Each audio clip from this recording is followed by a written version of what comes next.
Hello, everyone. Hey, Lysander. Oh, it's at a more humane time today that I'm streaming for your time zone. So that's good. Hey, Chicago. Hey, everybody else lurking. How are y'all today?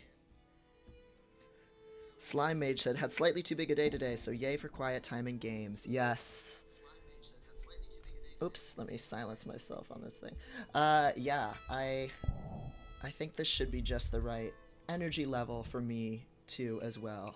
Let's grip it and rip it real quick with the cranberry LaCroix. Cheers, everyone. Normal human European time. Yes. It's amazing how much the weekends feel more capacious in terms of time than the weekdays. Like I slept in, did a little mutual aid kitchen shift for a couple hours, took a little walk, made a late breakfast. Oh, played with the cats. Oh my god. Oh, she just changed the screen. Oh, Goblin. Hello, Holland Fox. Playing Stardew as you play this. Very nice. Unless, of course, something horrible happens to the art man in this charming alpine village. I'm sure nothing bad will happen. I'm sure this is an entirely positive game. Look at this little monster. Look at this fool. The vet asked me, like, do her eyes always look like that? Because her eyes look kind of messed up. And I said, yeah. Her eyes are just messed up. They're just, like, a little bit farther away from the socket than they should be. Oh. She's gone zoomies, but it will calm down once I settle in. She was seeing some birds outside and chirping at them. That was very good. Tuxedo cats always look like they're in another dimension. Oh my god, stop. Stop. Hello, Blush Tiger. Having my little time theft extra moment. Thank you for the entertainment. Oh yeah, you time thefting at work today? Oh my god. Any sounds you hear, any shaking you see, you already know it's Loki being crazy. I'm so envious of this alley cat. I want an alley cat to fall into my life so bad. And it's not even like a feral alley cat. Like, I'm not that cat experienced. I have a lot of friends with cats, but I grew up in a household where we had a cat and we had a dog, but we knew nothing about taking care of cats properly. So we believed all of that standard stuff of dogs are more fun, they're more nice. Our cat is so boring. All he does is hide under the treadmill all day. We weren't taking good care of that cat. So there's a lot about learning how to take care of a cat that I still didn't know. And thankfully, she came pre-packaged with everything installed that you would hope a cat would be installed with. Um, in terms of knowing how to use the litter box and being good at play and figuring out like what my bedtime is and not bothering me too much. Like, she's wonderful. Hello, Vitriol Link. Ready for more Pentiment. May I actually persuade someone this time? I hope so. Cats require a lot of play. I have learned about lonely kitten syndrome. Thankfully, since I work from home and since dump truck's here for her to watch, there's a lot of activity to be had. And it's been good for me too. Like, I swear my like joints have been hurting less. Like, I have less tension in my body because I'm running around the house with her all the time. And we love chasing each other. Like, she'll play that she's afraid of me and I'll chase her, and then she'll decide to like hide and pounce at me, and then I'm scared. It's so funny. Yeah, Chubby Kumquat, lonely kitten syndrome. You're really supposed to get two cats these days, is what people say, because they learn that they can't bite as hard as they might want to or claw as hard as they might want to because they feel how much it hurts when another kitten does it. And they just act out more if they're really lonesome. But hopefully, knock on wood, she's getting enough socialization. She really likes all the people she meets so far. So I think it's all good. Oh my god. Yes. Yes, it's all about you. Oh, psycho. Oh my god. Just started working out of the home for the first time in 6 years, and my orange baby Seth is beyond Suki about it. Oh, I don't know what Suki means, but I assume that's positive. Happy. My cat has finally calmed down at 5 years later. Oh my god. Activity goes down after a few years, but it comes at random and it's hard to know when. Yeah, the zoomies. We all know about the zoomies. Oh my god, now she's playing with my jewelry. She has destroyed a phone charger. By just like breaking off one of the spokes. She's knocked my other mouse, computer mouse, into a water bottle. All kinds of fun things. But she's generally like very well behaved. Oh, no. Don't do that. Come on down. But for those of you who weren't around the first time, last week, we played a little bit of Pentiment. Really beautiful game. Very, writing focused in terms of mechanics. Dialogue simulator for the most part, which I love. And it's set in the 1500s, which I just learned reading last night is not technically the medieval period, or like right at the end of the medieval period. It's like 800 to 1500. Correct me if I'm wrong, Lysander, on that. She's generally very well behaved. No! Cat owner proverb. Yeah, no, she's an angel. She's so cute. So one thing I was thinking, the way I have the screen share set up is I cut off some of it, like my head and my chat. Screen share too. So like this, as you can see, I'm covering some of the screen. So what do you guys think? Should I make the screen share, and the chat covers off some of the corner, I know too. So would you guys prefer it if I shrunk this down so that you could see the whole game screen? Then the game screen would be smaller, but it wouldn't be covered up, because I know some of the dialogue is in all different parts of the screen. So I can shrink it down if that's better for people. Yes, it's Loki, which is short for loquacious. And yes, Loqi is correct. Chat is fine. Head did stop some dialogue last time. Yeah, I noticed that watching the video back. So I think I'm going to do that. People have asked me before for other streams to... or wait, I can make myself a little smaller. I don't need to be this big. Also.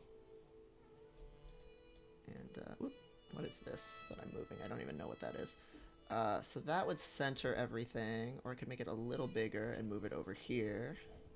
That's probably about as big as I can do. So y'all let me know how that looks. I can also, I think, crop it a little better. Or wait, no, it's gonna be full screen, so that'll be fine.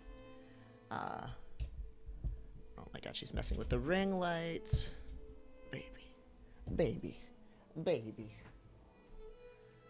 Baby, baby, baby. Okay, so we'll take that for a spin. Oh. So if the screen looks too small, the game screen now, you'll probably want to go to full screen or like theater mode on Twitch. Baby. Baby. She's so jealous that I'm talking to other people. So yeah, all we did was play the first day last time. So you can watch that back on YouTube or on Twitch. She wants to be my producer. Yep. Don't fucking dare. Oh. Oh my god. So, basically we just got to know the main character. He's working as a scribe. He's an artist. He used to be a lawyer, and then he began pursuing the arts.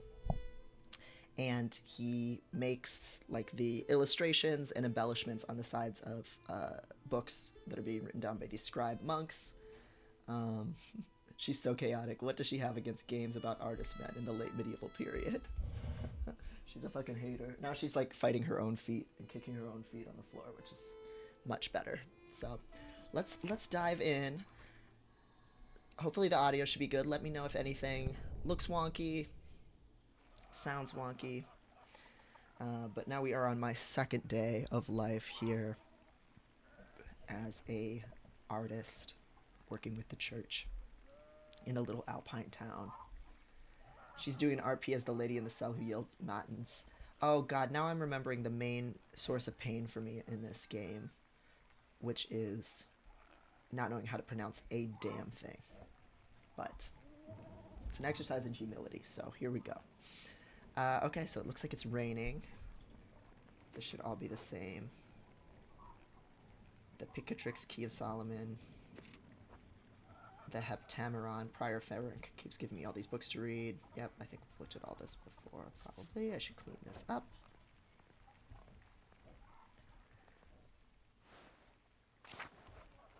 Oh, okay. Wah!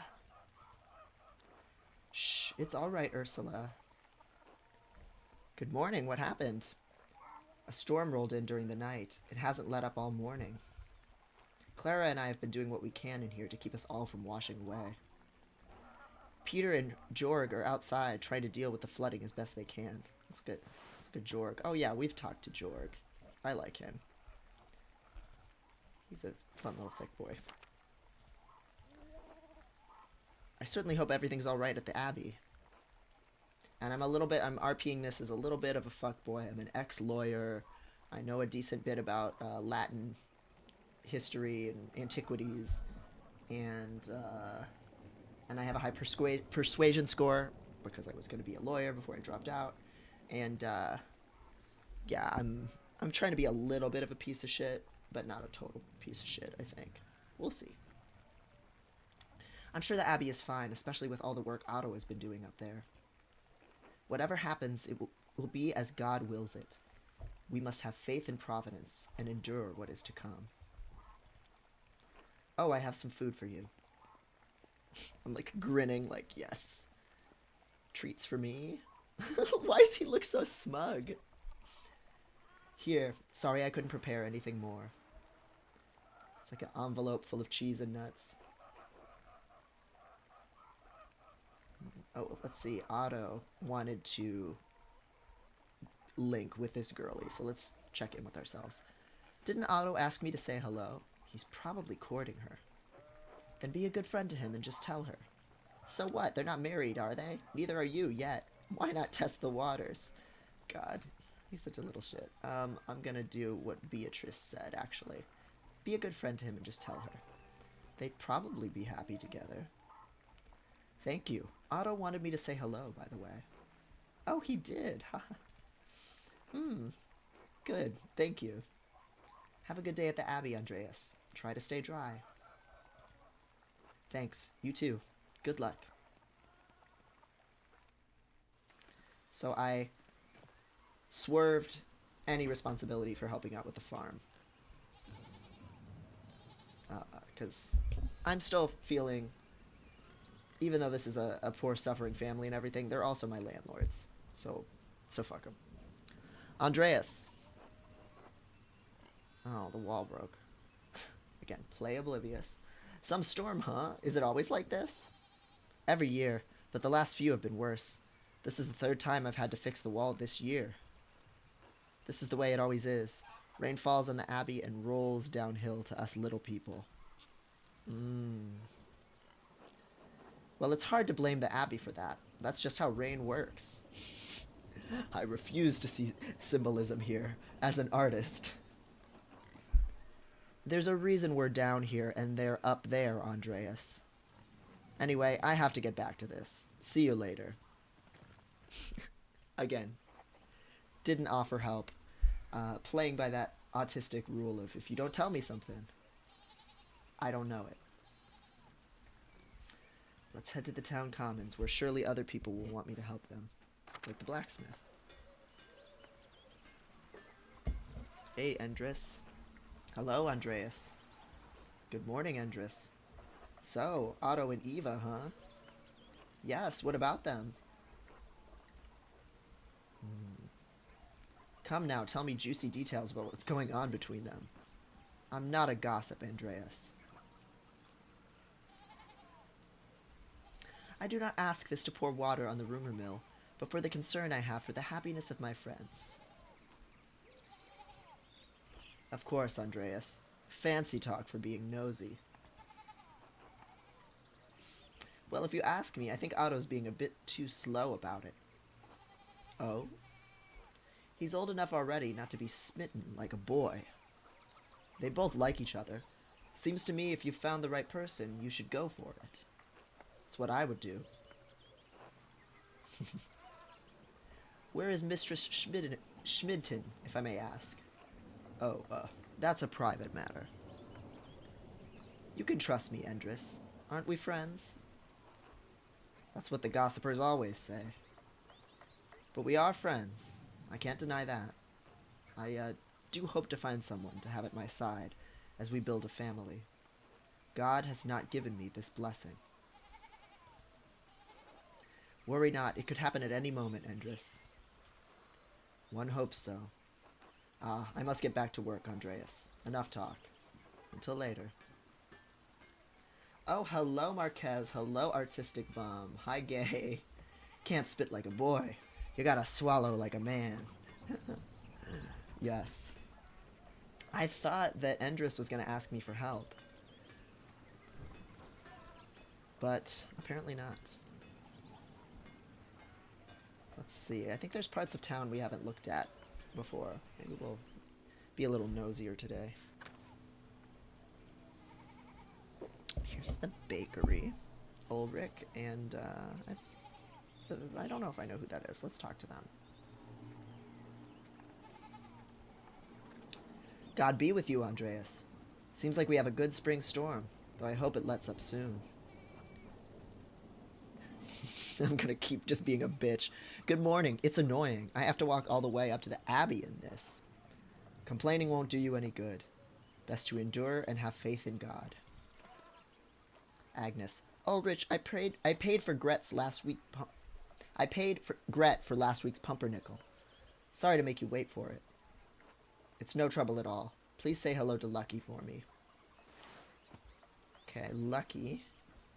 We have not met Lucky before. Put on the deer face harness. No! Okay, hold on. The one thing that I'll say in the Bicky Redeem that is off the table right now is showing Dump Truck. And that's because I have a kitty roaming around the house, and she will try to eat him. So, yeah, any other Bicky Redeems are totally good. But just, I forgot to remove the Dump Truck one. So, 1 second.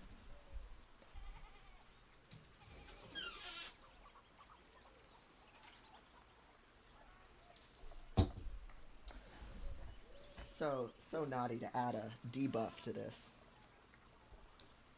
Let's see. And I even have to, I wore the face harness just as a face harness, so I have to put the antlers back on.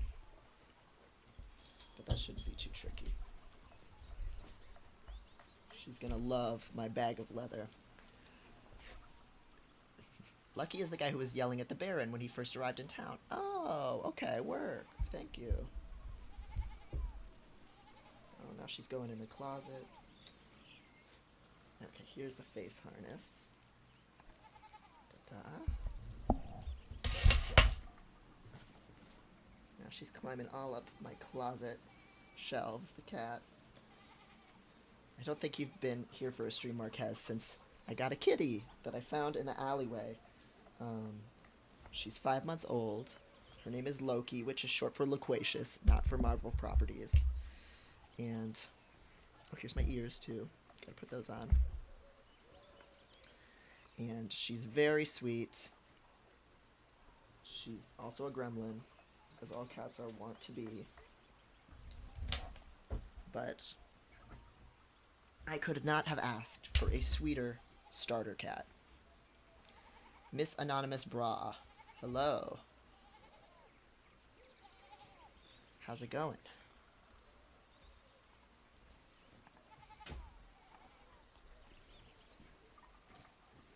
Moved 2 weeks ago and finally put my clothes on hangers. Very good. That frees up a lot of space. Oh, thank you so much, Miss Anonymous Bra. Here's the other antler.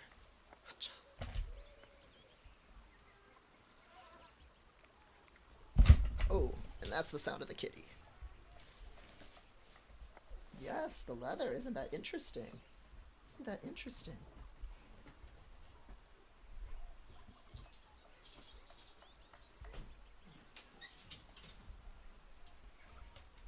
So, while I'm doing this task, what's everybody else up to today? Oh my god, the cat is so obsessed. There she is. Here's the baby. Here's the baby girl. know she's not going to let me get away with putting her down, but we can try. Alright, so this is the nose, and this is the top of the head. So this is where the antlers and ears will go. Oh, God. Anytime you play this, I think about the dolphin they found buried by medieval monks on one of the English Channel Islands. Wow, tell me more, Holland Fox. That sounds very interesting. Very interesting indeed. Loki. Loki. Oh, yeah, you're knocking that shit off, aren't you? Of course you are. Okay, we got one antler on.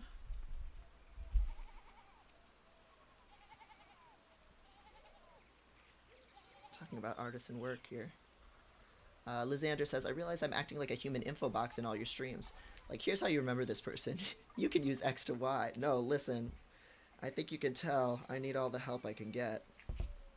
I mean, especially in Baldur's Gate, but really anywhere. I can definitely use it. Oh my god, this is the challenge level right now of streaming, getting a face harness on, dealing with a kitten, managing the chat. This is advanced shit. Set clothes are still laying on my bed, but progress. Oh, you put them on hangers, but not up on the hook? That's funny. That would not be the hardest phase for me, but unpacking is also not fun, so I do get it. Is this the right way? Or did I put it backwards? I think I put it... I think this is the wrong side. Oh my god, cat, please just calm down. Yeah, this is the wrong side of the antler, my bad. I am high and going to show my partner the substance later. Oh, yes. That's awesome, Marquez. That movie, I was high when I saw that movie. That is how that movie should be consumed. It really grossed me out. Dennis Quaid eating the shrimps. That's how that movie lets you know right from the jump. Like, I hope you're here to have a bad time. Trent Reznor playing the synthesizer. Core. Why does this all look wrong to me? It looks backwards. Either way, I do it. Because if this goes here...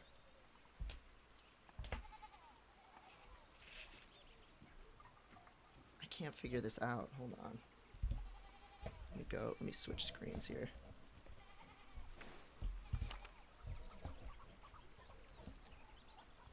Bigger screen so I can see myself here. Okay, so if this goes here, and this goes here, is that the right direction? I guess so. I guess that's the right direction. Just looks wonky to me. I have more homework than I thought was possible, so of course I'm watching a stream. Well, I hope it helps. I hope it helps keep you company during this. Okay, let's look at this.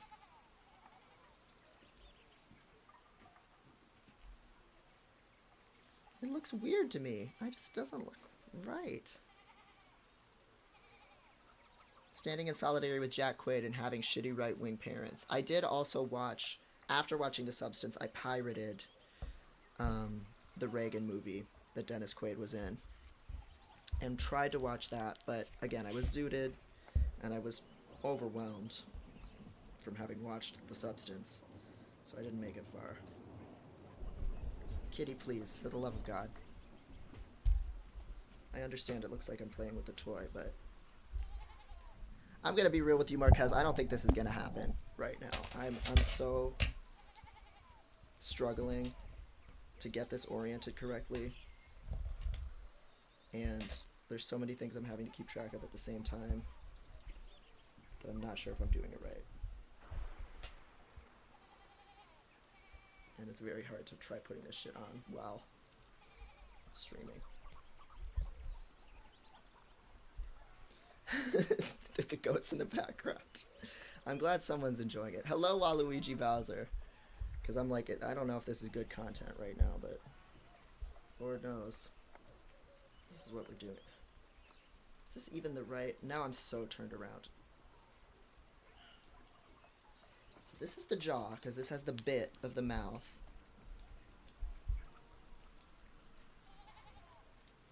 So that goes down. This goes on the head. Yeah, this is the side of the head. So this attaches to this. Nope. Those are both holes rather than hooks. No, Loki, please. Is it this side?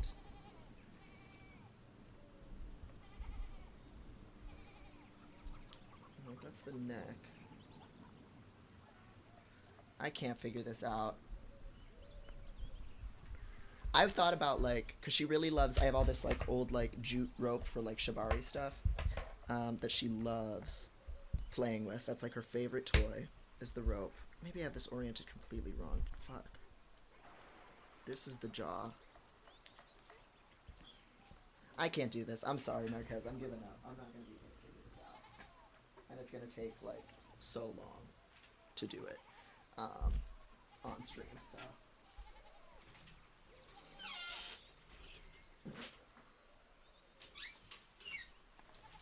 I can trade you for a pup hood,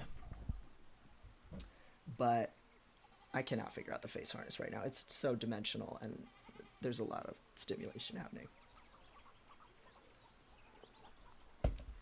If you want me to wear the pup hood, I can get that on in a jiffy, so just let me know and I will substitute.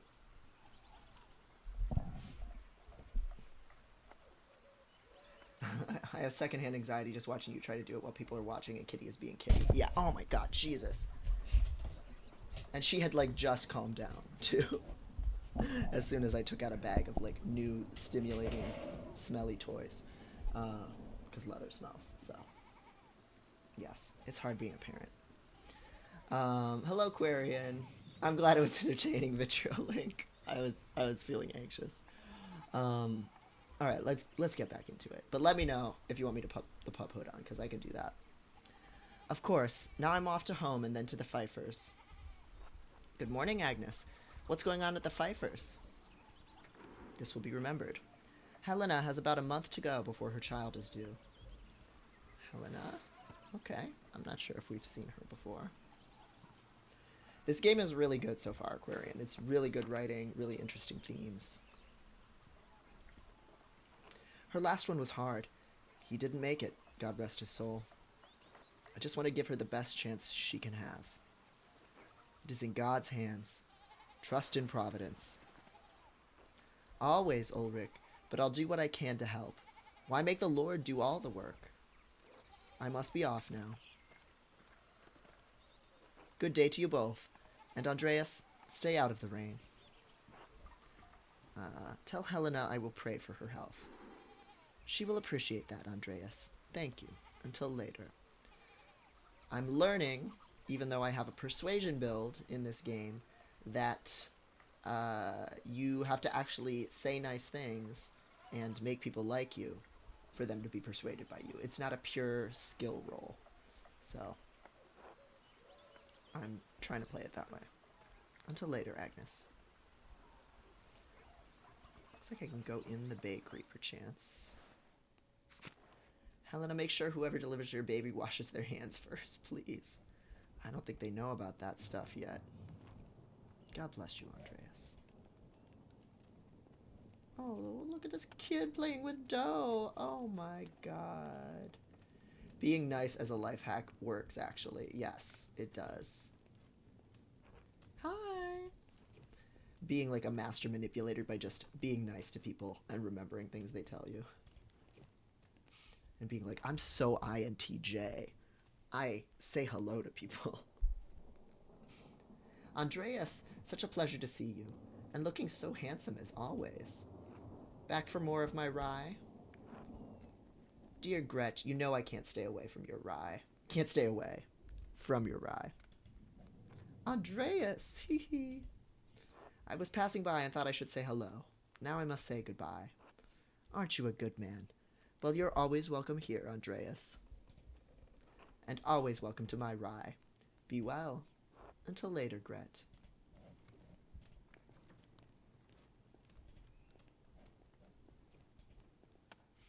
I really could have taken time to help my landlord with the wall. Steinauer house. Got a nice little pot of burnin'. Again, I was reading Three Squares, The History of the American Meal, much later time period, or, a few hundred years, but just learning about the fires that people, how much work went into building a cooking fire, especially a larger one with multiple pots in the hearth, and how often one would just be running constantly on a typical day, cooking beans and such, or stews or pottage or whatever for like days. It's very interesting. Oh my god, look at Schlau. Look at this stupid thing. Oh my god, Schlau. Hello, Schlau. Look. Why does it look so human? Why is it like the smirking, like, I'm just a chill guy cat? Oh my god, Schlau. That's adorable. Oh. Let's head into North Town. The chickens, you're gonna have to enlarge your stream to fully appreciate this, but the chickens and the chicks are so stupid looking. I fucking love them. More ruins? I wonder if they're from the old Roman colony. I love that about this game, how to us it's set in a pretty distant feeling history. In the grand scheme of things, not that far away, but it feels so distinct. But they're grappling with an unknown, relatively far away history themselves, which just makes it so much easier to relate to the characters and puts everything in perspective. It's so cool. The Stall's house looks like that's locked.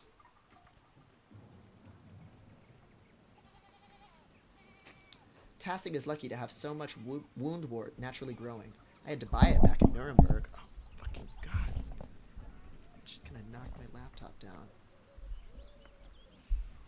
Slime Mage, I moved to New England a couple years ago and now live in a far older house than I'm used to. An apartment in an old house, rather. There's this huge fireplace with multiple little nooks. That is so cool.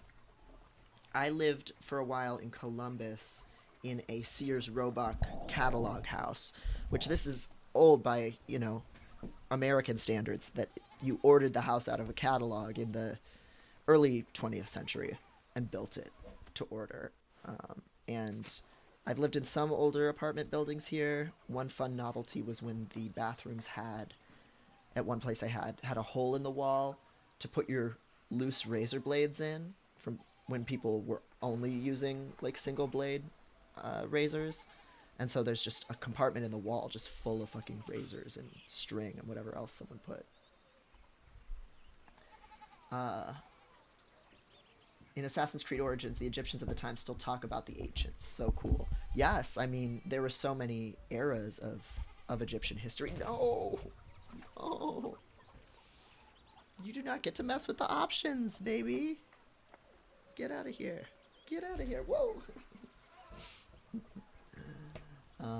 One nook looks like a place to bake or prove bread. There's clearly two sorts of spots for cooking. It really opened my eyes in this physical way to see the brickwork left behind from the past. That is really cool. Really cool stuff. Let's head to the church in Drucker's. Drucker house is also locked. These poor stupid chickens. Oh, I didn't notice this before. The people tilling the field. Okay, so there's something going on here around not the cloister, but the isolated, like, oracle woman that we saw at the end of the last chapter.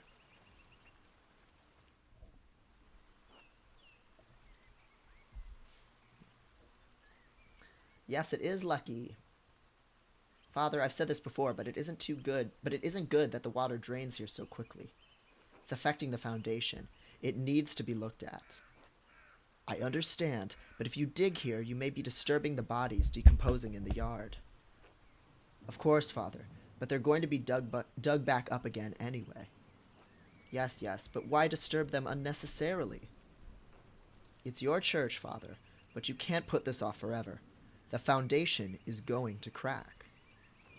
I understand. Perhaps after some of the bones have been moved to the ossuaries. Thank you, Lucky.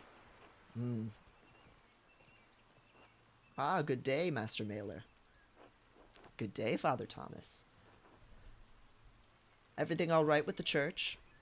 Oh, yes. Lucky was again reminding me of the danger severe rainfall can pose to the foundation. God looks after his flock, but sometimes the pen requires an earthly hand. It will be taken care of. God be with you, Andreas. And with you, Father Thomas. Until later.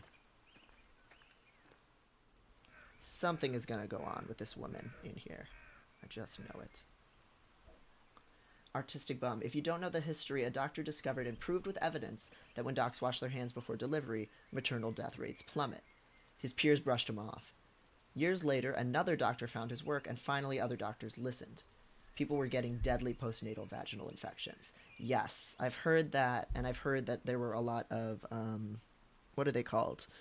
Midwives who already had the practice of washing their hands long before obstetricians did, and that they just were not taken seriously as scientists or professionals, and so even though they had that practice, it was not adopted widely by medicine for a long time.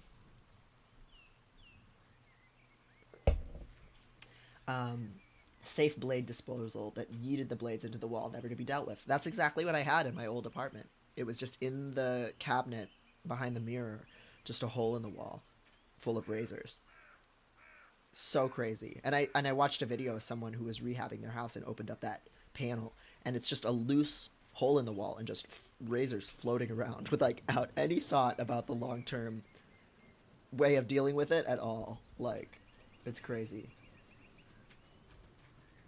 And they're all rusted, and people could slide other things in there too, potentially. Here's the Bower house. The pigs are so charming. They have so much personality. Nothing to do over here, I don't think.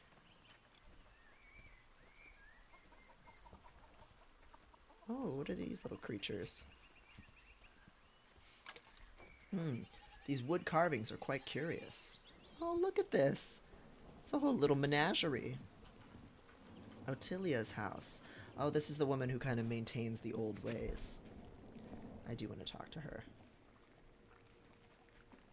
She looks cool. You want something? She doesn't really want to talk to me, I don't think. She knows the church is keeping her down, so why would she want to associate with me? Okay, well, good to know. So that's where her house is. Johann Bauer Farm. We got a little goose. Bauer Farm is locked. It's like Betty Draper shaking the garbage off the blanket. Out of sight, not my problem. Yep. Oh, beehives.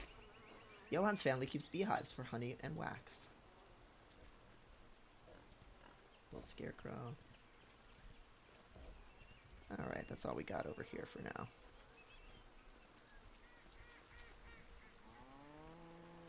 I think when a video game NPC doesn't want to talk, they're instantly 80% more interesting. Oh yeah, they're not prattling on about their own shit. So then it instantly makes you wonder, well, what's going on with them? You have to break the ice. Wow, it's like a greyhound. It's pet Staub. Or Staub.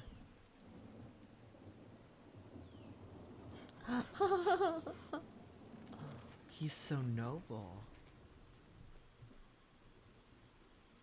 That's a good dog right there. Glass windows. They must have cost a fortune. Outer farms. Sheep. And a bull. And that's about it for now. Very good dog.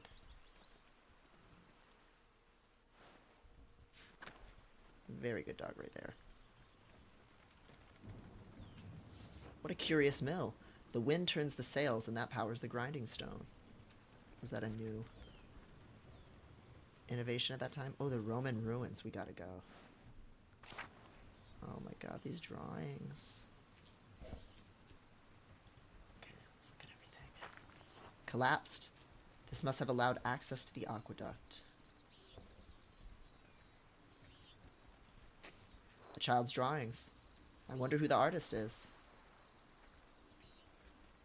Oh my god, an angel going after a fish. That's beautiful. And we'll check out the meadow.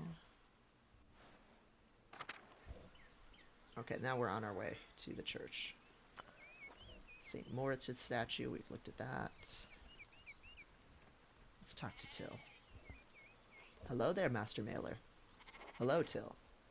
Bumped into any ghosts lately? Hee hee. No, not since we last spoke. Good, good. Have you ever seen a nicer view? Don't get sights like this in the cities, I expect.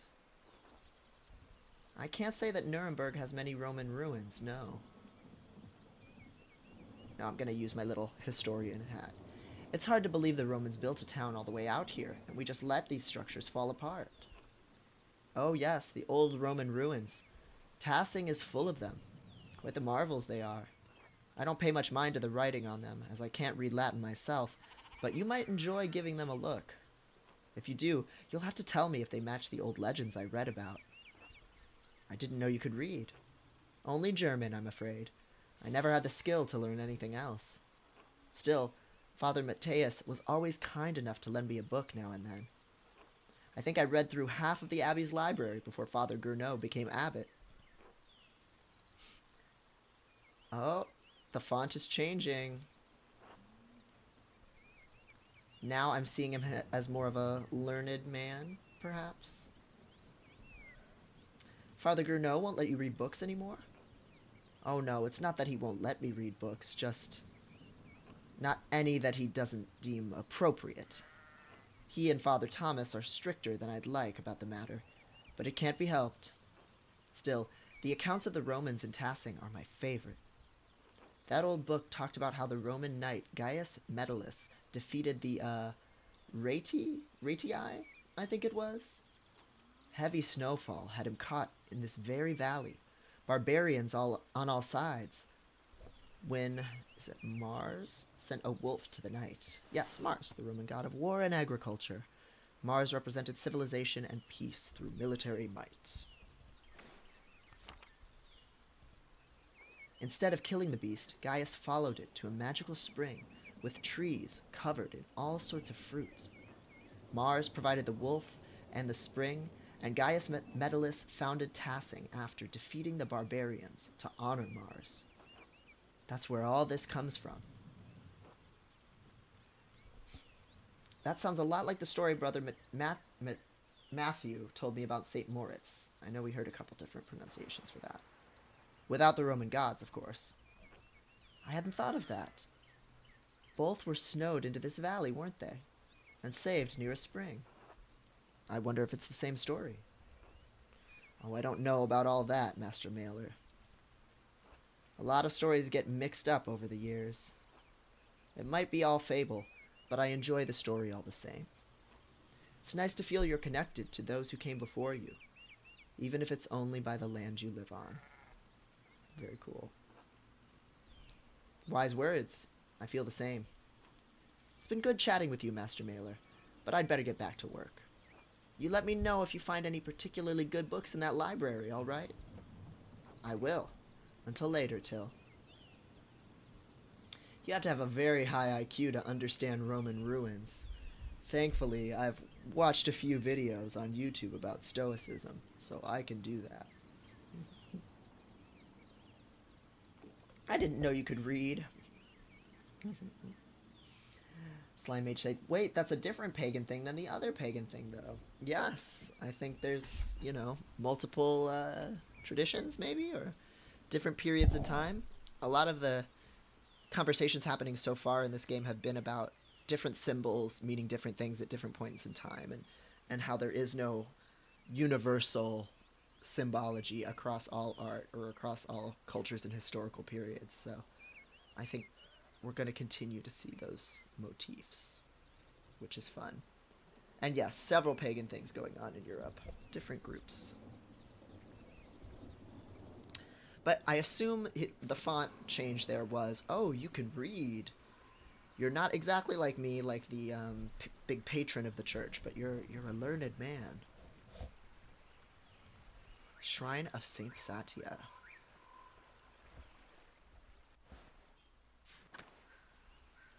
Beautiful.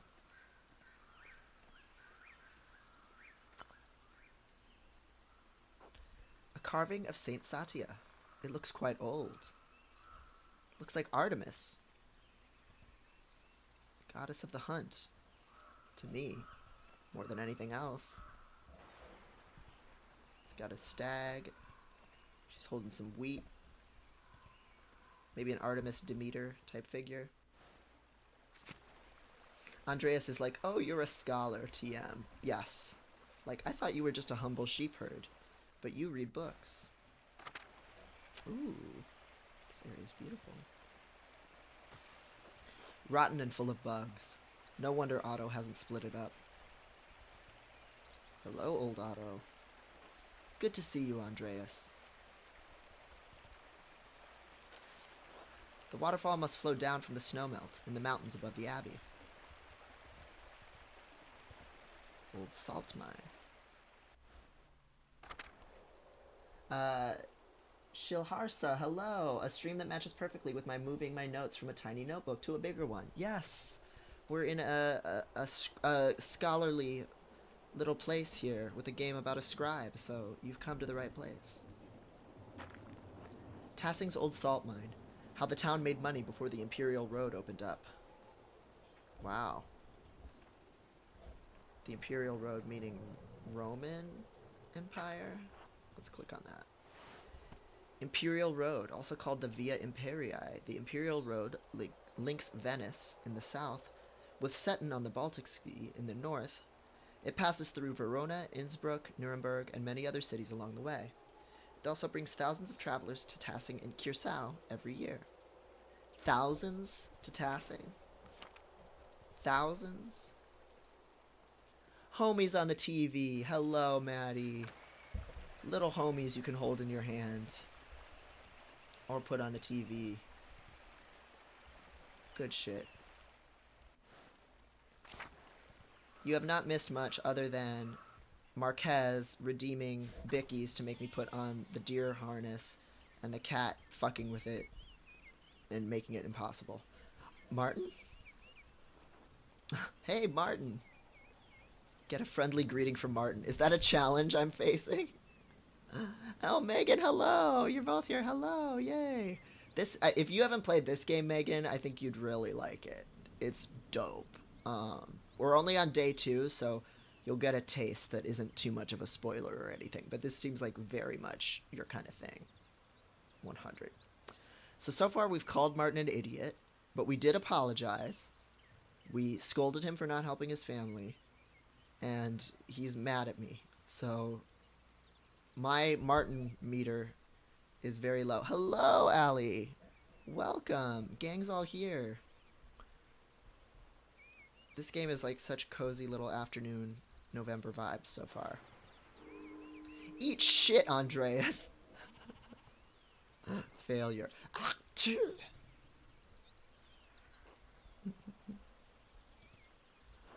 I should get to the scriptorium. Gurnot will give me an earful if I'm late again. I wish I could see my mad at you score in real life. No. I mean, I guess what you'd see is a lot of doesn't think about you at all scores, which would maybe give you perspective, but ooh, I don't know. The mad at you score would be tough. The figures in this shrine to St. Christopher are quite nice. St. Christopher. One of the 14 holy helpers, St. Christopher is invoked as protection against the plague and to safeguard travelers. He is often pictured as a large man with a staff carrying the child Jesus on his back across a swollen river. Very cool. I don't think about you at all, Don Draper. One of my favorite moments. Especially because you know he does. He thinks about Ginsberg a lot. Ginsberg is in his head rent free. And he thinks about all the other younger copywriters and steals from them. Miklaus. God be with you, Andreas. Is God with us? Look at this rain.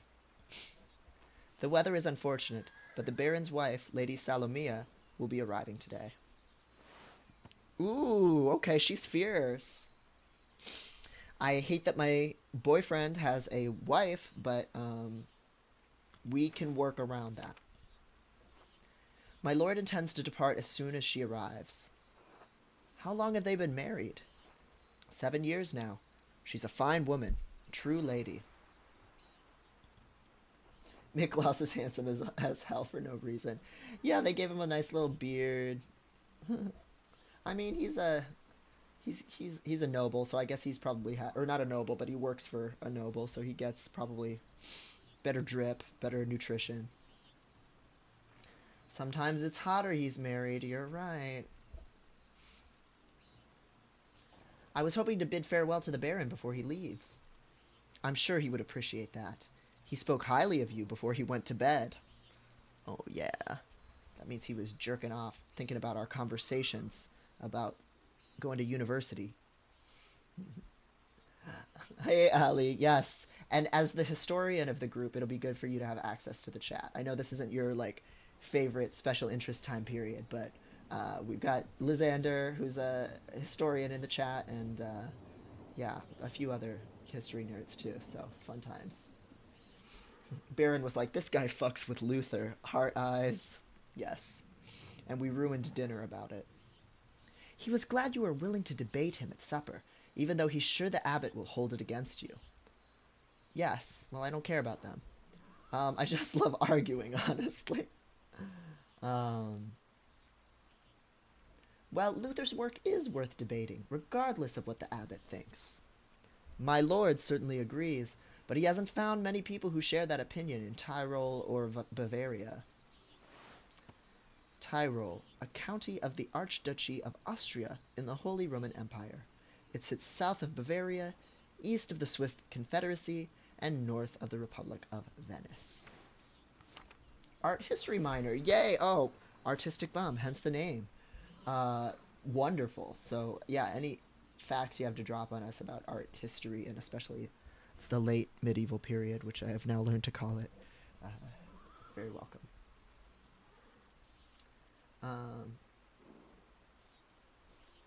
Slimemate said it. He probably works around that fairly regularly based on the social mores of the time. I can't remember what that was in reference to. I missed that. I'm sorry. History major here. Yep. Would it be fair to say I found the Baron's favor? Yes.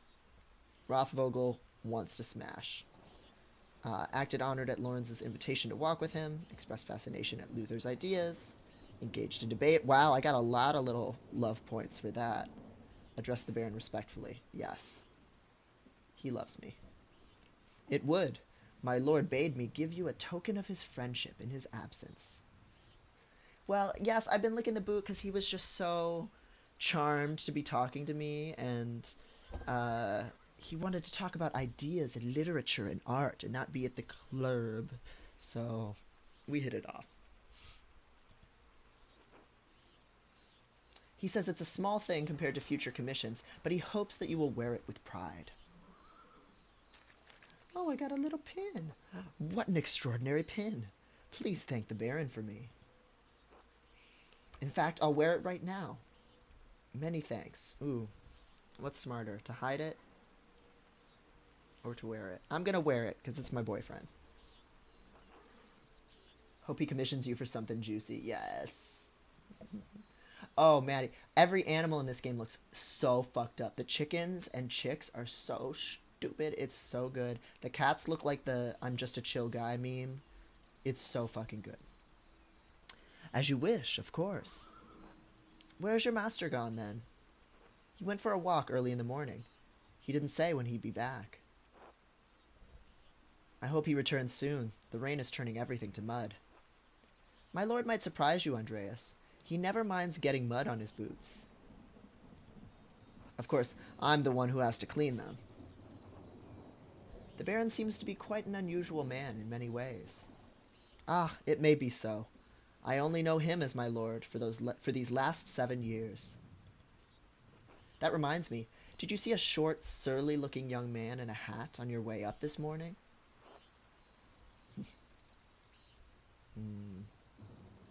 Martin. Oh, I keep forgetting that Martin is an adult because he's so short. I'm short king phobic. I hate Martin, so I'm gonna sell him out. Ah, that can only be Martin Bauer. Yep, short king. He ran past me in the meadow as I was walking up the hill. He was in quite a hurry. Ah, that would explain my lord's missing rings. What rings are these? 1 gold, 1 silver, a handful of golden, and a book the Baron was planning to give to the Abbey. A book? Historia Taciae? I believe so, yes. I went to pack the Baron's things, and they were missing.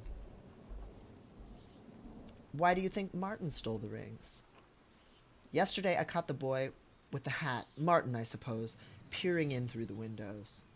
I could have admonished him at the time, but, well, he seemed harmless. That's a shame. I hope the Baron won't be too put out. My lord is a man of some means. He won't miss the gold or the rings.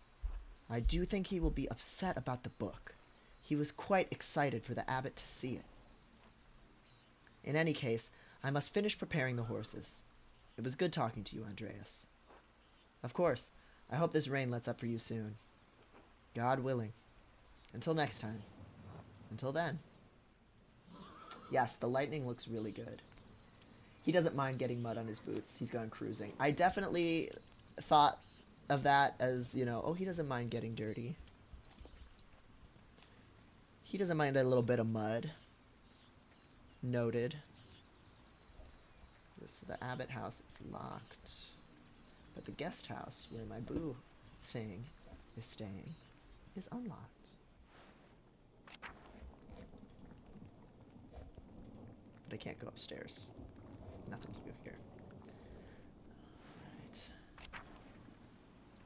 I guess I have to actually start heading to work. Much though it pains me.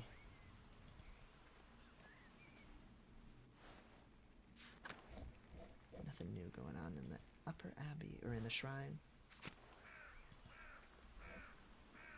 Oh, there's a fucked up rabbit.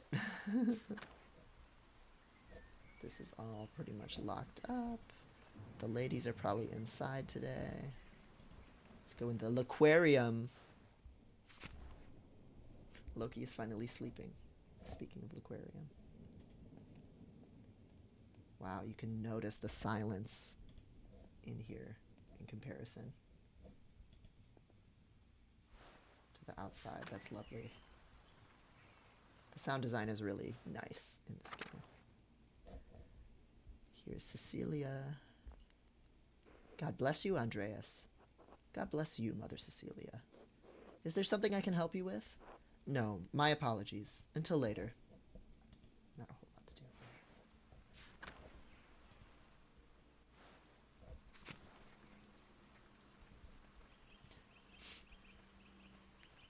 I keep thinking I'm gonna, find a dead body or something. I really thought that I would wake up today and the woman who's, cloistered away in the church walls was gonna be dead. Oh, the singing guy is gone. Xander's lips are shut. I gotcha. At some point, something will happen. Let's go to the Old Bailey and pop into my work, the scriptorium. Time to start my day. Oh, this is wonderful. The rest of the abbey is soaked and there's not a drop of rain in here. Good thing the abbot had Otto replace the roof of the scriptorium and library last month. With the calefactory next door, we can stay warm while everyone else is cold and wet. Calefactory. a communal warming room in monasteries. Calefactories are usually attached to the cloister, but in Curacao it is part of the old abbey, and therefore connected to the old scriptorium. It keeps the monks warm and the library dry. Wow. So does it just have like a fire going? Groin vaults, my beloved. Hello, 256 colors too. It's the writing in this game, the debates about symbols over time and about women's roles in art between like some of the members of the church in the last stream. Oh my god, I was gagged. I was gagged and gooped. So good. Really cool stuff to be done and experienced in this game. Adoc. Instead of bragging about our good fortune, you should think upon your brothers and sisters and pray for their health and safety. The abbot's foresight saved a lot of our work and protected what's in the library. The town hasn't fared as well. I'm sure they'll be fine. More importantly, if they're not, I don't care. Brother Guy, your heart is harder than the stone on this floor. Huh? We have the grumpy old monk, but where's the nice one? Brother Piero, haven't you seen him yet today? I did, before Brother Guy arrived. Brother Piero left to speak to the abbot some time ago. Guy needs an iced latte. Yeah, he's a bitch. He's been nothing but an asshole so far. What? Why is Matthew ringing the bell? It can't be terse already. I pray it stops soon. Such a cacophony is an assault on my frail ears. It's not stopping. I suppose this means we're being summoned to the chapter house. God, give me the strength to endure the rain. It's 50 feet, old man. You'll live. God, give me the strength to endure this man. Shaking his ice bitchily. Yes, we're holding the cup like all cunty, like showing up late with a Starbucks. It's still not stopping. What's going on? This can't be all because of the storm. I should see what's the matter. Okay. So I need to go to the chapel. I even used to go to a church as a child, and I still don't know the difference between like a chapel, a church, all this terminology. Oh, a startling scream. Okay, something's popping off. The openly lit candles next to paper does bad things to my brain. That's all they had. Is this not the... Okay, well, the tower is closed off right now. I don't think I need to go to the crypt. Here, where are you going? Upper Abbey, Monastery, and Aquarium. I'm not sure which way to go. I think the screams were coming from the chapter house. Okay? I don't know what that is, but I'll figure it out. Look at the map. I guess I should do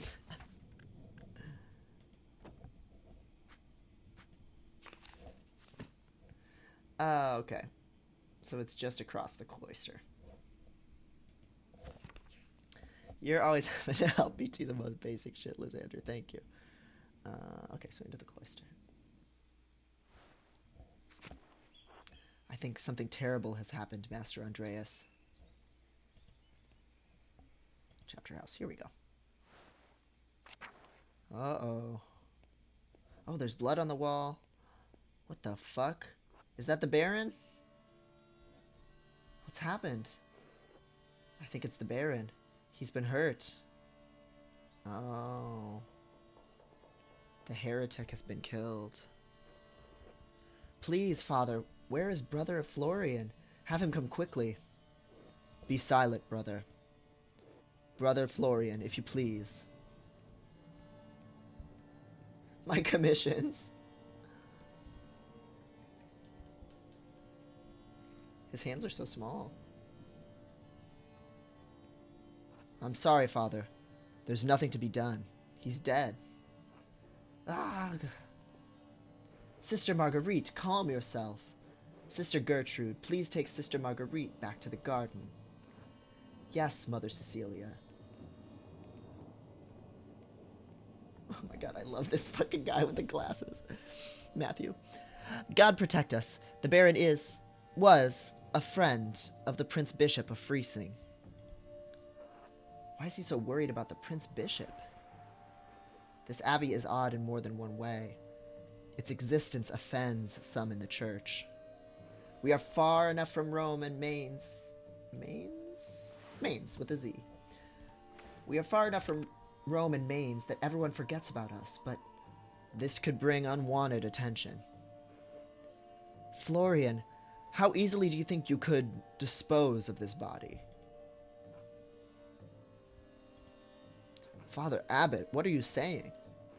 Why are you questioning me? Why are you wasting precious time? I love the ink splats around the words there for emphasis. That's so cool. It's like his voice is breaking.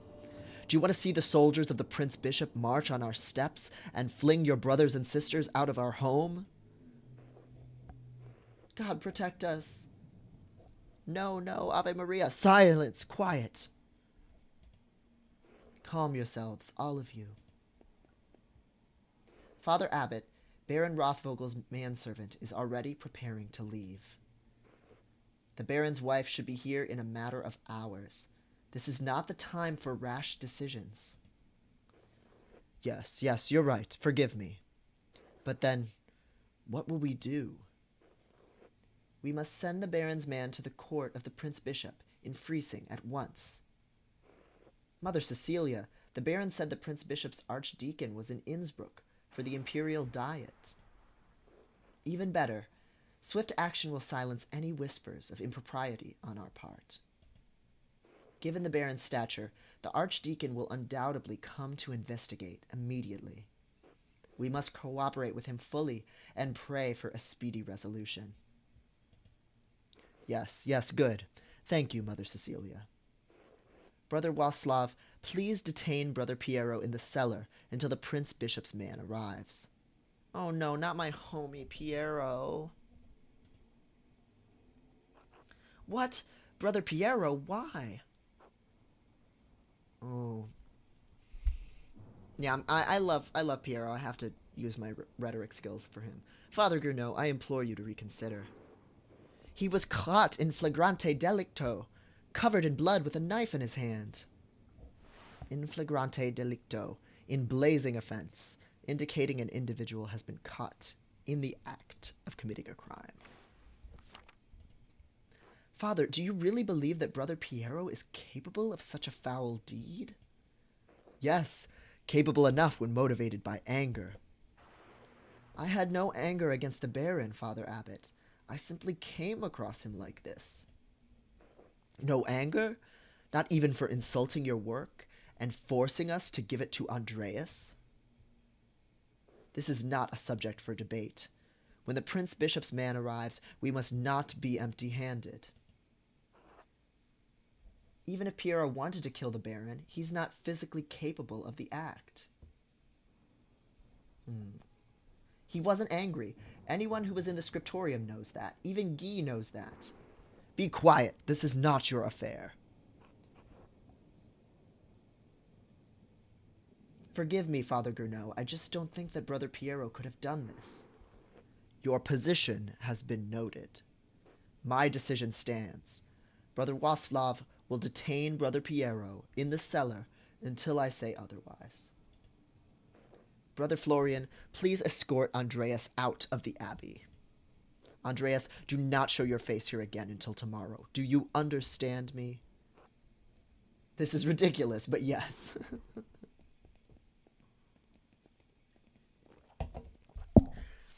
Gotta bring my lawyer chops. Andreas, listen to me. I sympathize with you.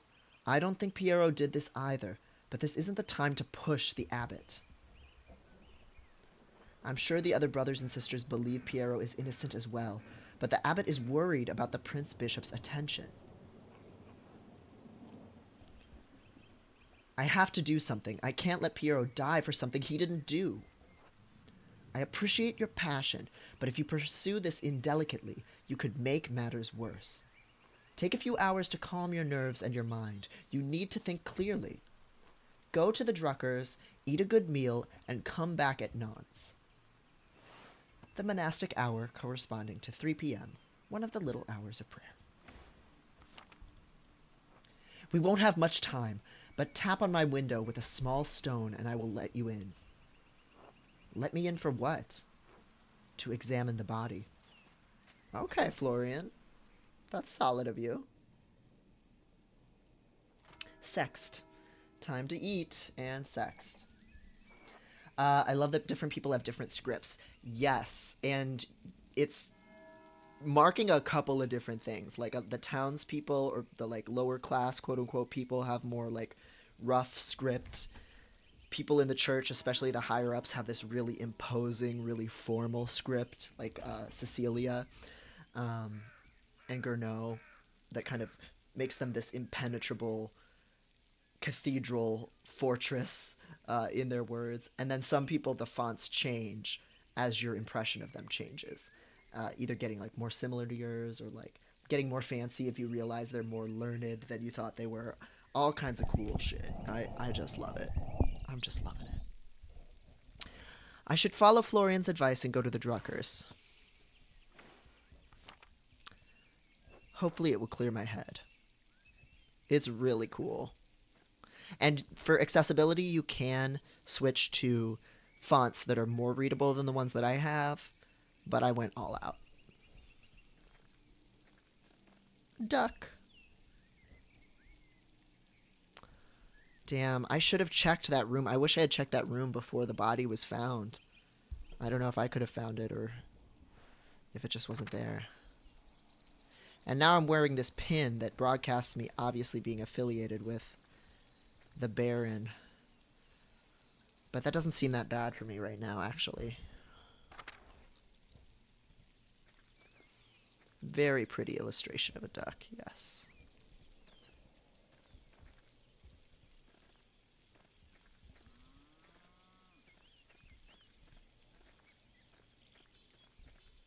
Church and Druckers.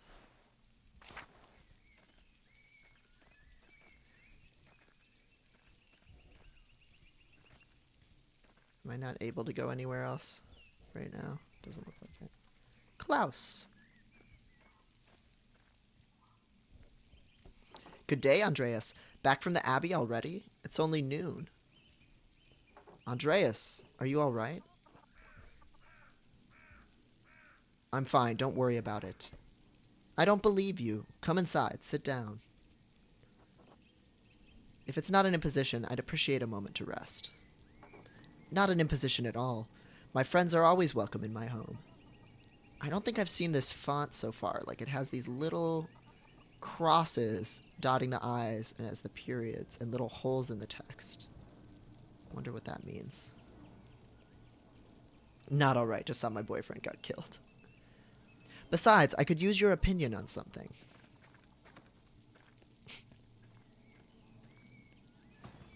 That door opening animation was goofy.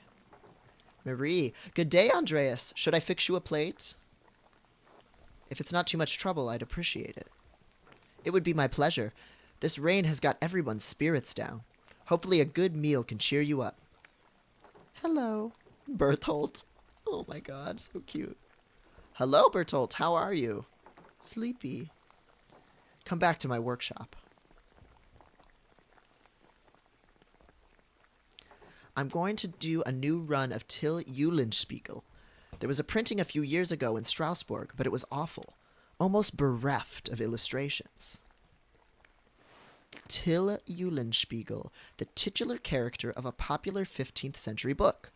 Till is a prankster, continually exposing the vices and hypocrisy of others.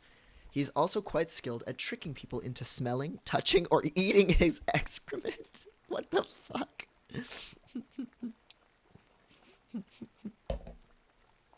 Wow, okay. Little shit boy. Till Eulenspiegel. Oh, he's a printer, so it's press marks. That's cool. So printing has begun to happen. And that's part of why having a scriptorium with monks copying down books by hand is becoming antiquated, which they already mentioned, I think. Putting things in context here. Late medieval humor hidden different with shit involved. Yeah. So he's making a hobby of like, I'm printing the little shit books. It's like he's making like Captain Underpants or something. Or like Mr. Hanky, the book. He's like printing his own copy of it. What do you think of these new ones? Oh my god. Is that shit in his hand? Everybody looks shocked over here at him. Everybody's pointing. I'm gonna be polite. They look wonderful. Excellent work. Thank you. I'll be sure to let Marie know. Are these her woodcuts? They are. The drawings were mine, but she did the block cuts. I've got enough talent to draw the designs, but only she can do the woodcuts and the type.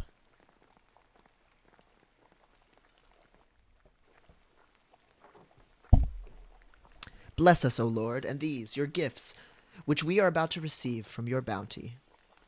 The kid looks so smug. That's so cute. Through Christ our Lord, amen. Amen. Amen. I'm hungry. Amen. Andreas, what were the bells for at the Abbey? They were sounding for a long time. Wow, I'm just laying it out there. The visiting nobleman, Lorenz Rothvogel, was found murdered in the chapter house. God in heaven, he just rode by here yesterday. Yes, and it gets worse. One of the elderly brothers I work with in the scriptorium, Piero, was accused of the crime. That's awful. A murder in Curacao? In Curacao? How could a monk do such a thing? I'm sorry, Andreas. The Baron seemed like an interesting man, and I know he's been a patron of the Abbey for years. And we didn't even get time to cruise. How did he die? Could it have been an accident? And does the abbot really believe that Brother Piero killed him? You've always spoken of him in the kindest terms. I'd rather spare you the details, but it's hard to believe what happened to him was natural. But no, I can't believe Piero did it. I can't imagine him harming anyone. Oh, don't hold back on my account. I've had children and even helped Agnes deliver a few. I'm not squeamish. Yes, blood! But if it wasn't Brother Piero, who do you think could have done it? I did see Lucky Steinauer get into a shouting argument with Lorenz yesterday, just before I walked by your place. Lucky? Why would he have cause to shout at a nobleman? Ooh, what should I eat? Sausage, egg pasta. Ooh, farmer's bread. Oh, this sounds amazing. Fuck. I'm gonna eat that egg pasta. There's probably something else going on that you wouldn't know about, dear. What do you mean by that? I'm not one to trade gossip, but if you really want to know, talk to some of the other women in town. Oh, did my boyfriend do something bad? Or Mother Cecilia up at the Abbey? Why Mother Cecilia? I didn't realize she saw much of Tassing. Oh, there's no need for that. Lucky is a forthright man. I'm sure if you ask him, he'll tell you what the argument was about. Thank you both. That's good advice. There's something else, though. When Lorenz and I were walking through the meadow, the widow, Kemperin, came out of the woods, and... Oh, okay, that's, not Cecilia. I know she's the one who, like, keeps the old pagan ways. I'm blanking on her first name right now. Came out of the woods, and... Yes? Ottilia? I think that's her name. Well, she cursed him. I'm not surprised. Ottilia's late husband, Rannig, ran afoul of Lorenz on his last visit to Tassing. Rannig Kemper, the late husband of Ottilia. And we don't have a picture of him because we don't know what he looks like. I don't remember the details, but Rannig died just last year, and Ottilia hasn't been the same since. Oh yes, there's pagans in this game. We have the sausage now. She was always an old bitch, even before she was old. Klaus, that's enough. She's had to deal with a Job's lot in life. And now she lives all alone at the edge of the woods. There are rumors she's going to lose her property soon. I don't pity her. Oh wait, I do pity her, even if she is a bitter woman. There should be some exception in the law for her to inherit. I'm bringing on my little legal scholar cap and info dumping. Women are not legally barred from inheriting. It all depends on the details of the lease. Did she come from a wealthy family? She did, in fact. Wealthier than Ranig's, anyway. Actually, if the land they lived on was part of her dowry, she may make a case to lay claim to it, or property of equal value. Well, are you a lawyer, Andreas? Enough about Ottilia. Is there anything else you think... Is there anyone else you think may have done it? I don't know if he has any ill intent, but Prior Ferenc has been acting strangely since the day Lorenz arrived. Perhaps an academic disagreement? I know they're both avid readers, both of classics and new works. On his last visit, the Baron bought a book on astronomy for me. I know the Prior has some similar interests. But would the Prior kill someone over a simple disagreement? It's not that outlandish. When I was in university, I saw men throw punches over small academic concerns. What is an opinion for some is a testament of faith for others, and worth killing for. That may be so, but I've never seen that sort of anger in Prior Ferenc, not even when Gernot was made abbot instead of him. Afterward, he seemed bitter, but never violent. That just doesn't seem to be part of his character. So, Lucky, the widow, and the Abbey Prior. Anyone else? There was something strange when we approached the Abbey together.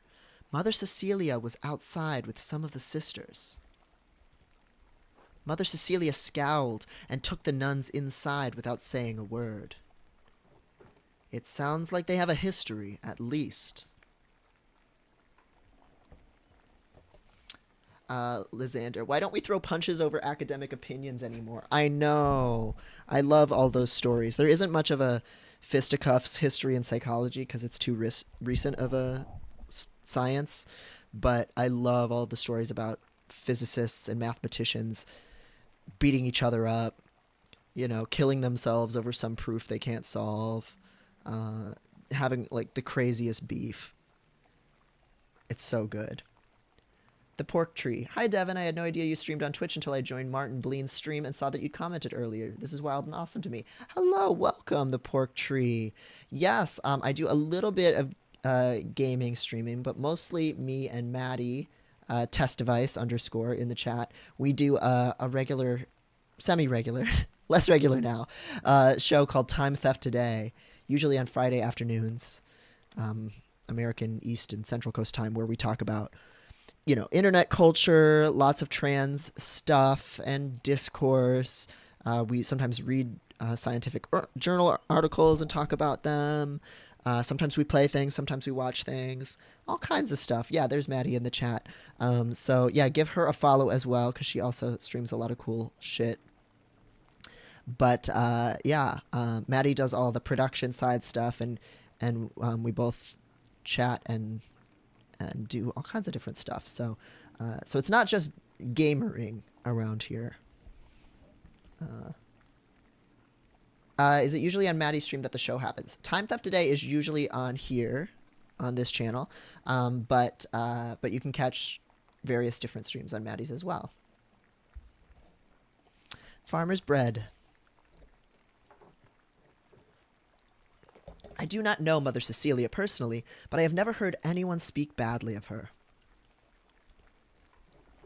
And we also talk a lot about just disability stuff, all kinds of things. Most of the audience of regular people who come and watch and hang out are some combination of unemployed, neurodivergent, disabled, not don't like go out much because of COVID reasons and are just like looking for cool things to do with other people online. So it's a nice little space. So so yeah, hopefully you'll have a good time. If you're already watching streams and stuff, then you'll probably have fun. So yeah, thanks for being here. If she had cause to dislike the Baron, I must believe she had good reason. Well, Andreas, it sounds like there's a lot to look into. Thank you for talking to me. I was feeling overwhelmed. You're always welcome here, Andreas. Anytime. Yeah! You're especially welcome with this one. Oh, the kid's jumping around. How cute.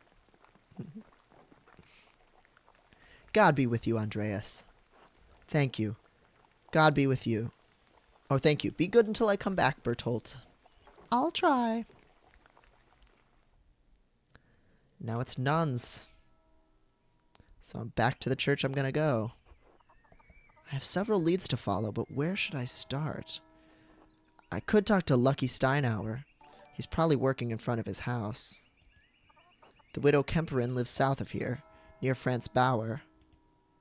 Prior Ferenc is usually at the scriptorium, but I won't be able to talk to him until tomorrow. Speaking of the scriptorium, I really should look at what Ferenc was writing in that book yesterday. I also need to have the eye patch guy let me in. Still, nothing would prevent me from talking to Mother Cecilia in the convent. But if I don't attend Brother Florian's examination of the body in the abbey, he'll have to do it without me.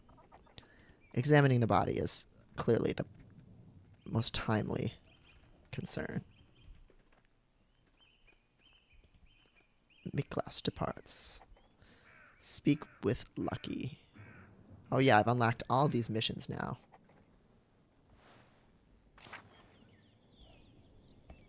Oh, thank you, Pork Tree. And thanks for hanging out.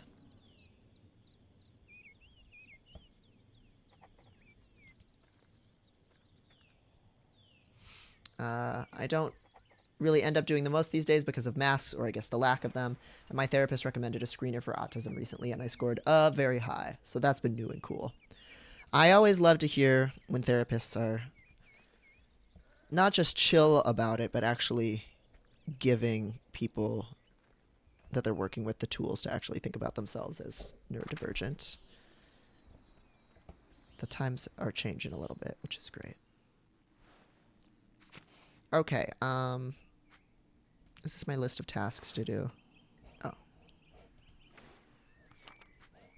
I know I need to tap on the window. Oh, there we go. Okay, it's marked. Perfect.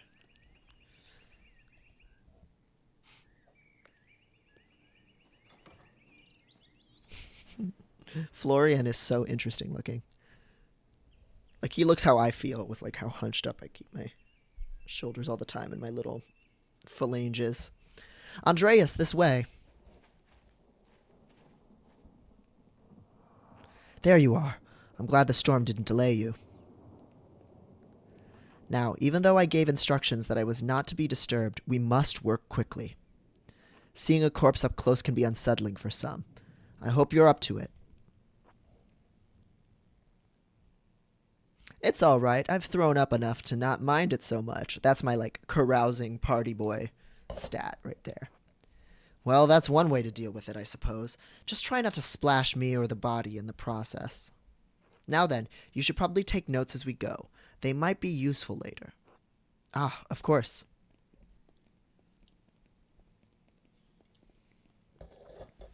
Oh, here's my naked boyfriend, who I might be finding out soon was a piece of shit, so shouldn't get too invested. I will begin by inspecting his anterior, starting with the face and head. We will use the poking stick to see if the body is truly dead. No visible wounds, no blemishes, teeth in good condition, nothing unusual. Neck, shoulders, and chest are ordinary. I need to clean some blood away to examine the torso. Yes, there it is, a puncture wound between the 6th and 7th ribs. Yes, I was hoping I'd be sketching the body or something like that. It's fairly shallow, though. I estimate it penetrated only about an inch, and it likely came from his own hand. Wait, he inflicted on himself? How can you tell? From the angle and depth of the strike, it is as though he were holding it in his right hand as he fell on his side. Very Disco Elysium, yes. You must know that I was not always a monk. I was a mercenary for 10 long years in Poland. My familiarity with wounds comes from my time on the battlefield. I am no true surgeon, but I am the closest Curacao has. If the wound was that shallow, it doesn't sound like it could have been fatal. It wasn't. It's likely incidental, received while falling on his own knife. This drawing is fucking sick. And I love how it keeps building out as the time passes. He must have some other wound that issued forth all the blood we found him in.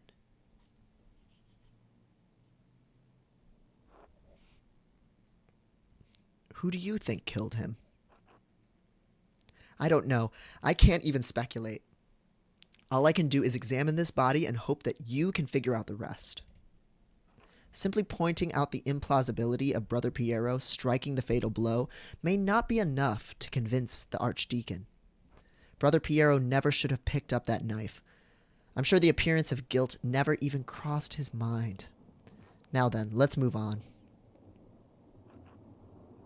Well, there is a sore on his sex, probably from the French disease. I doubt it had anything to do with his murder. Is that syphilis, I'm assuming?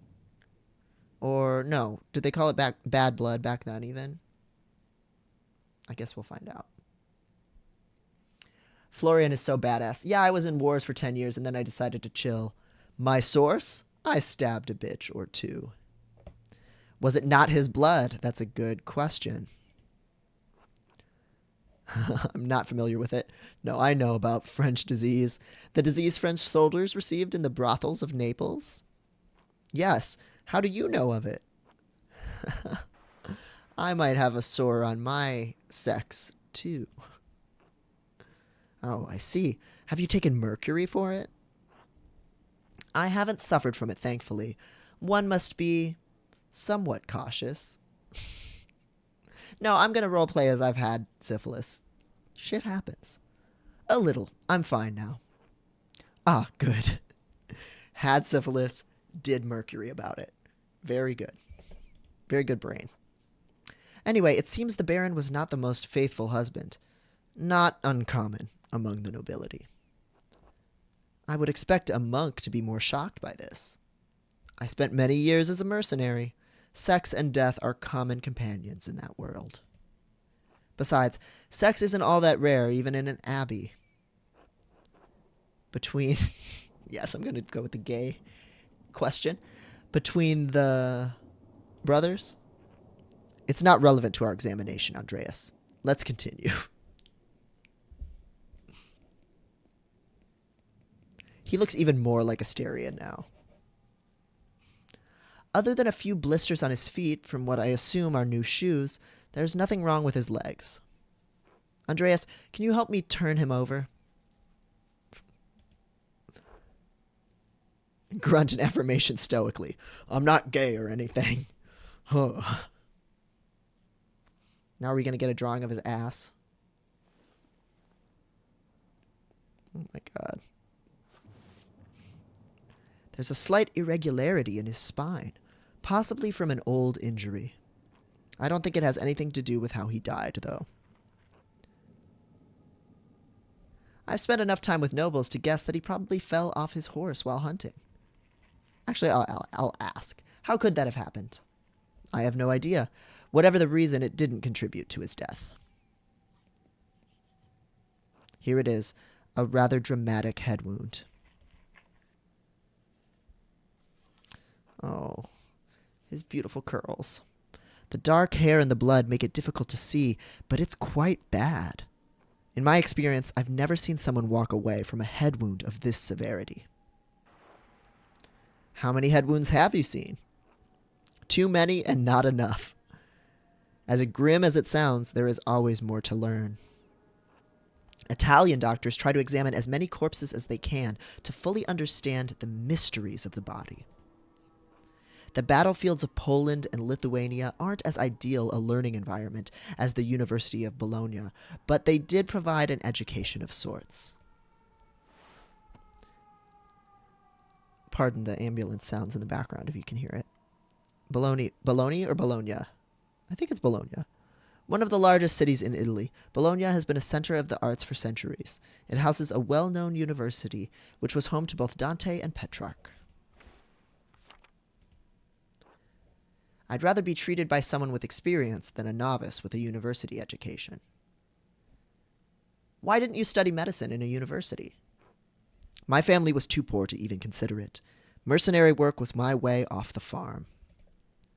The wound looks like it was caused by a single powerful blow from a blunt object, probably no more than 4 or 5 inches across.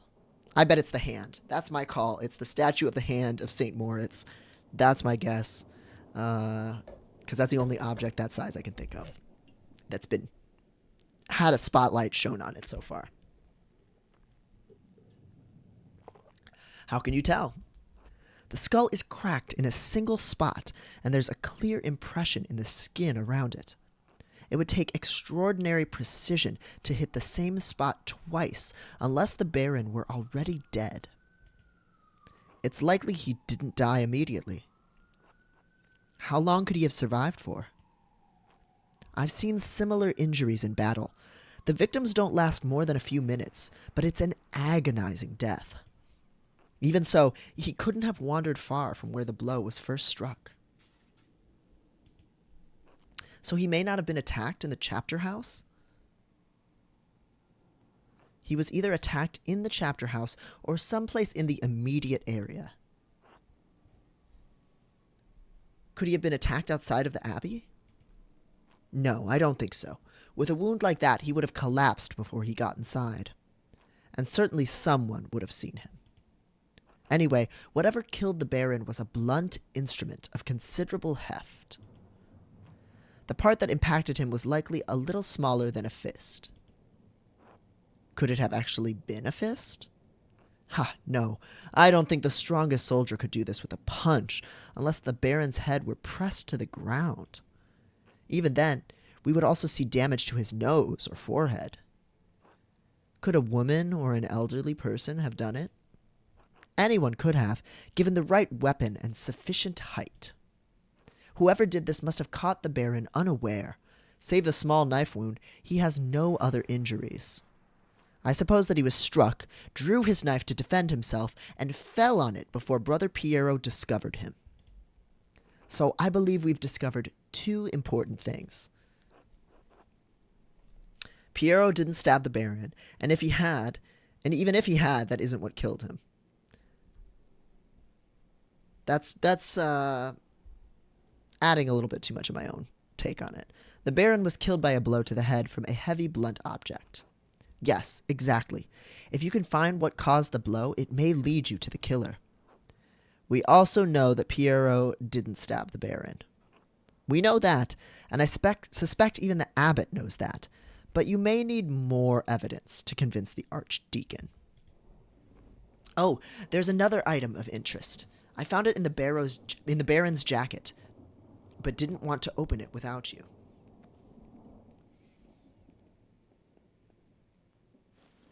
Flipping it back over.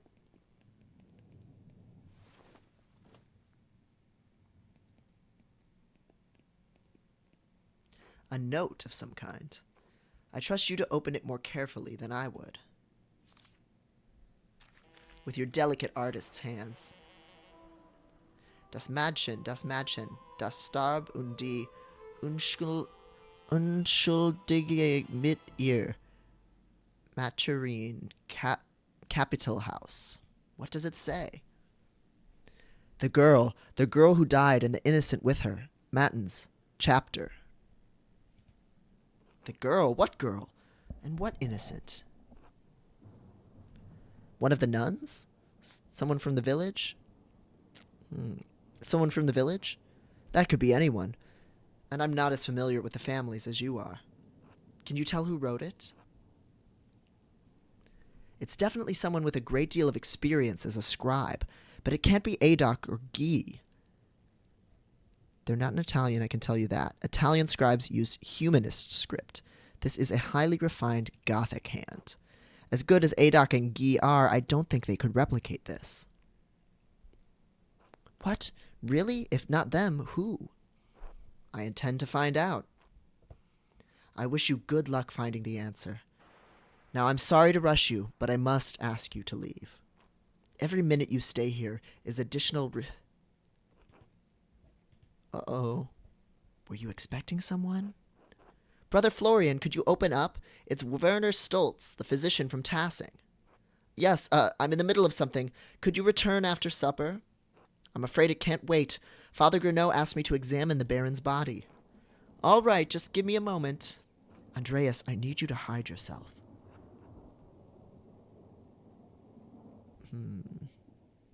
Of course. That's not a good hiding place, Andreas. Oh, the doctor's kind of pretty. Ah, Dr. Stolz. Sorry to keep you waiting. Now, what did you need? The abbot wanted me to examine the Baron's body before his wife arrives. It seems unnecessary at this point, as I've just completed my own examination. Well, then what's the harm in letting me take a look? Dr. Stolz, with all respect, I've finished. The cause of death is clear. If you had arrived an hour ago, I would have had no problem with your assistance. Assistance? I'm a university-trained physician. I can examine a corpse of my own without the help of a battlefield sawbones. Ooh. Should I get in it? I'll wait for now. Regardless of your opinions regarding my abilities, the examination is finished. If you insist on inspecting the body anyway, I must insist that the abbot tells me himself. What? Making me bring the abbot here is a waste of time. So is performing an examination on this corpse immediately after one was just completed. Idiotic. I'll return with Father Gurnot presently. Stomping away in his little tights. He was fine, though. That was close. Now quickly leave through the cloister before they return. Of course. Thank you, Brother Florian. Think nothing of it. I'll see you tomorrow. Until then.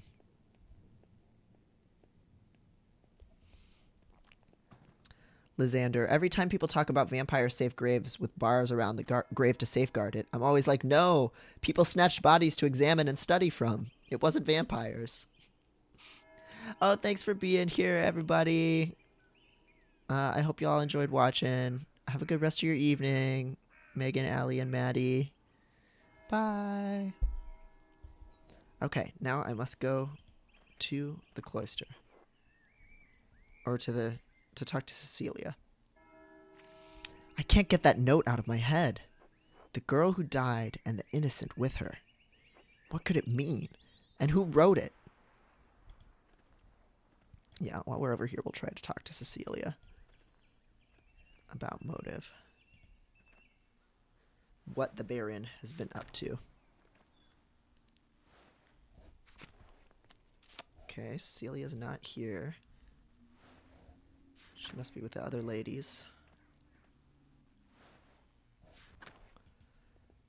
If I could just get somebody to talk to me. Convent is locked to outsiders, especially men's. Oh, look at the cat. There's Staub, or Mousefanger. Yes. Let's pet him.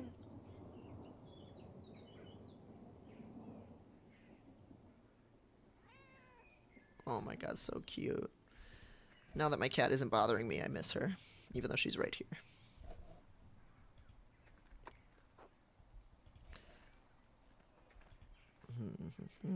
A pregnant girl? I don't know if we've gotten anything so far to indicate pregnancy, but I think if the Baron was slutting around, which he likely was, or assaulting people, we don't know, then that's not a bad guess.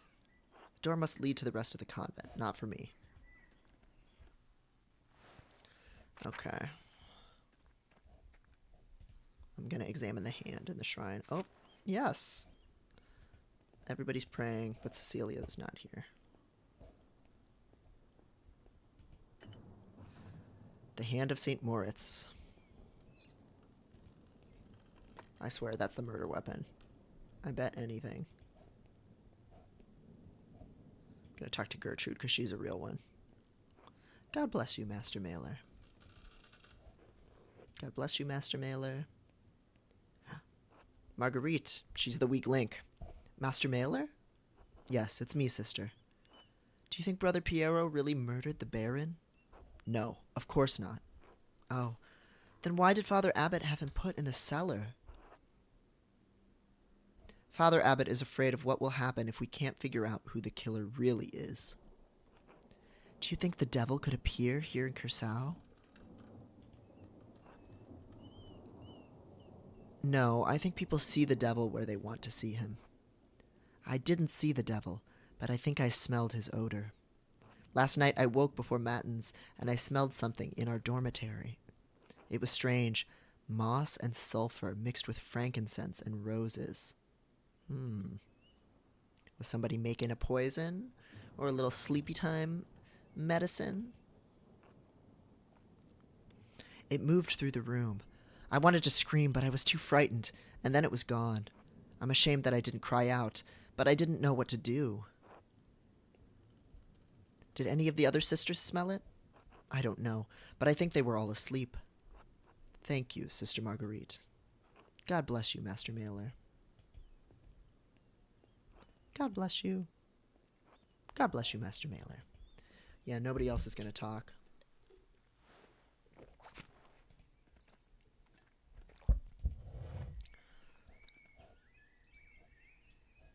Am I able to go in? I thought they said to go through the cloister. Weed. Sulfuric weed.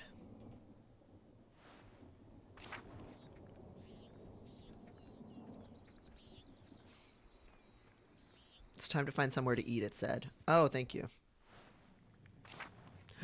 Oh, she's here. And there's her lady. Fürsten. Oh my god, let's pet Fürsten. Yes. Very good. Wow, she looks so cunty, the wife. I love her. Ah, Master Mailer, would you care to share supper at my table? I would like to talk to you about my late husband. My Lady Rothvogel, I would be honored to break bread with you. Thank you. Please sit. Move my phone here so it's not blocking the chat. Bless us, O Lord, and these your gifts, which we are about to receive from your bounty. Common nighthawks calling. Good catch. Oh, outside. Wow, that's magical. Through Christ our Lord, amen. Amen. Oh my god, look at this roast chicken, this bread with cheese. Are those fruits? I find myself rather out of place here, without the comfort of the Baron. Thank you for agreeing to share a meal with me, Master Mailer. Of course, the honor is mine. You are welcome to any comfort you may find in me in this difficult time. Oh my god. Another option may have opened up. I'll play it safe for now. It is a terrible thing what happened to the Baron. It has given me the shock of my life. I'm trying to find comfort where I can in my ladies and the Lord.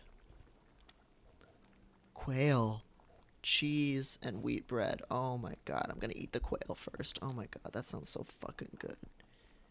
Not that there is much comfort to be found in these cold and dreary alpine towns. Lorenz and I had meant to take a tour of them before returning home to Worms, but, well, return we shall. I'm sorry for your loss, my lady. This sorrow is just the first of many, I'm afraid. Are you married yourself, Master Mailer? A woman waits for me in Nuremberg.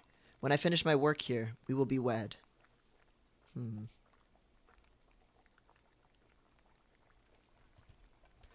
you not look forward to the responsibilities of marriage, Master Mailer?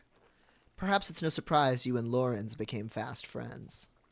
I imagine he saw something of himself in you. Oh, my. He even gave you one of his pins. He must have been quite fond of you. Rarely have I met someone with such a depth of knowledge and a thirst for debate. His thirsts were not limited to his scholarly pursuits, regrettably. His lusts for drink and women once afflicted him with great remorse, though such shame faded with time. Lorenz was a flawed man. His various infidelities were no secret to me. But are we not all flawed before Christ? What more Crail? What the fuck is frumentry? Frumenty. Is it like a porridge? If anybody knows what the fuck frumenty is, let me know. I'm gonna eat my emmental cheese and wheat bread first. When one door closes, the husband, another door opens, his wife. Yes, maybe I should be shooting my shot more, since she seems to know her husband was a bit of a piece of shit. I loved him as a wife should properly love her husband, but I would not say that we were friends. I only hope his appetites are not what led him to this end. I've been searching for the answer to that quandary myself. Were you and Lorenz so close that you would trouble yourself so? My motivation is personal. I'm afraid I can say no more than that. I wanted to say, like, I was trying to fuck him, but no. Hey, Seb, hello. How's it going? My mentor, Brother Piero, was found with the Baron's body, but I do not believe he killed your husband. If not him, then who? I do not wish to speak out of turn. I see. Well, I suppose it shouldn't surprise me that my husband made his share of enemies. He was a man of many opinions, and he gave them freely, to all who would listen, and some who would not. The previous abbot, Father Matthias, seemed to appreciate that about him. This new abbot is perhaps more conservative. Father Matthias was an open-minded man, from all I've heard, a true scholar. Father Gournod doesn't share Matthias's passion for the written word, yet endures the expense of it. To be put in such a position would make any man unhappy. I understand. I wonder what he will make of Lorenz's gift to the abbey. What gift was this? It seemed to be a little thing, of more interest and value to my husband and the former abbot than Father Gournod. Lysander said about this frumpty, which I'm about to eat, it was usually made with cracked wheat, boiled with either milk or a broth, and was a peasant staple.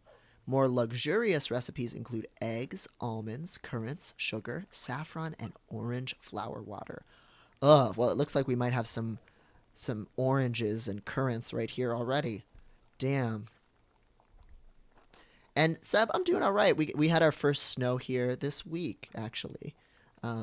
Oh, Seb, you haven't been here on a stream since I got the cat, right? So I should show you, even at the risk of waking her up.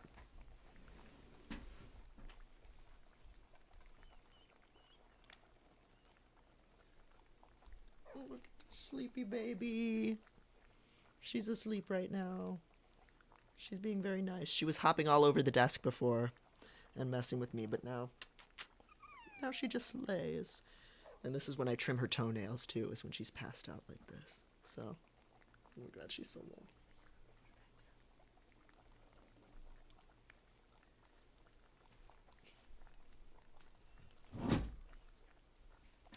So, it's hard not to be doing well with that. She's bringing me so much joy these days. He had found a book about the history of Tassing. He believed it contained some scandalous details.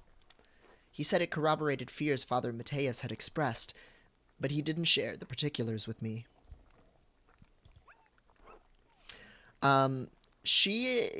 We covered Dump Truck's cage in chicken wire, so it's very hard for her to harm him in any way. And so now it's working out where they can look at each other through the bars and sniff each other, and she can watch him play, and nothing all too bad happens, which is good.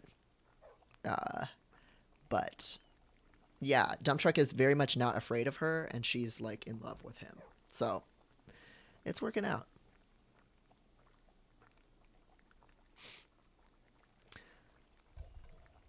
Do you have a sense of what the scandals involved? Beyond the breadbasket of Tassing's history, I cannot say. My understanding is that this community is quite old. I'm sorry I can't be of more help. I have some education, but I lack my husband's thirst for knowledge. If you find the book, hopefully its significance will be apparent. If God wills it. So that's the book that Martin allegedly stole. Do you plan to stay in Tassing long? Perhaps in a few days I'll return to Worms. I wait on the arrival of the Archdeacon. When his investigation is complete, I will go. Though the circumstances of my time here are dire, I'm in no hurry to return. Why is that, if I may ask? I shouldn't... I see a glimmer now of what Lawrence saw in you. You are a disarming man, Master Mailer, and much too easy to talk to. You're not the first to tell me so. That does not surprise me. To be frank, I do not know what will become of me when I return to Worms. My title and residence may be in jeopardy. Lorenz and I have a son, but he is young yet. I don't know many of the legalities, only that my position is at some risk. Disarming man. Oh, she wants you. All right. I might try. This seems like a better deal than the marriage I had set up for me back in Nuremberg. Would you like me to elucidate them for you? I studied imperial law at Erfurt. Ah, thank you, but no. I fear it will only heighten my unease. I'm sorry to cut our conversation short, but I fear I must rest. Thank you for having me at your table. Be well, Master Mailer. And whatever anyone says of my husband, I'm certain he appreciated your friendship. Damn, what a day, what a day. This is like BG3. This heterosexuality is just a bit cooler. That's what I'm saying. Like, to me, it wouldn't be straight for me to hook up with this woman because we're both doing it, in remembrance of her husband. So in a way, this is me fucking her husband. It's adultery. It's gay. It's polyamorous. It's great. Looks like I can't talk to her lady. Lots of first-year grad students in my department's first snow. Oh, where are you at? Oh, and the mouthwashing stream is on the it's in the VODs here, or you can look at the and we have a playlist of Time Theft Today streams here on Twitch that you can look at, and it would be there. Or you can go onto the YouTube. The channel is just the same as here at Dr. Devin Price, and you can find that stream. We did that a couple weeks ago. Really good. Really good game. Thanks for hanging out, 256 colors. Yeah, we'll be doing another Time Theft Today sometime soon. So come check that out. NIU. Oh, okay, cool.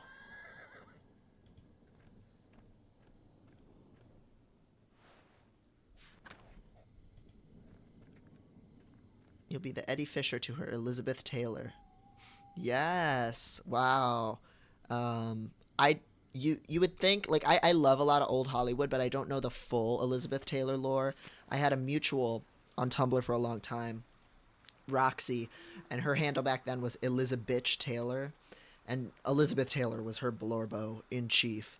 So I knew a fair amount, but I think I know more about, like, the Richard Burton kind of stuff. Northern Illinois, big enough where it doesn't feel like doxing. Oh, yeah. Lots of international students. Ah, that makes sense then, yeah. I hope they enjoyed the snow. It was a good first snow to have. Oh, look at that owl. Ooh, cool. You know, we got some really pretty wet snow, and then it melted the same day. So that's pretty ideal. Where is Attilia's house? I thought it was over here. Smokey's home. I haven't been over here. Let's just look at Smokey's home. It looks like he might be a unhoused gentleman. Oh. No, actually, this is pretty, Look at that little owl on the tent. That's so cute. Smokey's got pretty elaborate digs, actually. The tiniest snowfall here panics us. Y'all are... I don't know how you do it. Like, you can't handle heat. You can't handle snow. You can handle rain. I'll give you that. But that seems to be it. Let's see if the widow is around. Wait, she's down here. Lottie Knot. Cute little underwater game. Ooh, there's so many water games lately. I haven't heard of that one. Oh, Attilia's asleep for the night, yeah. We can't handle anything. Seasoning. It's hard. It's hard being English.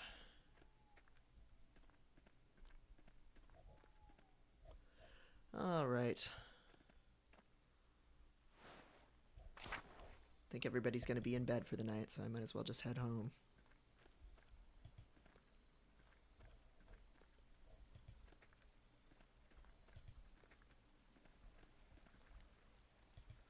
To the Gertners.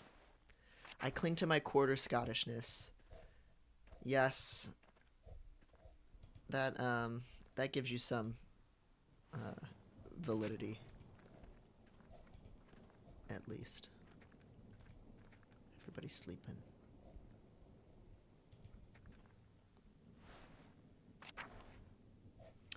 Alright. Oh, there's a leaking hole in my room. That sucks. Oh well. Bedtime. Got my little sleeping tunic on.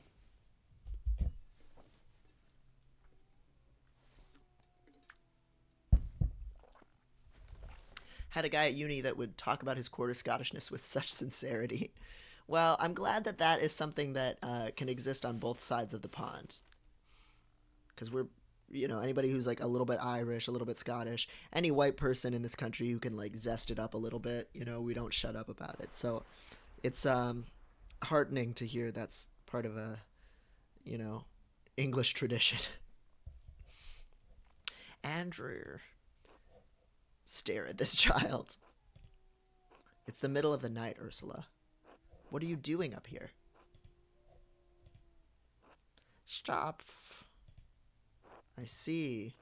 Ha ha. Would you like me to tell you a story? Would that help you sleep?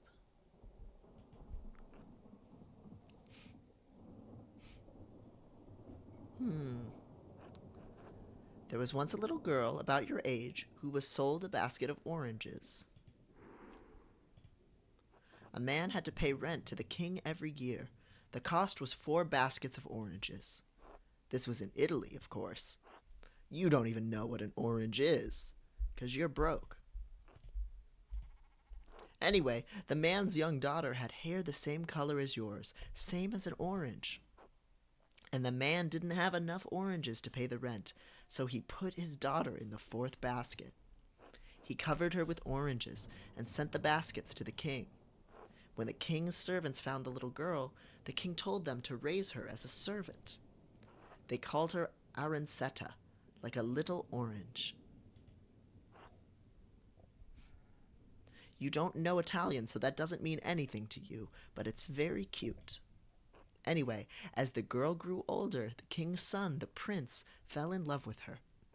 But the other servants were jealous, and they gave her 3 Anyway, they were very happy together. I was getting wrapped up in this story. Damn. Did I sleep in, or do I always just sleep all the way through to work time? Time to get back to work.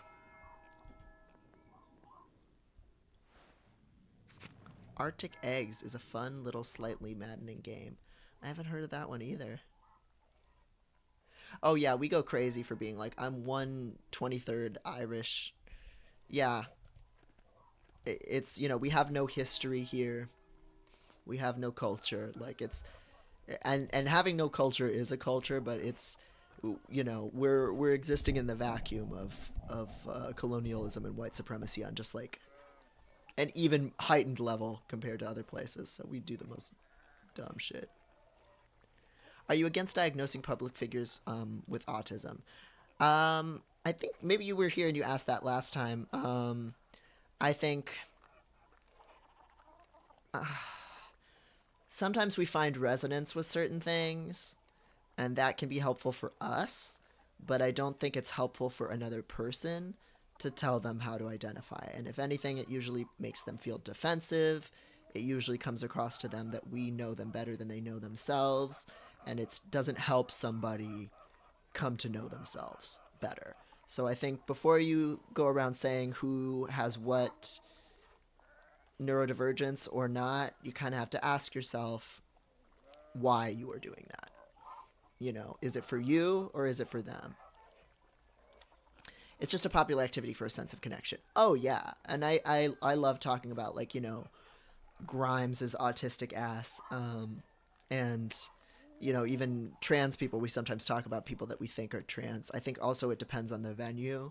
Like if you're talking privately with other autistic people and saying, "Oh, I get an autistic vibe from this famous person," that's one thing. But as a public figure speaking publicly, I'm gonna generally, for the most part, not entertain that. We did have a stream months ago when people were saying Ron DeSantis seemed autistic, and we talked about that. So if that's interesting to you, you can check that out. And if it's someone like that where I feel like I don't care whether I'm going to hurt the person's feelings, like I don't care whether Ron DeSantis ever figures out he's autistic or not. So I feel more comfortable there saying like, yeah, he's probably autistic, but who cares? What matters is that he sucks. But yeah, it was an episode with Eric Garcia was also there. So yep. Alrighty. Let's see what they're doing here today. Hello, Andreas. It's nice to see you out and about. Morning, Clara. Keeping busy? Always. If it's not the washing, it's the cooking, the mending, the tidying. I'll lose my head if I count it all. And that's before we get to the wool. Goodness, all that wool. Wool? We sheared the ewes last week to prepare for the lambing. You remember the bleating, I'm sure. How could you forget? My ears are still ringing. Now the wool's all washed and we've got a pile of spinning to get through before the lambs are born. Where will we find the time? Who does the spinning? You? Goodness, no. It's too much work for one woman to bear. All the women pitch in. Many hands make light work, eh? Do you enjoy it? So you have so many sheep, it sounds laborious. I've never had much of a hand for spinning, so I enjoy the company more than the work. It's rare so many of the women in town are in the same room together. We share recipes, stories, hardships, friendship, And maybe a little bit of gossip, too. You must know quite a lot about the goings-on in Tassing. We know some, it's true, but Johann Bauer is there to watch over us, so things can't get too rowdy. Oh, Andreas, you should come by. Will Eva be there? I'd like that, thank you. Everyone will be glad to see you, I'm sure. We meet at Johann Bauer's house. Please come by in the morning or afternoon and speak to Johann. I should get back to my labors, but it was lovely to see you, Andreas. Take care. Be well, Clara. I've been playing lots of little games on Steam since I got my Steam Deck. Love how many games I can go back to now. Nuts is a fun one where you set up cameras to track squirrels at night, too. That sounds really adorable. I I would love to get a Steam Deck. I think that might be my next generation game console more than anything. All I'm riding with right now is this laptop and the Switch, so I'm contemplating getting one of those. Andreas? God bless you. Okay, let's go to Johann's, I guess. See what's up. There's little Hans. Hey, Andreas. How's it going, Hans? Keeping busy in the fields? I guess. Do you like it? What? Farming. I never really thought about it. Dad says it has to get done whether I like it or not. What do you think about it, then? Uncle Franz said Brigitte might come help with the laundry today. Here's Franz and Brigitte, who we've not met so far. She's Martin's wife, right? She seems nice. She is. Nicer than Veronica, anyway. I wish Brigitte lived here instead of her. Well, you have a good time thinking about your cousin's wife. What? Until later, Hans. Bye. I wish I had a descriptive trait in front of my name, too, like Hot Lysander or Intelligent Lysander. Ill Peter. Yes, very that. Steam Decks aren't available where I am. Seems like great for chill games like this. Yeah, that's the one thing that I don't think you can really play like a more intensive game on a Steam Deck. Maybe Fortnite. Probably not. Definitely not Call of Duty. Or like a big shooter or whatever. Probably not Baldur's Gate either. Can you play Baldur's Gate on a Steam Deck? I'd be curious about that.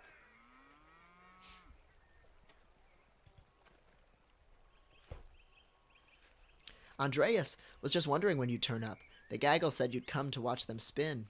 Between you and me, Hetty's not about to let you go once she's got you in her claws. So I hope you've got a few hours to hunker down and get comfortable. Yeah, fuck it. I'm happy to spare a few hours. Hetty'll be glad to hear it. She's got a fondness for you. Heaven knows why. Now, I can't let you inside among the unmarried girls, being unmarried yourself, but you're welcome to watch through one of the windows. That's really weird.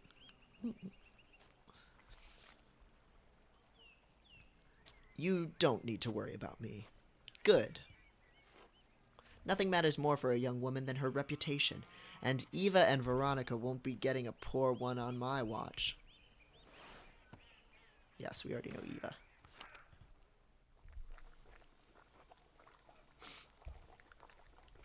That idiot never did see trouble. He didn't want to jump in feet first. You don't think he's gone to Innsbruck? Who are we talking about? We were discussing my cousin, Martin. Even though my mom says we're not supposed to. It's different when I do it. Veronica, don't argue with your mother. That's not fair. And no backtalk. Keep listening. Sorry, Dad. Anyway, I doubt Martin's gone to Innsbruck. That's small time to the little shit now. You think he has something more exciting in mind? It's a big world. Perhaps he intends to explore it. Or escape. The nobleman was just murdered up at the Abbey. Oh my god, I love the kid playing with the string.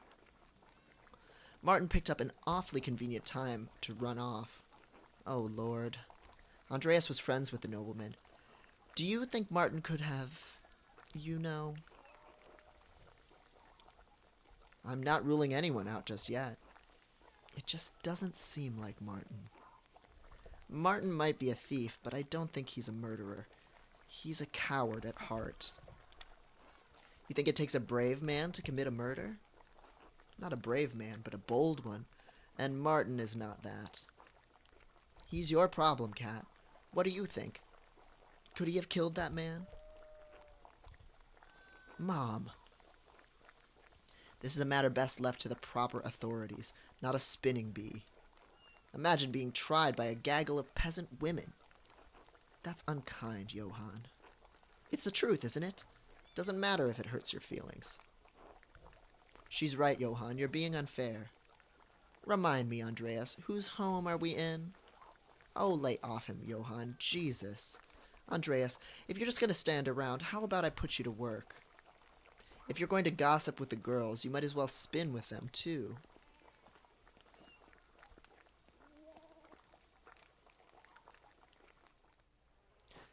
Ooh, how does this work?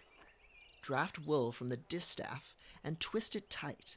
Then spin the tight yarn onto the spindle. Okay. I have a Tumblr mutual who spins yarn in the old way like this. Once there's enough yarn on the spindle, collect it at the bottom and begin again. Draft, twist, spin, collect, repeat. You'll figure it out. Okay. Shit. I did too much. Damned thing.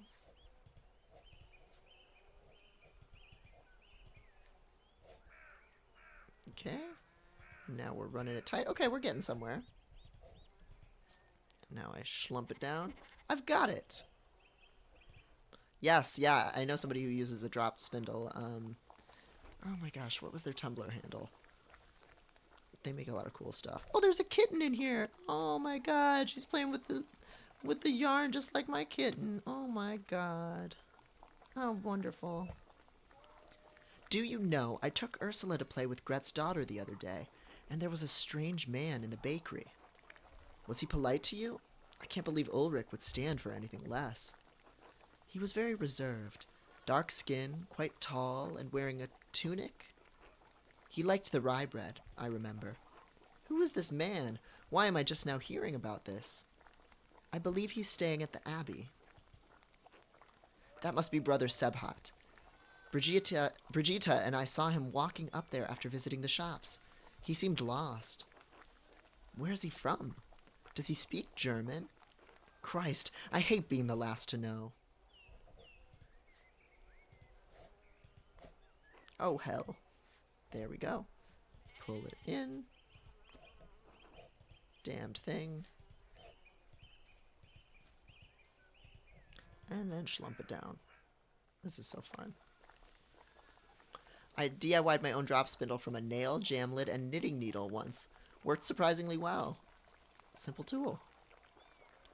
I love how this game depicts small everyday stuff like the kitten and the yarn. It makes it seem so much more human. Yes, it makes history seem very human, just very small scale, prosaic. Like, I love that about it. The food, the tasks, the gossip. So fun. So fucking fun. Vegeta. Yes. Vegeta's in this game. You know, I saw Big Jorg talking to that nun again. The young one. Huh, who can blame him? God damn it, Johann. He knows she's trouble. I told him to stay away. She's very pretty, isn't she? In a mean way. Pretty perhaps, but a nun all the same. He knows better. When has that ever stopped Big Jorg from doing anything? Okay, yeah, that's Big Jorg. We have plenty of pretty girls here in town. My Veronica's not half bad. Mom! Let's not give Andreas any ideas, eh?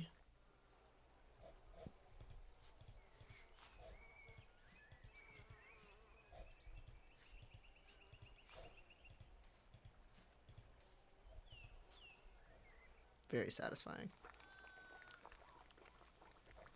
Brigitta has been spending a lot of time at her mother's house lately. Agnes is glad to have her home, and Lucky's always treated her like a daughter, but I can tell they're concerned. Are Brigitta and Martin having trouble, Veronica? That's one word for it. Brigitta does what she can, but nothing pleases Martin. He won't lift a finger for her or Wolf. Oh my god, the baby! Oh my god, that sad little Charlie Brown ass looking baby. Oh. Hello, Pansy Scheme. Oh, I'm glad to hear I picked a option that not everybody gets to see. The time is very limited in this game, which I like, because then you do get to the end, like it or not, but yeah, it boxes you in. He's such an asshole. Well, that's not his business, is it? Women's work and all that. You ever seen him doing much men's work, Dad? Can't say I've ever seen him do much work at all. Perhaps Lucky can talk some sense into Martin. He's always been a devoted husband and father. Lucky Steinauer is the model of what a man should be. Okay, well then I guess if Lucky hates the Baron, and Lucky's the model of what a man should be, he might be solid. Is everyone behaving themselves in here? Oh, it's you. Afternoon, Otto. Come to see anyone special? Hello, Otto. It's good to see you. I heard laughing from the road and knew you all had to be up to no good in here. And look, there's Andreas. Have you been minding your manners? Old Johann here's a real stickler for propriety. Hand to God, Master Zimmerman. Not once in my life. Likely story. Don't be so quick to judge, Johann. Andreas carries himself like a man who's caused his share of mischief. That's called confidence, gentlemen. How can you take pride in a good day's work when all you do is fiddle with your paints? We all know you work hard in the fields, Johann. No need to boast. He works hard in other places, too. Mom! You've been in town a few months, Andreas. Got any burning questions you've been meaning to ask? About Kearsarge Abbey. Clara mentioned the abbot has suddenly started raising taxes. Raising them and changing their terms, yes. When Father Matthias was the abbot, he would let us pay a portion of our taxes in crops. Naturally, the shit-for-brains abbot put an end to that this year. Even if our crops fail or produce less than we'd like, we still owe the abbey for the use of the land. It doesn't make any sense. How can he raise our taxes when the price of our grain does not rise too? Where does he think the money comes from? He doesn't think about the common folk at all. If it's not his abbey, it's not his problem. But it isn't his problem. What about the miller? Doesn't he have some part to play in that? Lenhart drives a hard bargain. He won't give us a better deal just because the abbot raised our taxes. Oh, hello, Lenhart. We haven't met him yet. Oh, the baby and kitten are sleeping. Oh, so cute. What we need is access to more land. Trying to bargain with Lenhart won't get us that. Lenhart is not a kind man, and he does not negotiate. He might if you carry a lot of debt, but his bargains are cruel. We pay him even before the abbot, though. I'm not sure why. Good. I have nothing Christian to say about Lenhart Miller, so I will say nothing at all. Except that I hope he falls in a fast-moving river during a flood and dashes his brains on the rocks. Jesus Christ, Hetty. Can we talk about something else? Come on, Andreas. Surely you've got better questions than that. About Tassing.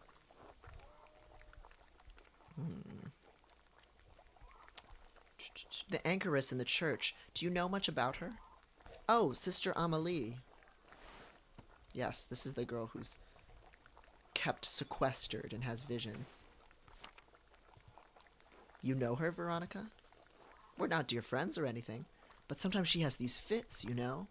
And if Father Thomas isn't there and I have time, I'll wait with her until he arrives. Since when? I didn't know anything about this. Ah, and here I thought you just adored the church building. You're so funny, Veronica.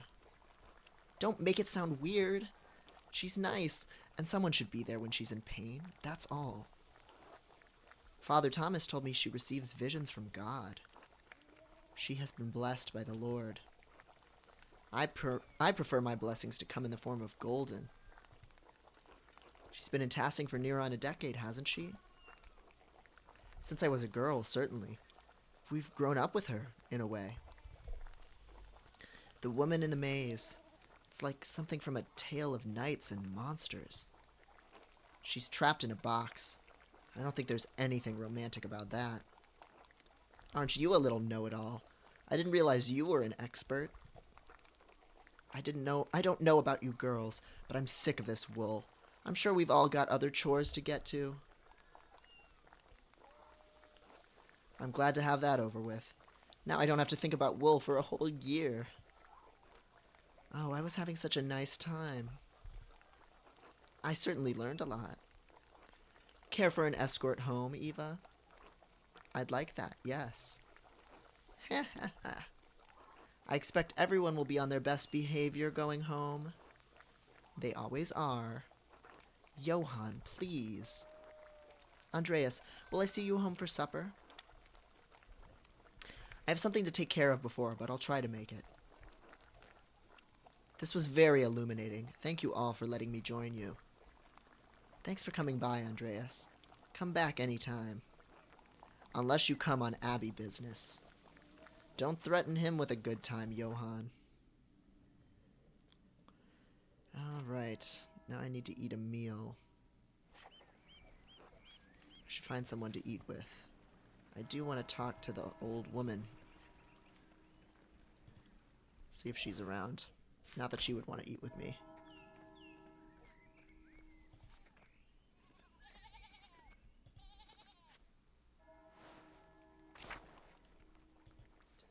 You want something?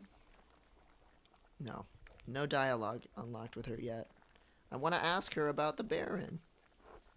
This must be Ranig's cane. It's strong, sturdy, and here the head has broken off. The break looks recent. Could Ottilia have used this cane to kill Lorenz? Ottilia, your husband's cane is broken. Do you remember how that happened? How should I know? Everything in here is broken and falling apart. The head broke off at some point. I don't remember how. Right. Pah. Ranig's broken cane.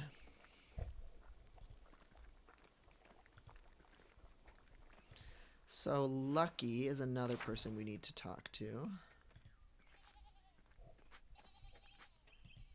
Do I have like a list of all the people here? People. Nice.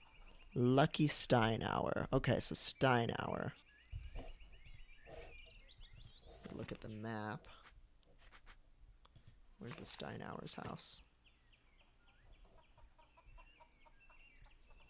Outer Farms, Bower, Waterfall Abbey, Salt Mine.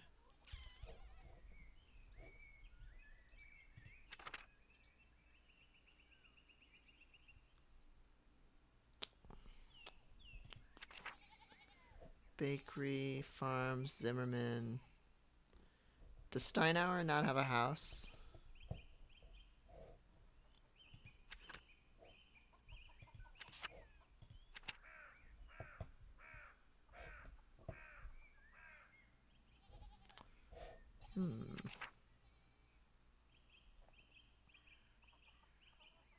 Oh, I haven't seen the midwife either. That might be worth talking to. I could definitely get a meal at the Druckers.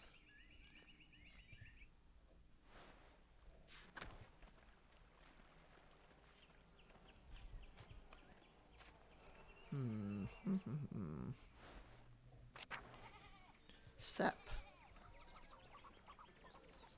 Let's see what's up with Zepp. Are you Joseph? That's right. Well, Sepp Hubner. Oh, Sepp it is. You the artist staying with the Gertners? Yes, Andreas Mailer. I work in the Abbey scriptorium during the day. Oh, right. I think I've seen you in the meadow on your way to and from. Anyway, I live out past the mill, farm the land there with my family. I came into town to talk to Andreas about some nails. Just waiting for him to finish up. Do you take beer everywhere you go? If I'm thirsty, you're damn right I do. You strike me as a man with an insatiable thirst. You may be right about that. Well, I'll leave you to it. Thanks. Nice meeting you, Andreas. Until later, Sepp. Okay. Blacksmith's over. I can hear the blacksmith working. We'll check in on him, see if he knows anything. Hello, Andreas. Hello, Andreas. Nothing. Go to Central Town. Chop it up with people. There's a Steinauer.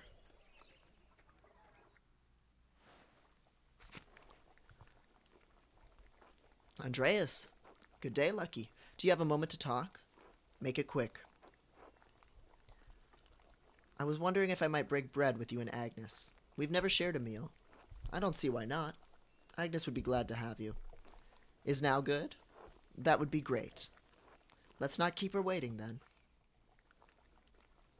Bless us, O Lord, and these your gifts, which we are about to receive from your bounty.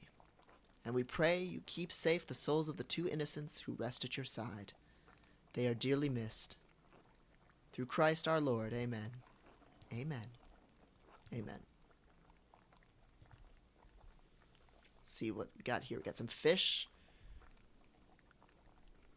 Looks pretty good. Some herbed fish. You're looking tired, Agnes. Did Else keep you up late? Or Elsie?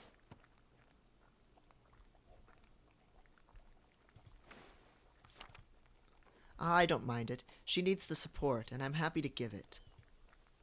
Someone has to look after the women of this town, and Werner hardly cares to. That's the doctor. The hot doctor. Is Elsie the miller's wife? Or, what should I ask? You don't care for the doctor? He's terrible. Haven't you met him? A stuck-up ass who thinks he knows everything just because he went to a fancy university. No offense meant to you, of course, Andreas. You've never lorded your education over me. Pah, Elsie deserves better than his clammy attentions. The women of Tassing are lucky to have you as their midwife, Agnes. God bless you for saying so, Andreas. Stuck-up ass. Yep, that's my type. I tried to do right by the women here, as I hope they would do right by me. It's the Christian thing to do. Even if the woman in question is Elsie Millerlin. Is Elsie the miller's wife? Married to Lenhart Miller, yes. I'm surprised you haven't met her yet. Did something happen to her? She lost a child a few weeks back. She was overjoyed when she finally quickened, but her bleeding returned soon after. It has been difficult for her, but she has been through it before. She will make it through again. Okay, what do we got? Swabian ravioli. Trout. Oh, we'll start with the trout. And then we have some bread here. She is strong in her love of Christ and in love of her husband. She does dote on him, though Lenhart hardly deserves it.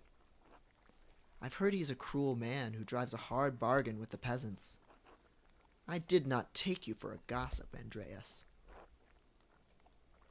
Shrug. Spreading rumors is not Christian behavior. Lenhart is cruel. To his wife and the peasants both. There's no denying that. Take it as a caution, Andreas. Don't get on the miller's bad side. Noted. But the best thing we can do for Elsie is care for her as neighbors, like Christ tells us to do. She isn't the only one in Tassing who struggles in her marriage. Even my Brigitta has her troubles. Keep hearing about Brigitta lately. Clara mentioned Brigitta and Martin were having difficulties. We should have never agreed to their marriage. She deserves better than Martin Bauer. She loves him, Lucky, and she had to marry sometime. What could we do? Found a man who isn't such a useless shit. At least we got Wolf out of it. I'll make sure he grows up solid. He'll become a great stonemason. Just like his grandpa. Ooh, I'll have the ravioli, yes. Now, why don't you tell Andreas about your work at the Abbey? You said you found something strange in the building? Strange how? Ah, that. I was repairing a cracked wall down in the crypt. The Abbey used to be a Roman fort, right? So it's no spring hen. I bumped into a relief of the Virgin, and a door slid open. It was the damnedest thing. I discovered the same thing.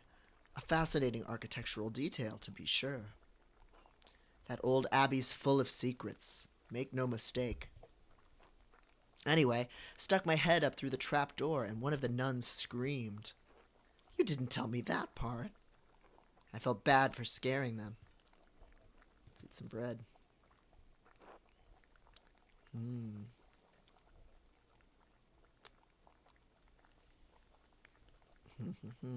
You must have frightened Sir Illuminata half to death. I probably should have knocked first. Never know what you'll find behind a closed door. Speaking of work, I should get back to it. Still lots to fix after that storm. It was lovely having you, Andreas. Take care, Agnes. Lucky. Thank you for your hospitality. See you around the Abbey, I expect. Damn, I didn't get any information from him about the Baron. Time to get back to work. Damn. Hello, Andreas. Something you need? Something occurred to me while we were eating. Andreas, I have things to do. Father Thomas needs me to help out at the church, and after that I'm going fishing with old Otto. Oh, that's a cute drawing of old Otto. So if you don't need me to repair a wall or a fallen chimney, then leave me be.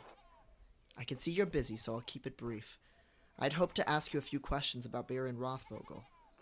I don't think so. Why not? I don't want to. You are a grown man. That should be reason enough for you. I saw you shouting at the Baron when he arrived in Tassing. What was that about? Andreas.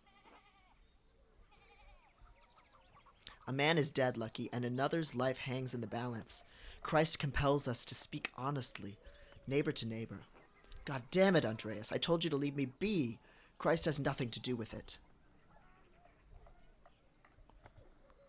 Lucky already told me he didn't want to talk about Lawrence, but it's clear they argued over something important, or Lucky wouldn't be so hostile. Lucky is known to be an honest man. Maybe I can push him a little bit more. I shouldn't suggest he's a murderer. That's not helpful, and that's not what I'm getting at here. We're trying to figure out who has a motive to kill Rothvogel, which could be a lot of people. If he's some kind of cad. All right, I won't press you. Good day, Andreas. He was not being forthright with me, and he seems eager to get away. If I wait here, maybe he'll leave and I can observe his actions. But should I do it now? It will probably take a while. I'll observe Lucky later.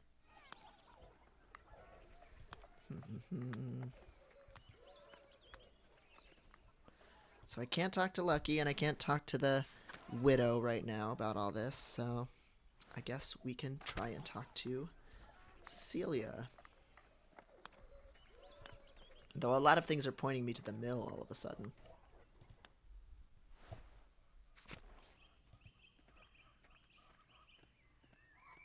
Hello, Andreas. Oh, there's Father Thomas. God be with you, Andreas. Or Ferenc? Where the fuck's Ferenc?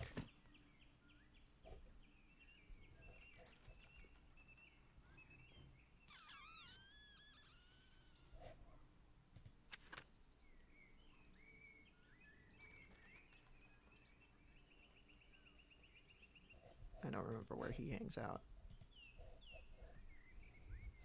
I'm gonna go to the mill real quick, since I haven't met them yet. Elsie. Good afternoon. Forgive me, I've forgotten your name. Andreas Mailer, master artist. Oh, a master at such a young age. It's impressive. Well, I admit I'm not quite a master yet. Still finishing my masterpiece. What is that like? Hard work, but it pays off in the end. To live a dream. I'm gonna just keep being self-absorbed. It's not for everyone.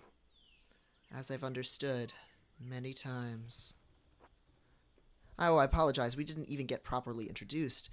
You must be Elsie Muellerlin? Yes, that's me. I heard Clara and Eva had an artist boarding with them. That must be very exciting. They've treated me very well. Perhaps Eva more than Clara, Oh, I only meant living on a farm among the townspeople. Isn't it very lively? Only when ill Peter wakes in the night and can't find his chamber pot. Yeah, I'll do that. Ursula brings some joy to the household, though. Such a lovely little girl. I pray the Lord may someday bless us with a daughter. Elsie! Have you finished with your gobble? There's work that needs doing. Oh, no. I'm sorry, I have to get to my labors. Of course. I apologize if I've bothered you. Until later, Mistress Muellerlin. Until then. She seems very, depressed and worn down. Here's little Paul. Hello. Paul, right? I don't think we've talked before. I'm Andreas. I'm staying with the Gertners. Oh, but you're not a farmer. Why are you living with the farmers? They're letting me board with them while I work in the Abbey's scriptorium. You're a monk? I'm an artist. Oh, like you do drawings? Drawing, painting, calligraphy. If it goes in a book, I can put it there. Oh, is that... How do you get money? What? The Abbey pays me, of course. Art is a job, just like being a miller is a job, but it's also a calling. My dad says drawing's stupid. It's not worth anything. Your dad's wrong. Not where he can hear. Sorry. Do you like to draw, Paul? Yes! More than anything, but I have to do it where Dad can't see. He gets mad. My dad doesn't like some of the things I do either. That's why I don't tell him. Can I tell you a secret? Nothing on this earth would please me more, young Master Mueller. Sometimes I draw on the ruins, in the meadow where Dad can't see. The Romans would have been honored. They loved defacing monuments. I don't know what that means. Don't worry about it. What do you draw? Cats. Mom, I don't know. Stuff. I probably shouldn't be talking to you. Dad won't like it. You're probably right. I'll go. Until later, Paul. And hey, keep drawing, all right? I will. Bye. Well, we solved the mystery of the drawings on the ruins, I guess. Afternoon. You're the Gertner's boarder, aren't you? How could you tell? You look like a man who understands the power of appearances. Quite unlike the Gertners. They're farmers. You expect them to act like kings? Little dignity wouldn't hurt them. They bleat like sheep when times get hard. Only Eva's got a backbone. How is she, by the way? She's fine. Why? I'm only curious. She used to bring their barley to me, but Peter insists on delivering it now. A shame. She'd shown some curiosity about the mill. I'd hoped to foster that. Is there anything special about it? She's the only windmill in Bavaria. Did you know? Constructed in exacting detail from Dutch specifications. The gem of the Alps. And none of the incurious dolts here can appreciate it. I suspect they have more urgent matters on their minds. I should be going. Until later. Until then, Mailer. Yeah, this guy's a dick. A dick to be sure. He's real smarmy. Real smarmy. Enough that even with Mailer, I didn't have the options to butter his biscuit very much at all.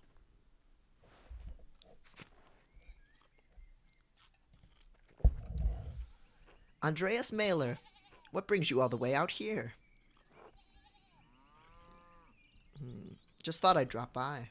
Well, thank you. Not much happening other than the spring planting. And hopefully a sister for Anton soon. It's hard not to be fearful, given how things went last time. God will protect you and your child. I hope so. I wish I knew why we didn't deserve his protection last time. Maybe it was something I did. Maybe something I didn't do. Maybe it was Carl. I'll say a prayer for your family, Helena. God bless you, Andreas. Carl. Hello, Andreas. Carl has very little to contribute. And here's my buddy Till. Hello, Master Mailer. Nothing new. Nothing new with Till. Alright. I've bounced off work long enough. I guess I should go.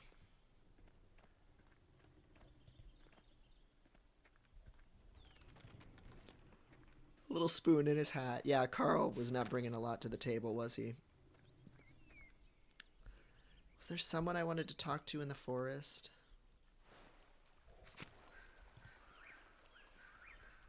I haven't talked to Smokey. Oh, there's multiple guys here. Václav and Smokey. Oh, Master Mailer? Yes? We met once before, I think. You were drawing something by the waterfall.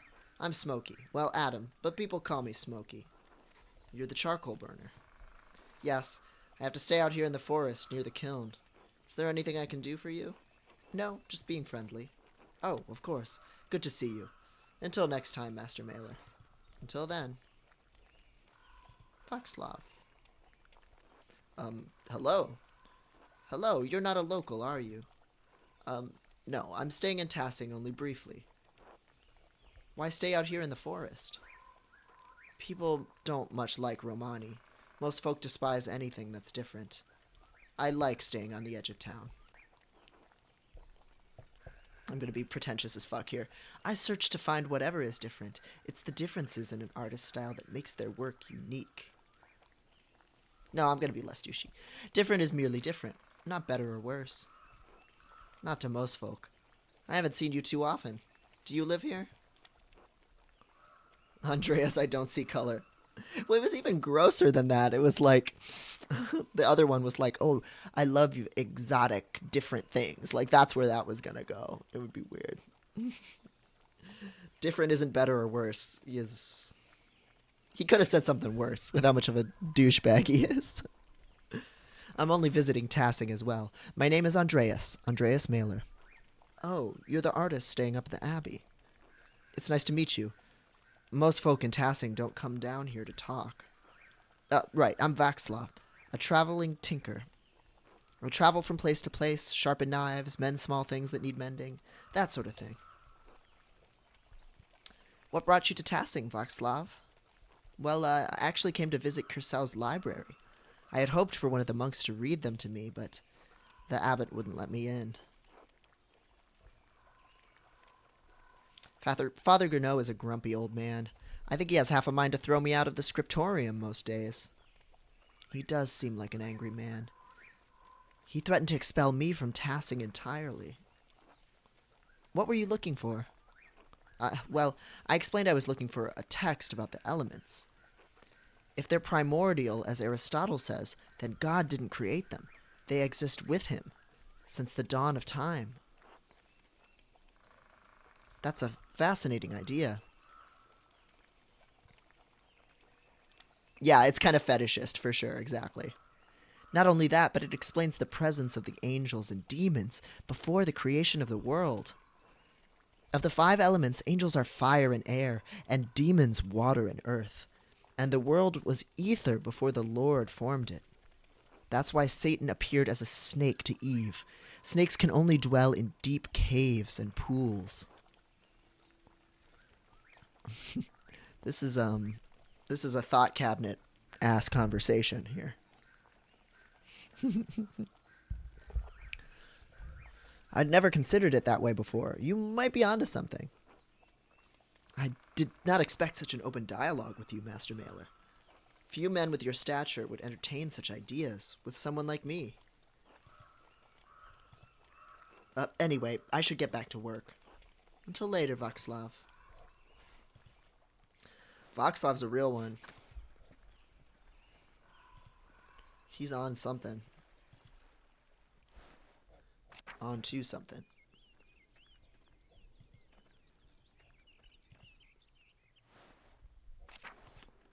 Alright. Time to keep sniffing around.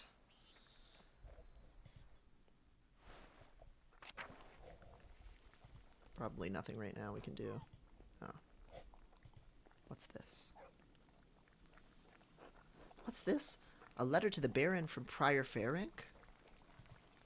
My god, Lawrence was blackmailing Ferenc to get him to perform some kind of occult ritual. No wonder Ferenc was so unsettled when Lawrence arrived. The Baron could have gotten him executed for witchcraft. All right. Guess we do need to talk to Ferenc.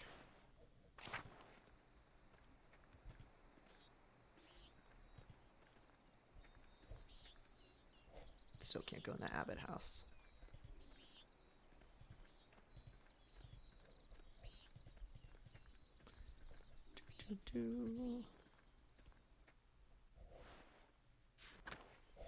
All right.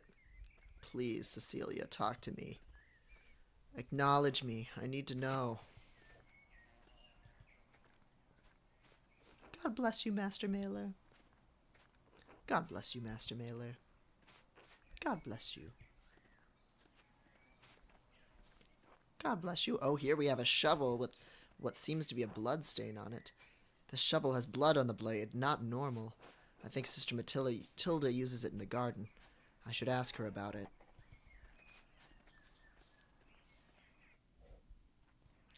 God bless you, Master Mailer. May I ask you some questions, Sister Matilda? You know Mother Cecilia doesn't like us talking to men unless it's truly necessary. I have to ask you about your shovel. The garden shovel? I wouldn't say it's mine. It belongs to the Abbey. I just use it more than the other sisters. There's blood on it. I recently used it to kill baby rabbits in the garden. The other sisters are too squeamish to do it. I didn't clean it because it was going right back in the dirt anyway. But why bring up the shovel? Oh, I understand. No, I didn't use it to kill the Baron. A man is not a rabbit. Sister Matilda, did you receive a strange note recently? Yes. How did you know? Baron Rothvogel received one. What did it say? Here, look for yourself. Remember what he did, the violence you suffered. The red bird flies. Matins, chapter. Rothvogel, the red bird. I found it in my bed in the nuns' dormitory. You can keep it if you'd like. In your bed? Who could have put it there? The only people allowed beyond the garden are the sisters. I can't imagine any of them making this. Mother Cecilia and Sister Illuminata have beautiful handwriting, but both of them have been so kind to me. Thank you for your time, sister. God bless you, Master Mailer. Sussy. Woundwort. Into the aquarium. And nothing to do as usual.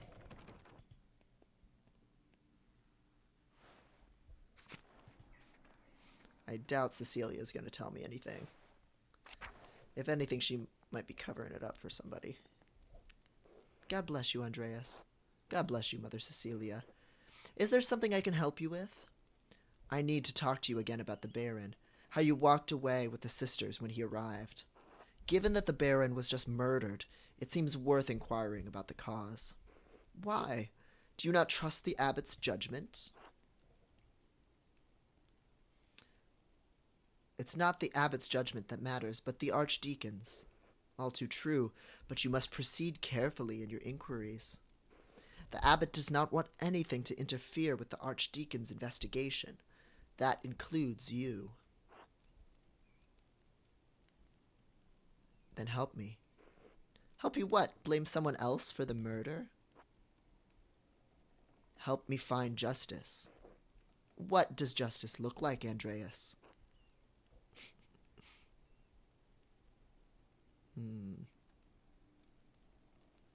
I won't know until I found out who actually did this. I am simply a nun. Why do you think I can help you? I saw how you reacted when the Baron arrived. You must know something about what's going on. All right. I did have reason to be concerned about Baron Rothvogel's presence. The Baron caused irreparable harm to one of the sisters on his last visit. The damage was severe enough that she had to leave us for some time. I'm picking up what you're putting down here. What kind of harm? Irreparable. That is why I removed the sisters from his presence as soon as I could. Which sister? Can I speak with her? No, Andreas. I don't think that would be appropriate. All right, this doesn't help me much if I don't know what happened or to whom. I understand this is less information than you likely wanted, but I do not think I can tell you any more in good conscience. Trust me when I say that the victim of this incident could not have killed the Baron. I need more than that. Are there any records on her? On what happened?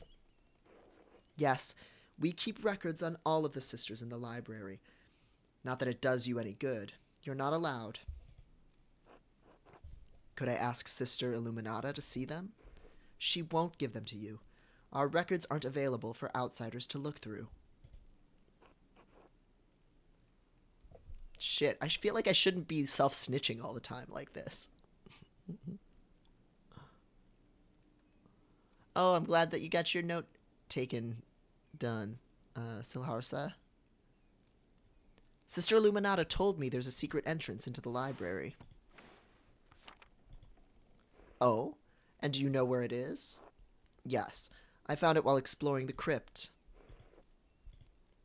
Don't try it. You'll be caught, and you'd be lucky if the abbot only banished you from the abbey until Judgment Day. We'll see. Thank you for your help. May God bless you, Andreas Mailer. All right. Well, it seems like Matilda got pregnant.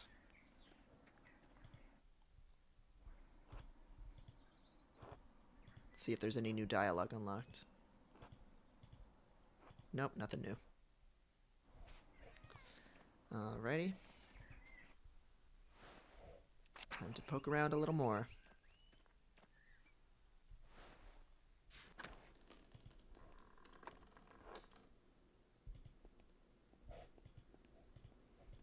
Nothing going on in the shrine.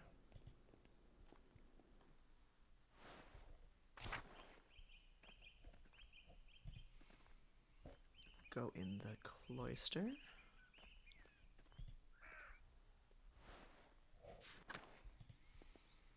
Just sniff around a little bit more. St. Luke, the patron of artists, is also the patron of healers. You should check the library after dark. Okay. I can do that after my second work shift. God bless you, Andreas. Most of the medicines were made by Agnes Steinjarin, with some help from Sister Gertrude.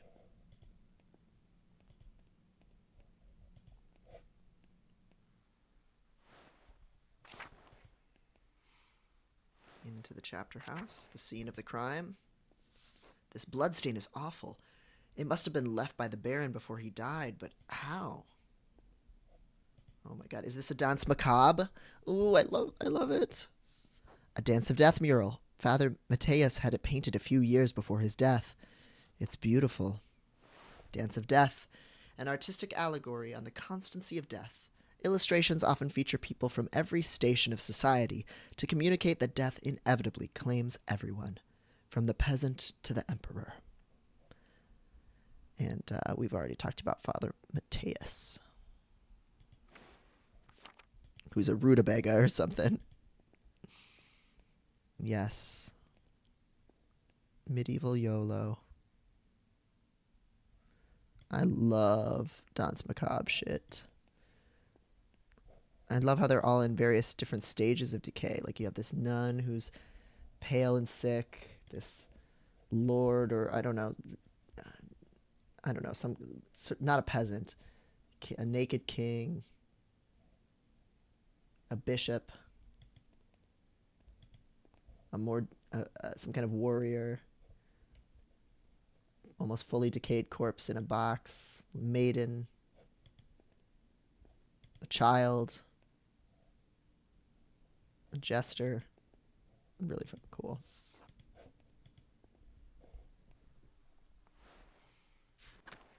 Oh, here's Gournot. Andreas. God bless you, Father Gournot. I wanted to speak with you on behalf of the Gertners. The Gertners? What about them? They're struggling to cope with the increase on taxes.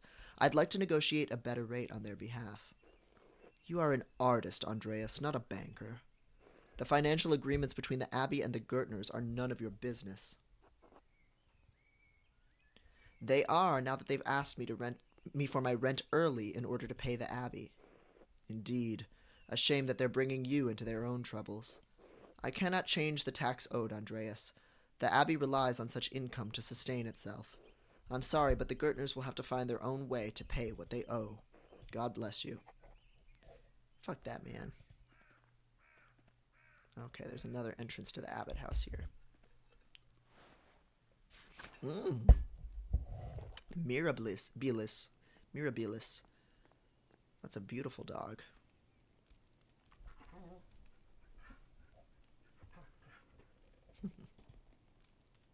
Very sweet.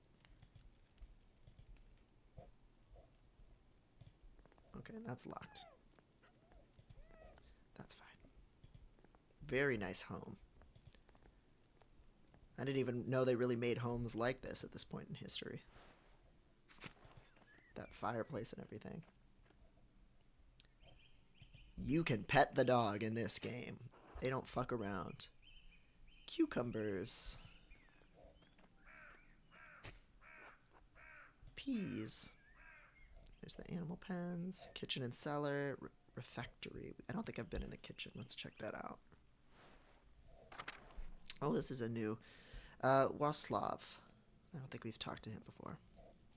I'm sorry, Andreas. I can't let you down there. Father Gurnot doesn't want anyone talking to Brother Piero before the Archdeacon arrives. Just a few minutes? I really shouldn't. You know, I can't let this go. I won't let this go. Oh, finally, a persuasion check. Damn it, Andreas. You have 2 minutes. Oh my god, poor Piero is down here in the basement with all the meats and the wines. Andreas, you shouldn't be down here. I know, but I had to make sure you were all right. I am fine, my son. You should not worry about me. I'm going to prove to the Archdeacon that someone else killed the Baron. Don't trouble yourself over an old man, Andreas. I have lived a long and good life in service to the Lord. Trust in the judgment of the Archdeacon, and above all else in Providence. Even if I am condemned in body, I am saved in spirit. Now then, leave me be. I will be all right. Before I leave, can you tell me what happened? What happened? Why, I don't know. I wanted to speak with Father Abbot about the Baron's commission, to tell him that I had full faith in your abilities.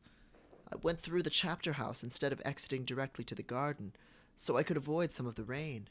Perhaps it would have been better to have endured. What happened in the chapter house? I saw the Baron's body in the middle of the room. When I went to his side, I tried to rouse him. It sounds foolish, but it was then that I noticed the blood. I picked up the knife. It was near the Baron's hand. And then I heard Brother Matthew's voice asking me what happened. You and the others found me after that. Did you see anything or anyone in the chapter house? Anything that could suggest the real murderer? No, nothing that I remember. I am sorry, Andreas. I wish I could be of more help to you, to the abbot. The abbot? He's the one who put you in here. He's still my abbot. I must respect his wishes. Now please, respect mine and leave me before you and Brother Waslav draw the abbot's ire. Take care, Brother Piero. God be with you. Oh, this guy looks so happy. Lucas. Chopping up some fish. Hello, Lucas. Hello.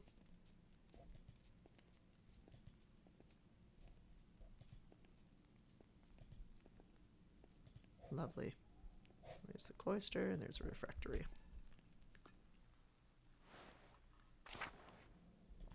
The site of the epic debate moment.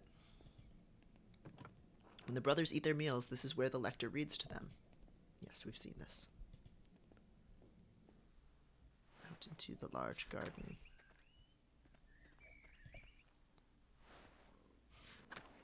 Oh my god, the pigs are so fucking funny. They're so good. Can't do nothing in the abattoir yet.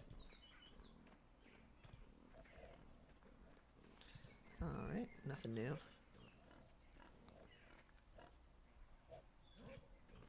Into the cemetery.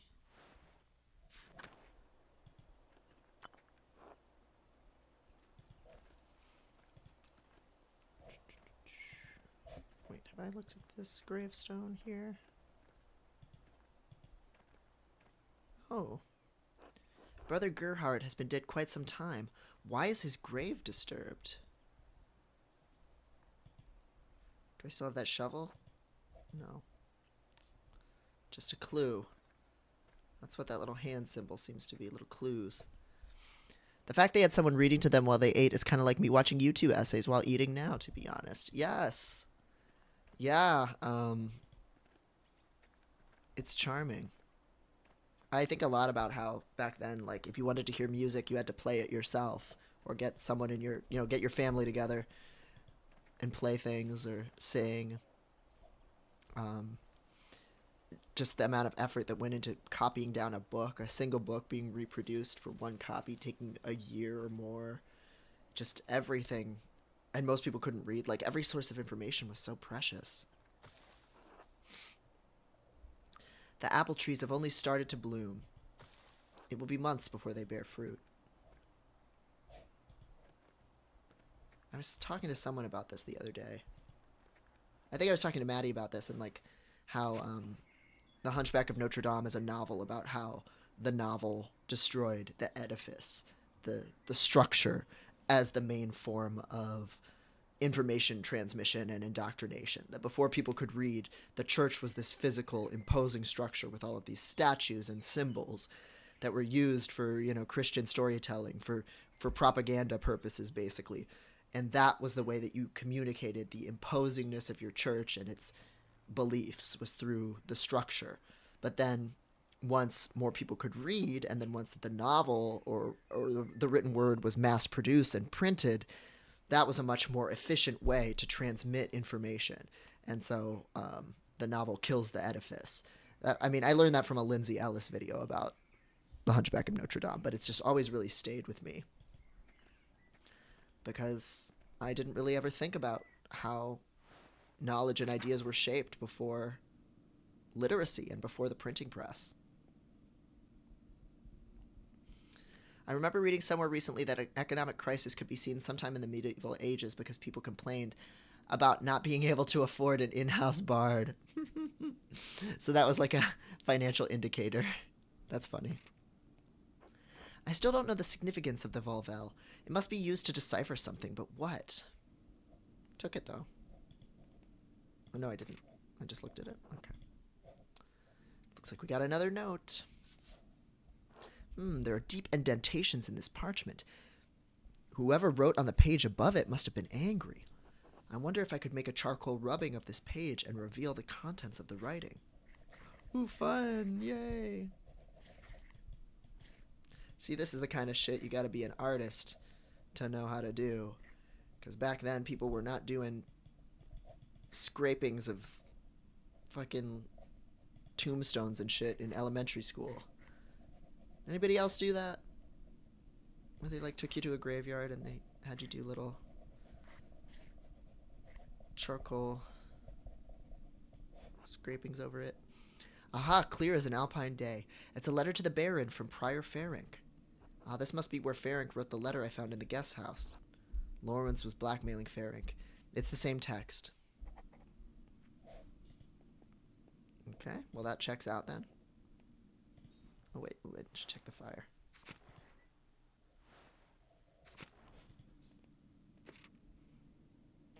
Someone was in a hurry to get rid of this parchment.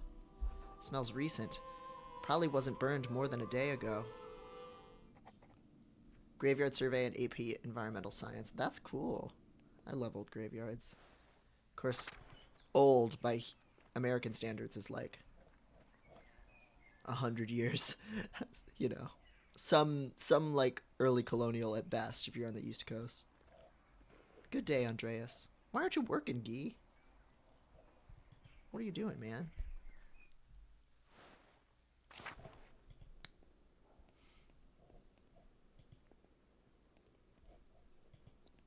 Oh, Got Ferenc and Adoc working here. I hope you fucking die. Ah, Andreas, what an awful time. Awful time. A baron murdered at Curacao. These are dark days indeed.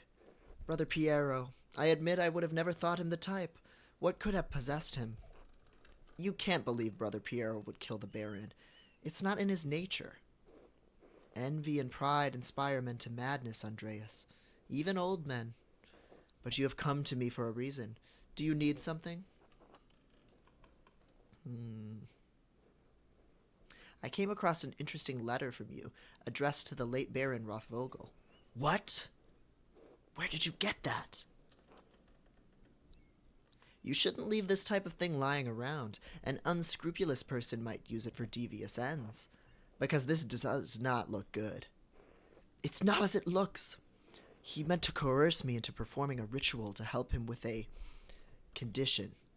But I refused, as the letter makes abundantly clear.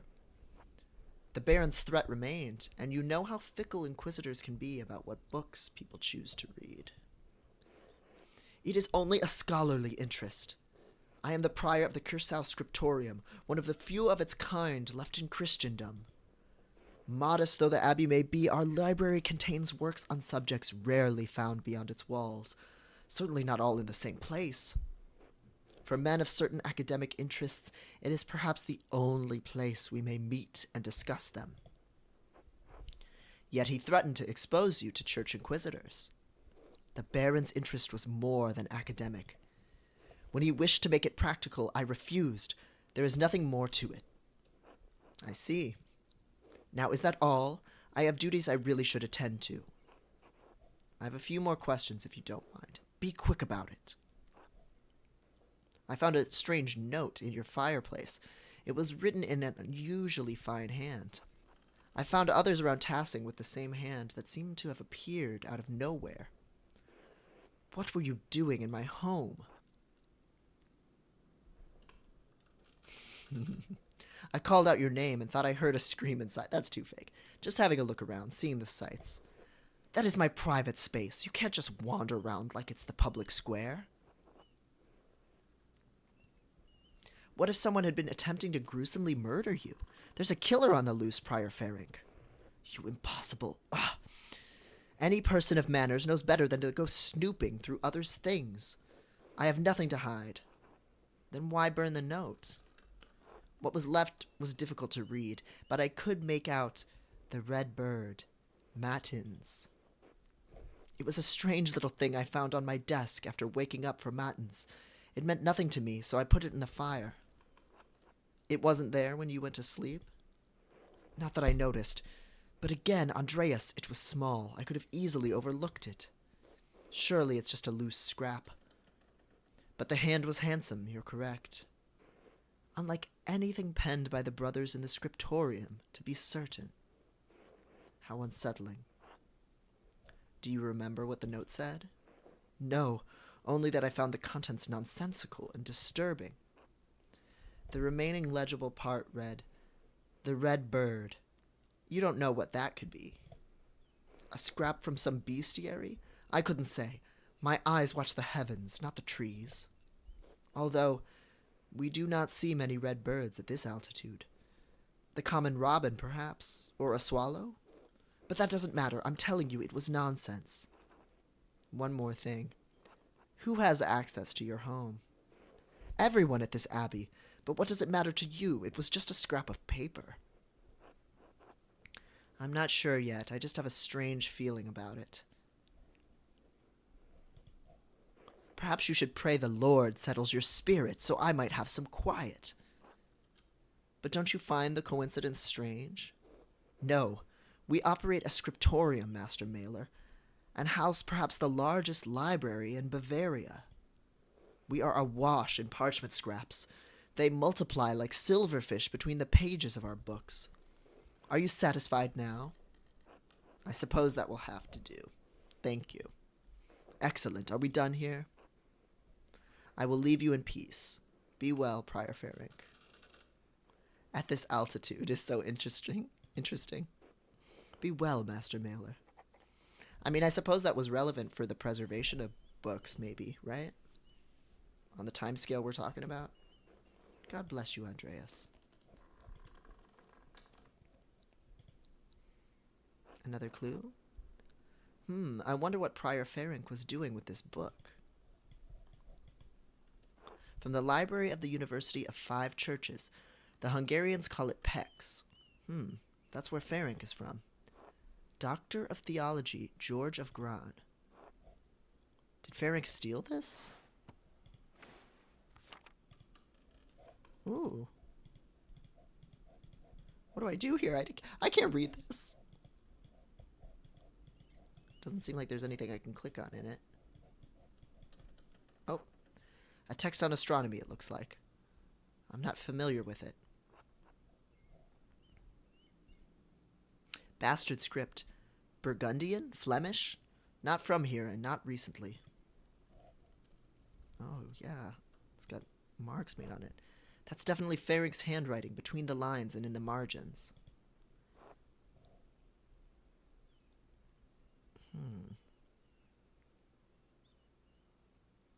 Is he notating the text for his personal use? In any case, it's a thorough commentary. What's this? It looks scribbled, not like Ferenc to be so sloppy. And he didn't even blot the ink dry. I know what that is. It's zodiac signs. Libra, Capricorn, Aries. All astrological symbols. What's written below? Greek, to be sure. Aspagoexu. That doesn't make any sense. That's not even a word, just a jumble of letters. This must be some kind of cipher. What's the key? Wait, the Volvel I found also has Greek letters on it. They must be connected, but how? The outer ring of the Volvel is marked with alchemical symbols, but this cipher has astrological symbols. There's something I'm missing. I suppose I'll figure it out in due time. But I'll copy this down now to reference later. Okay. Is it worth looking at the Volvel again?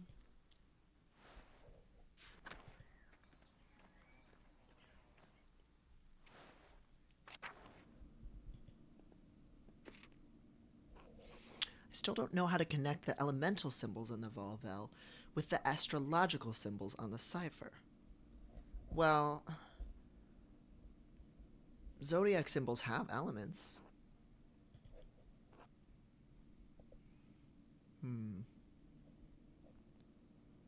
Yeah, I'm gonna have to look in the library, though.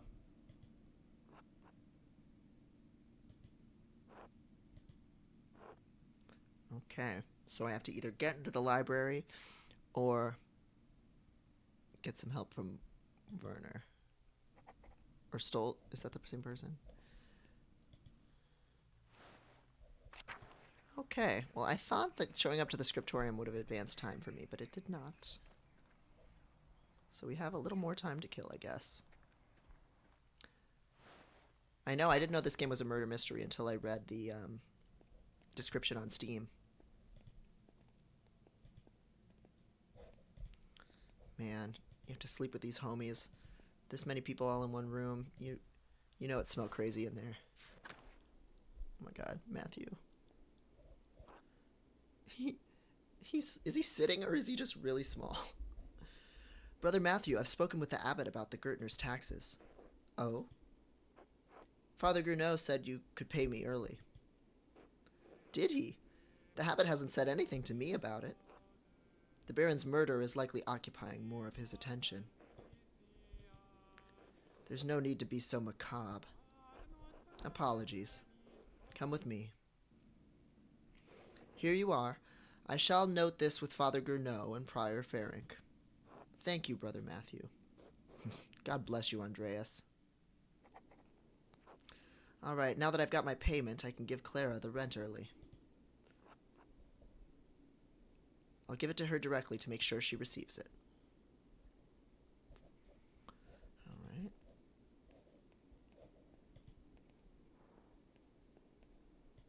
Rudiger. God bless you, Andreas. Well, I can't sneak into the library until it's time. I'm not sure what's going to advance the clock. I think I've been most places I can go. Yeah, I've been through all of here. Anything else to say to me, Guy? Good day, Andreas.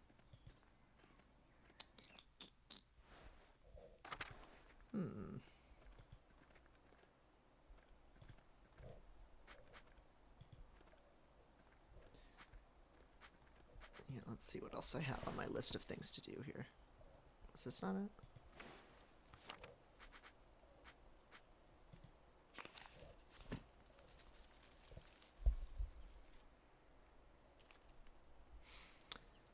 I need to find a way to get in. Okay, this is the taxes issue. You'll be gathering evidence about the murder, interrogating those of us who might have information. This is about the Archdeacon. I should talk with Lucky to find out what he was arguing about with the Baron. It's kind of a dead end right now. I found Ranning Kemper's old cane at the widow's house. The head of the cane was missing, and it looked like it had broken off recently. I should learn how it broke.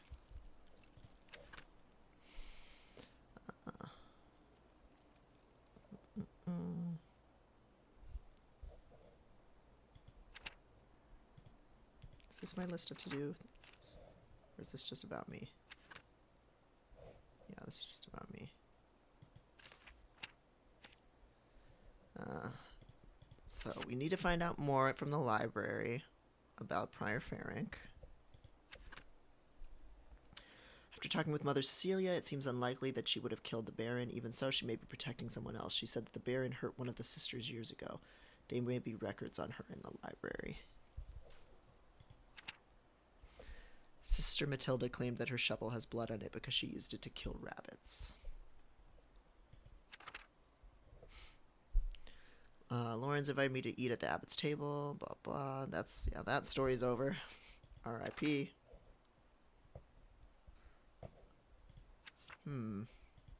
Okay, well, that's not necessarily giving me much more to do. Tending the spinning bee. Mountain Bower is a known thief. It doesn't have a temper for her.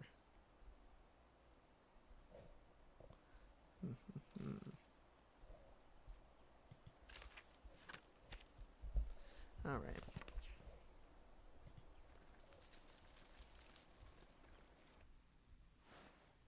I think I've been most places here. Church, dormitories, factory. We haven't been in the courtyard in a minute. Let's see what's up with Sebhat. Andreas, I am sorry about what is happening to Brother Piero. I do not know him well, but I find it hard to believe he could have killed the Baron.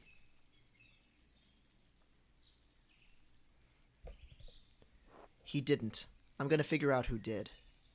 I will pray for your success. I know it might be far from your mind, but have you considered my offer to eat with you and the townspeople? The gospel says that man cannot live on bread alone, but from time to time a little bread is required. Not now, but perhaps later. Of course. I understand. God give you health. Until later. Need to remember him one of the times when I'm looking to lunch.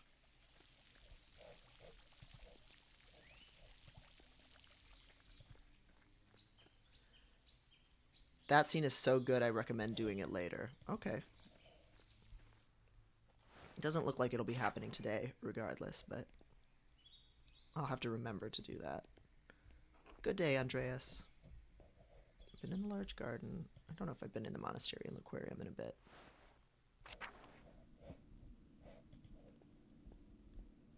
That just goes to the church. Okay, not a whole lot to do here.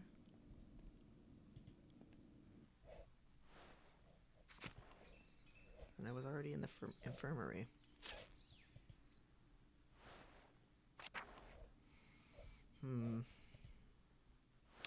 I don't know what I really can do until night. Unless I want to try and follow Lucky or something.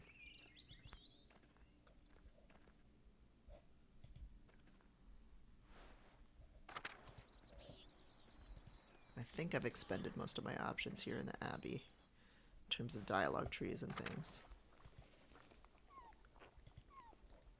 I mean, I could follow up with the nun, Matilda, now that I know a little bit more from what I found from Ferenc.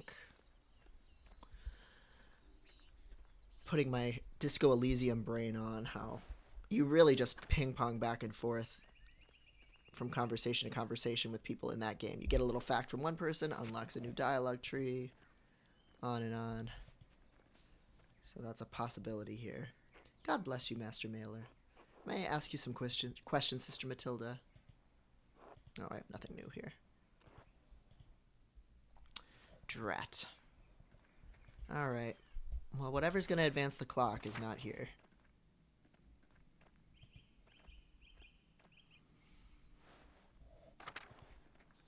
I'm going to try and get through this full day, at least, and go up through the crypt.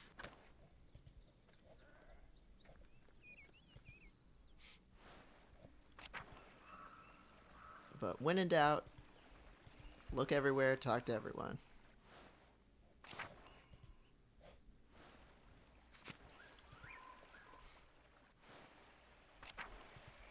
Old Otto.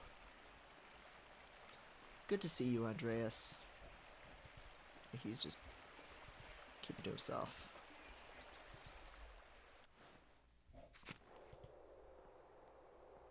This is different than it was before, wasn't it?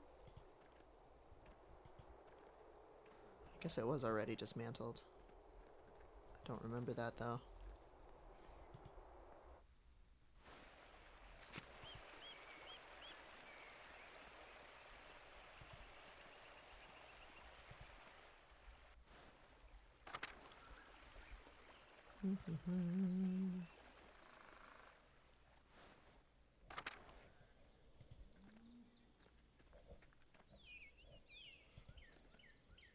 I guess one thing we had as an option was to talk to the doctor, right?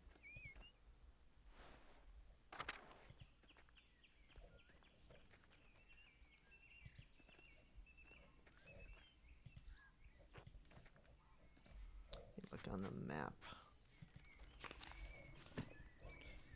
People.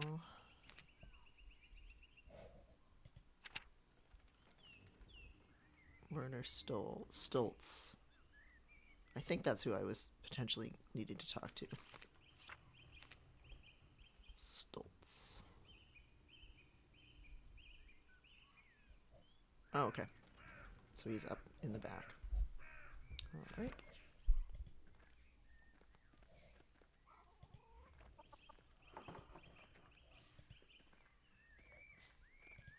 I think I gotta go through Central Town. I could also try watching Lucky leave. The baker looks pissed. Do I have this right? There he is. Hello, you're, the artist from Nuremberg. Andreas Mailer, journeyman artist, at your service. Ah, that was it, Mailer. Someone mentioned you dabbled at university for a year or two. Funny. You're staying with the Gertners, yes? The Abbey does have a guest house, you know. The Gertners are good and gracious people. For farmers, Tassing is full of miserable people like them. What are you doing here, then? Building up my contacts. People of merit do pass through here occasionally, unlikely though it may seem. And they speak to you willingly? Excuse me? I will not be insulted in my own home by a godforsaken artist. I shouldn't have said that. I'm sorry. I don't care. Leave. Before I go, could you answer a question for me? Medical? Certainly. What is it? Do you know how the elements relate to the astrological signs? Of course. Every doctor needs to understand these relationships. Every medical doctor reads Chani Nicholas. Don't you know? Each astrological sign is ruled by one of the four elements. Aries, Leo, and Sagittarius are fire signs. Cancer, Scorpio, and Pisces are water. Air rules over Gemini, Libra, and Aquarius. The remainder belong to Earth. Was that it? Yes. Thank you, Dr. Stoles. Good day to you, then. That is hilarious. I need an expert. I need an expert in medicine to tell me about astrology. All right. Well, that should allow us to look at the Volvel.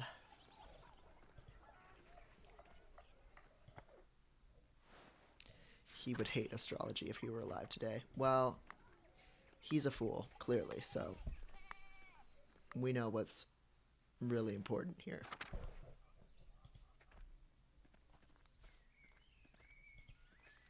I had a very funny astrology chat with my literary agent the other day. She's one of the few people in my life who actually wants to talk about astrology, so it's always a lot of fun.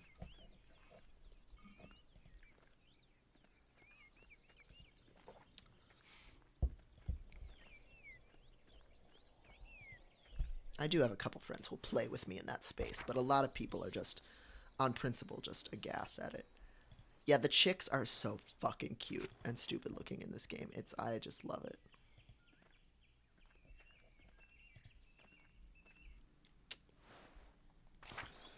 Starting to get a sense of where things are in this damn game.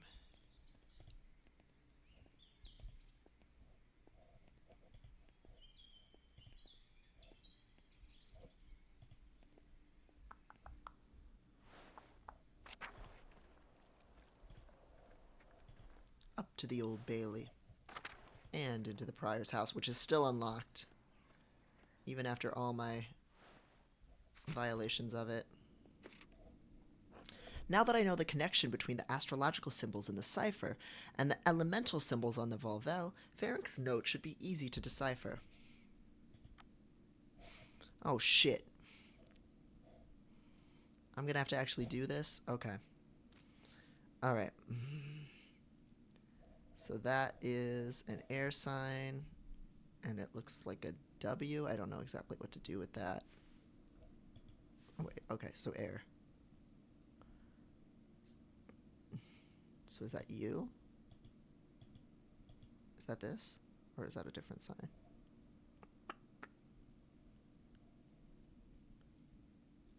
Yeah, because I'm on air right now. And so then I just need to match this Greek symbol to the letter. Am I looking at the wrong one? Oh, this. H. Okay, got it. So now we need to go to Earth. And find the symbol. Oh, it's already showing me? Oh, okay. Alright, fine. I was going to put effort into it.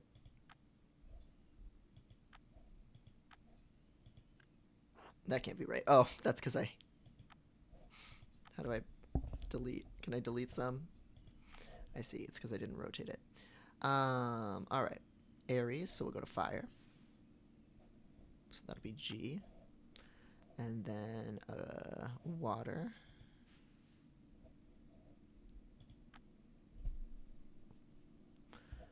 And then back to fire.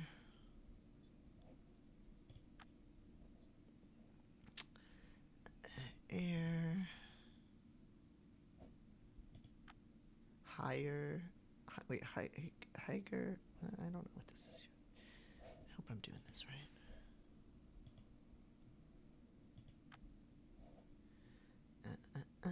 Earth, so that's right. And then finally, what is that? Water. Higher Harg? Higher Hard? Gerhard. Gerhard? As in the late brother Gerhard? Yes, it can't be a coincidence. Higher Hard. Brother Gerhard died sometime last year. How does this connect to him? Hic Ayasit Gerhard. Here lies Gerhard. I personally would have used Gerhardus, but Gerhard's grave. I wonder if it has something to do with the Baron's murder. I should ask the abbot for permission to exhume the grave as soon as possible. Alright, I feel like the abbot does not want me fucking meddling and shit and is not gonna be nice to me, but we can try.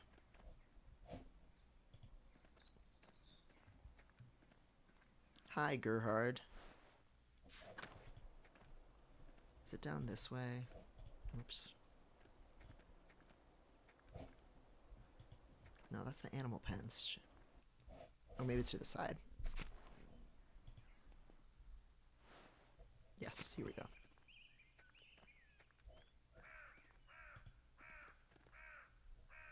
Andreas, I trust you are abiding by my command to leave Piero and the rest of the monastics in peace. Father Gurnot is in a difficult position. He hasn't been at the abbot long, and he's young. The elder monks don't respect him. A friend of the prince bishop murdered under the roof of his abbey. It doesn't look good. If I represent a threat to the abbot's authority, he could expel me from the abbey, masterwork or not. Then I may never discover who really killed Lorenz, and Piero will die for it. I should be careful not to alienate Gurnot before the archdeacon arrives. I've been abiding by your command, as frustrating though that is. I do not appreciate your characterization of my reasonable request as frustrating. Nevertheless, I must admit, I have not heard any complaints about your behavior, for which I am grateful. We're a very pro-piss stream here. I know you and Brother Piero are close. You must trust that if Piero is innocent of the Baron's death, God will reveal as much to the Archdeacon. There is more at stake here than you understand, Andreas.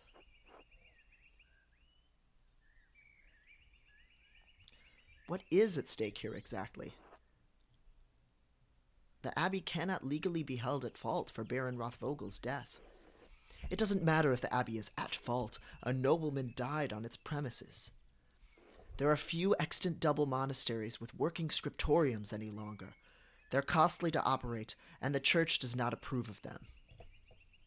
Baron Rothvogel was a friend of the Prince Bishop, and if the Prince Bishop were so inclined, he could order the abbey closed and our community disbanded. A community of which you are not a member, and so whose precarity you can't understand. I thought you were a clever man, Andreas. Your ignorance disappoints me. I don't wish to disappoint you, Father Gurnot, but neither do I wish for an innocent man to die based on circumstance alone, which is why I've come to you with a request. And? Ferenc is Gurnot's assistant. Suggesting Ferenc might have killed Lorenz might anger the abbot if the two are close.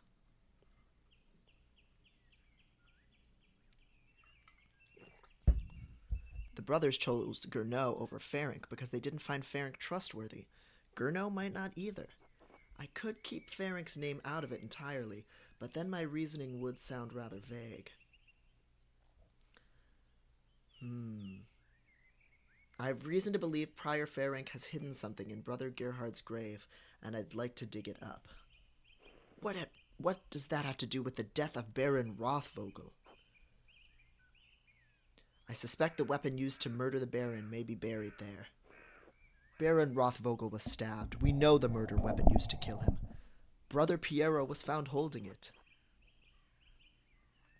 The Baron's stab wound was self-inflicted.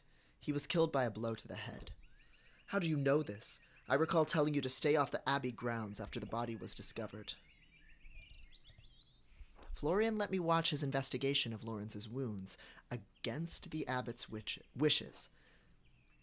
It would be ungrateful of me to reveal his disobedience to the abbot. But what we learned might help convince the abbot that Piero could have killed Lorenz.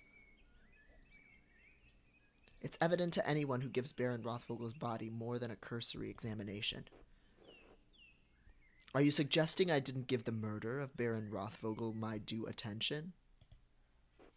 You seem to think I don't care who killed the Baron, or whether Piero is the one who did it. I do. But I have a role to play here, and I can't be seen to undermine the authority of the Archdeacon in stepping outside of it. Nah, I'm just fucking the local doctor, and he told me. Well, he is attractive, okay? Do you take me for a fool? I will not let you exhume Brother Gerhard's body on a hunch. What does it matter? He's nothing more than bones now. I'm sure he won't mind. Damn it. He was a brother of this abbey, and he should be left in peace. just as I would like to be. Leave now and do not pester me about this again. Damn, what am I supposed to do? I should probably just do it myself. Honestly, that's what I would do.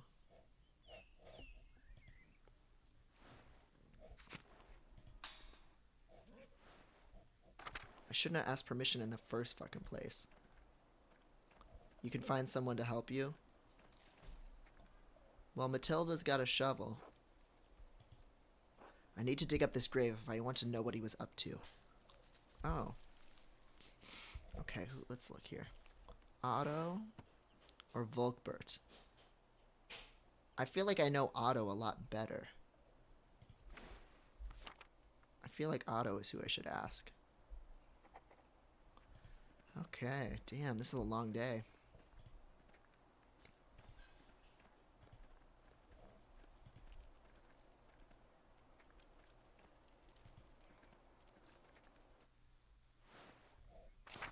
Not exactly sure where to find Otto right now, unless he's still with the loom spinning ladies. Good day, Andreas. Do you need something?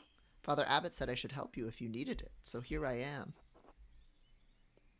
I guess I should try. There's a matter I need your help with, Brother Volkbart. I suspect there's something hidden in Gerhard's grave. Do you think you could dig it up for me? Did you ask Father Gurnot? I want to help, but I don't think I should unless he says it's all right. Volkbert is a kind man, and he always wants to help, but he's also very credulous. Deceiving him would be easy, but... Socrates says, this would be a noble lie, Andreas. You are seeking a just end. Beatrice says, if the abbot learns you disturbed Gerhard's grave, Volkbert will be the one who faces his wrath. Oh, man. Yeah, Volkbert's like kind of just like a simple, straightforward guy, right? Oh. How severe would the abbot's wrath be? After all, Volkbert is only a novice. Surely he would understand that I tricked him and would be lenient, wouldn't he? All right, I'll go talk to the abbot. Fine, that's good. Be well, Andreas. Volkbert's also just very adorable, and I don't want to hurt him. Which means I must go back into town and find Otto.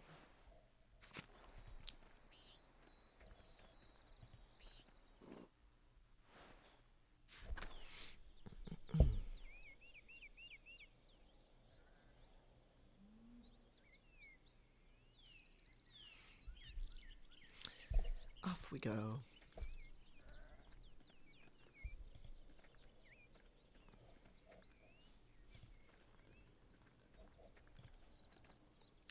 Still having a little trouble keeping track of like who belongs to what family and people's last names and stuff. Let me look at people here. People. Otto.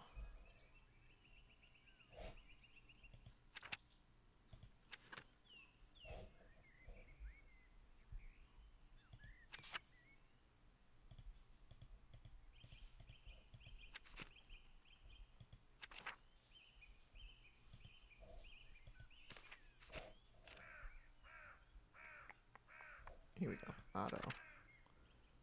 Otto Zimmerman. Okay, the Zimmerman house. Okay. Alright, great. Is that...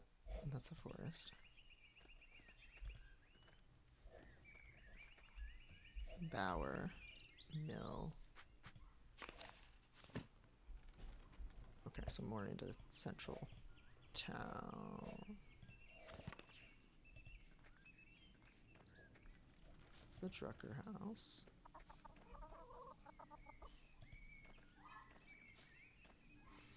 I think this is where I need to go. There he is. Afternoon, Andreas. Heard that Baron friend of yours was killed up at the Abbey. My mentor, Brother Piero, has been blamed for the crime. One of the elder brothers, isn't he? Might have met him while I was replacing the scriptorium roof. Seemed an all-right sort for a monk. Sorry to hear it. Anyway, did you need something? Otherwise, I got things to do. Do you think you could help me dig up a grave at the Abbey? Why? You think there's something in there that'll prove the old brother's innocent, right? That's it. You're perceptive, Otto. I only listen when people talk. You should try it. Did you talk to the abbot about this mischief? Wouldn't want to get my grubby hands all over his stuff without his permission. Ooh. Of course, the abbot knows all about it. You're not a very good liar, Andreas, but it's all right. I don't care what the abbot thinks. It'll take a few hours, especially if I'm digging alone. You got time for that? I'm ready. Let's go. Fine, I'll grab my tools. I'm just sitting watching him. Wow. What a piece of shit. So, town carpenter. What's that like? Exhausting. Not unlike this here. Satisfying, too, to make things with my hands. To feel the sun on my neck and sap under my fingers. And I haven't fallen off a roof yet, so all in all, I can't complain. Did you want to be a carpenter? Yeah, he's sitting very bisexually. It hadn't ever crossed my mind that I'd do anything else. I was always going to do what my father did. How else would I have learned? But I like being a carpenter. It's necessary work. Keeps me talking to everyone in town and aware of what's troubling them. Many people in Tassing are struggling, Andreas. The peasants especially. I've heard as much from Clara Gertnerin. They used to be able to pay a portion of their taxes and crops, but the abbot put an end to that. Now if they get a bad price from Miller, they don't have enough to pay the abbey. That's exactly the kind of thing I'm talking about. The abbot might own the land, but he doesn't work it. He just reaps the benefits of others' efforts. But it's not just him. The law, imperial law, that's what gives him the power. So maybe the laws have to change.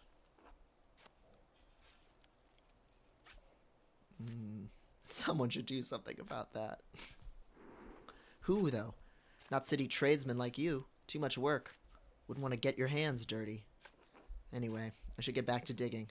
It's gonna take a while. This is all on my own. Damn.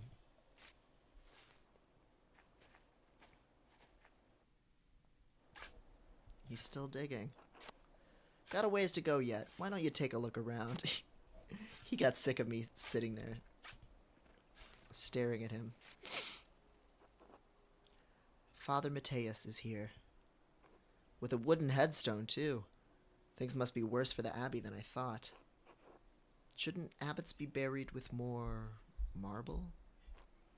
The rest of the abbots are in the crypt under the church. I took a look at them when inspecting the foundations with Andreas.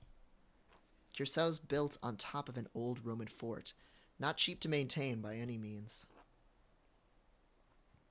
Surely they can do better than a wooden gravestone. Take it up with the abbot if it bothers you so much. Me, I think they should all get wood. So fun having Andreas be so oblivious to the well-being of other people and having these conversations about art and feminism and history and talking to all of these people who have so many fewer choices than him, and that just like rocking his mind, but also never learning. Brother Jacob from Cologne. Did you ever meet him? We spoke a couple times. He was a funny man, just about the only one of these monks with a sense of humor. Some of them aren't so bad. Piero especially knows how to laugh. If you say so. Jacob had a gift for manipulating his features and his voice to imitate the other monks. A man like that is wasted at an abbey.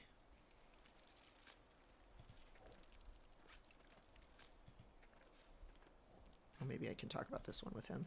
No, doesn't look like it. A monument to the founder of the abbey.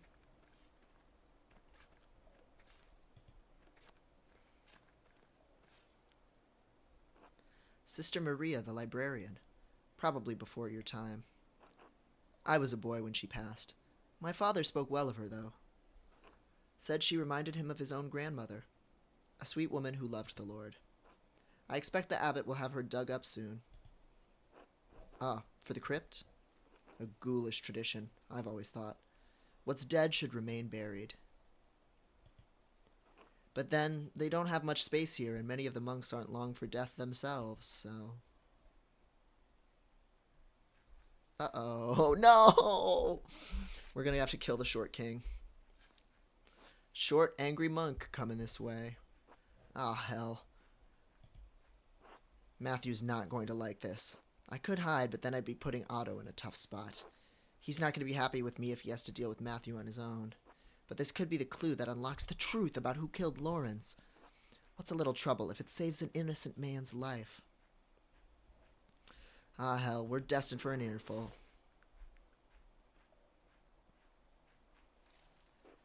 Is all well here? Why would it not be? Why have you coerced the carpenter into digging up the late brother Gerhard?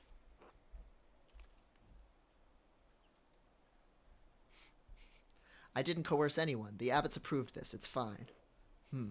I doubt the abbot give an artist permission to disturb the rest of our esteemed brothers. The rest of one of our esteemed brothers.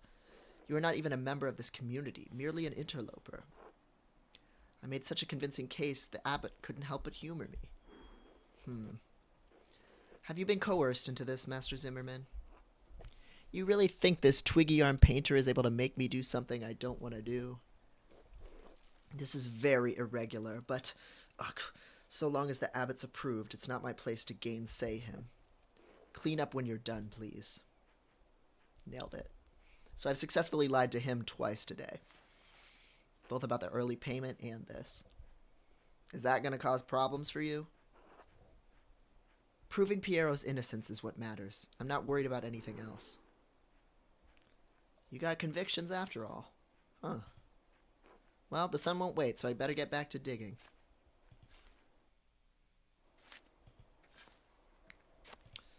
Got a few more gravestones to look at, I think. Or at least one. Apple trees.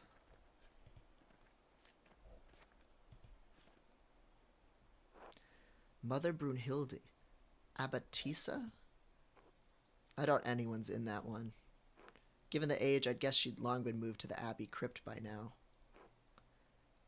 You worried Father Gurneau might try to punish us for this? God willing, we'll be done before he finds out about it. So you want me to speed it up? Sure, what do you care about my back? Christ. Well, I've reached the body, but... What, is something wrong with it? Looks fine enough, decay notwithstanding, but someone stuffed a sack up under his ribs. Good God, let me see. What a strange collection of objects. Strange how? Two are plated with precious metals and engraved, a silver-chased rod and a golden plate. The rod has symbols of the zodiac on it.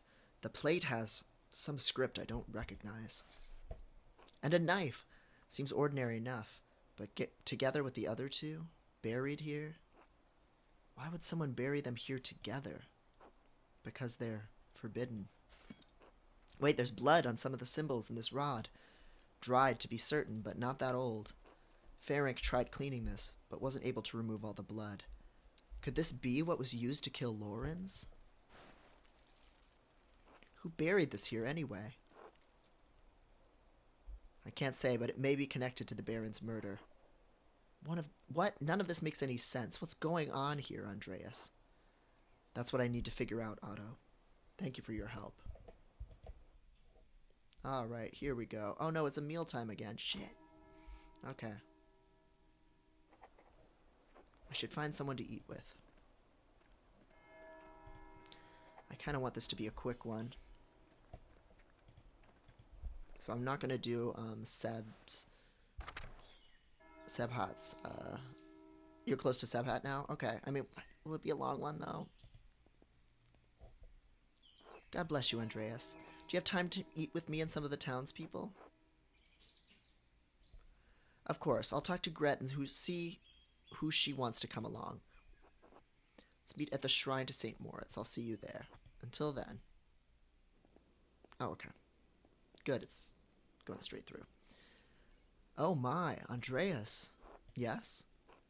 Are these all of the mothers from Tassing and their children? Well, no, I don't think it's all of them. Helena Fiferin couldn't make it. It's a long walk up here in her condition. And Hetty said Hans was too big for stories. Stories? Stories of your homeland? I like stories. Yes, maybe a little too much. Ha, all right, I can tell a story. But first let us pray together and eat. Oh my God. She's eating her little roll. Oh Lord, thank you for bringing us together as you brought Jesus to his disciples on the road to Emmaus. With the breaking of bread between us, let us recognize each other as Christians and rejoice in our salvation through you. Amen. Amen. And I thank you and your husband for this bread, Gret. My Ulrich always says that bread brings people together. I missed this when I was in Florence. Let's try the sheep milk cheese. They don't have bread in Florence? Wow. Where's Florence? South, over the mountains. Last week the blonde lady at our house with the pretty clothes, she was from Florence. Oh. Father Gruneau eats a white bread, does he not? Yes, the finest wheat is used for the abbot's bread. Why? The abbot is a very important man, Paul. We have bread in my home that we call injera. We make it thin, round, and wide, and we put our food on top of it. Oh, okay, he's Ethiopian. We eat it with almost every meal. As you love the bread of your home, so I miss mine. Some almonds. Oh, what's the recipe? Maybe we could make it. Thank you, but no. We use a fine grain that does not grow here, called teff. Surely someday you'll go home and can have your fill of it. God willing, yes. But perhaps a day will come when I miss the rye of Tassing. It is the great danger that comes with the blessing of travel, living a life between worlds. I don't want to talk about bread anymore. It's so boring. Bread. Pfft. Don't be rude, Bert. I did say I would tell a story. Children, have you ever seen a Bible? Father Tom. Yeah, Father Thomas has one. It's huge. Oh my God, Ursula. She's such a little pest. I love her. My dad has one. It was printed in Bamberg. Very good. This is a Bible from my home that I brought to give to the abbot. Andreas, do you have a favorite story to illustrate from the Bible?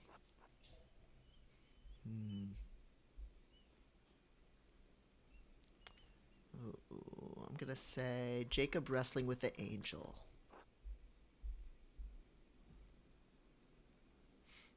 It's a powerful image. It speaks to us as we struggle to comprehend the divine.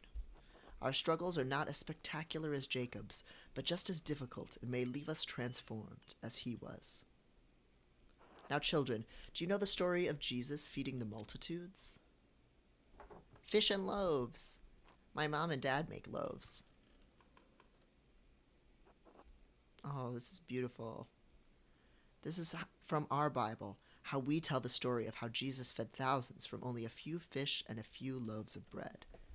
So I knew there's like a really like robust like Jewish tradition in Ethiopia, and I guess like it seems like then here based on this in the timeline that just Christianity came to Ethiopia sooner than like colonization, that it was more through like,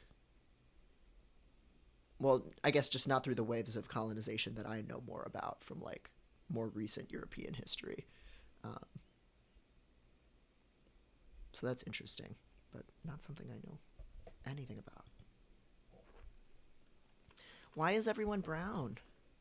Because where I am from, everyone looks like me. Why? Because we are all as God has made us.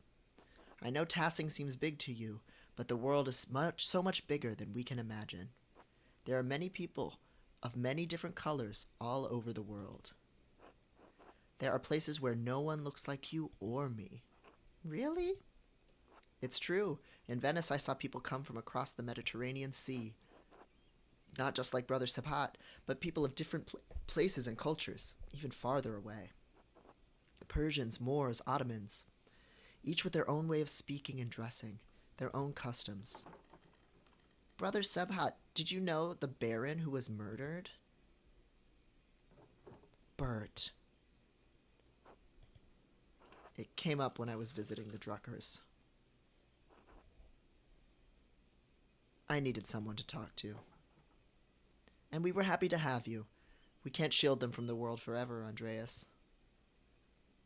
They probably didn't really shield kids from much of anything back then, if I had to guess, but again, historians in the chat correct me on that. But I don't think the sense of taboos, they didn't even really have the sense of childhood as a separate thing as much, right? So I did not know him, Bert. But do you know the story of Lazarus? No. He was a friend of Jesus. He became sick and he died. Died. Hat. But Jesus brought his followers to Lazarus' tomb. He prayed to God, and when they opened the tomb, Lazarus emerged, returned from the dead. Oh no, there was no privacy. Yeah, that was my understanding. You know, like kids would have witnessed their parents having sex because people were sleeping all in the same room. People died at home. People gave birth at home. People would have, from a very young age, seen everything. Death, dead bodies, everything, was my understanding. As a Moroccan, there's still a part of me that gets happy whenever Moors get mentioned. Yeah, I mean, it's this is a bad example, but I was watching what is it, The Spanish Princess, about fucking Henry VIII's first wife, and that show, of course, is very like Showtime. You know, they paint over the Crusades and like all kinds of horrible things, but like there were a few like sections in it where like Arthur, before he dies, kind of talks with her about the Moors and like and like what he's learned from like Muslim people and things like that. And it's like, I mean, again, this is very like white TV lionizing like English Empire shit, but it still like was a fun passage, and there are a few characters in the show that are Moorish and stuff.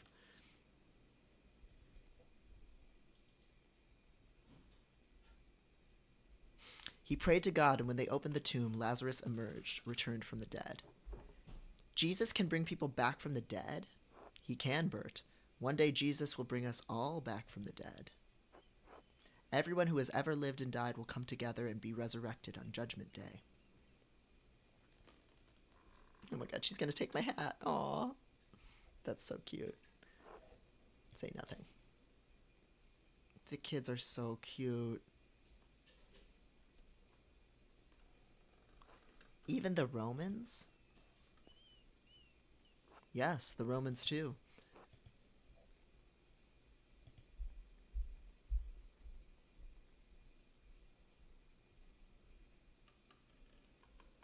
Why did you ask about the Romans? I saw one come out of their tomb like Lazarus. What do you mean, Paul? Well, the ruins below the mill, they're Roman, and they all died a long time ago. But I saw one come out the other night. They were white like Lazarus. Let's stop telling stories, Paul. And you shouldn't have been outside at night. Thanks for hanging out, Seb. I'll give the cat some scritches for sure. Yeah, all the art styles together is really pretty. Andreas, what does he mean? I think I may have seen something similar the other evening. What, really? Where? The same place, by the Roman ruins. Maybe Paul did see a spirit of some kind. It's a very dire omen if that is what he saw. I will pray on this. Apologies for that, ladies, but thank you for sharing a meal with me today. I will be leaving for Rome soon, but I am glad to have spent some time with you and your children. Thank you, Brother Savat. It was wonderful. Don't forget to stop by the bakery before you go. I'm sure my husband will want to see you before you go. I will. God grant you all health. That was lovely. I should get some sleep, or break into the library. You already know what's up. This will be the last thing before we call it. Oh shit! Matthew is the Abbey's circator. If he sees me, he'll kick me out. Monk responsible for making the rounds in the Abbey to make certain everyone is where they are supposed to be, doing what they are supposed to do. Matthew is so little. I have to keep out of sight until he's passed. Good thing he can't see well.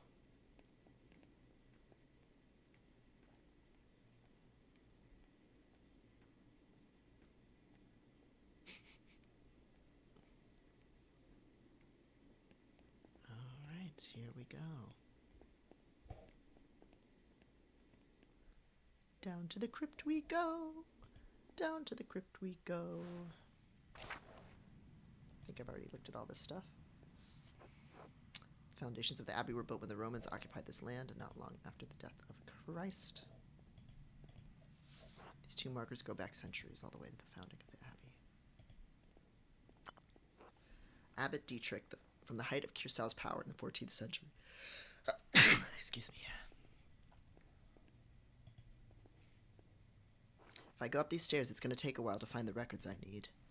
I'll lose some time tomorrow morning unless I turn back now. Enter the library. Alright. What's this? De Herbis Cambrai. On the Herbs of Wales. The writer is Cadphalis of Salopia. I don't believe I've heard of him. Mugwort and Butcher's Broom. I'm not familiar with their properties, but they sound extraordinary. A beautifully illustrated book, and the author appears to be speaking from his own personal experiences. A wonderful hidden treasure for the Abbey.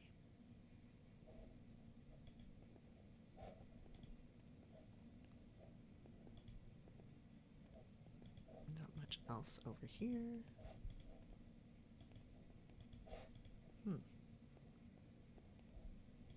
I don't see... Okay.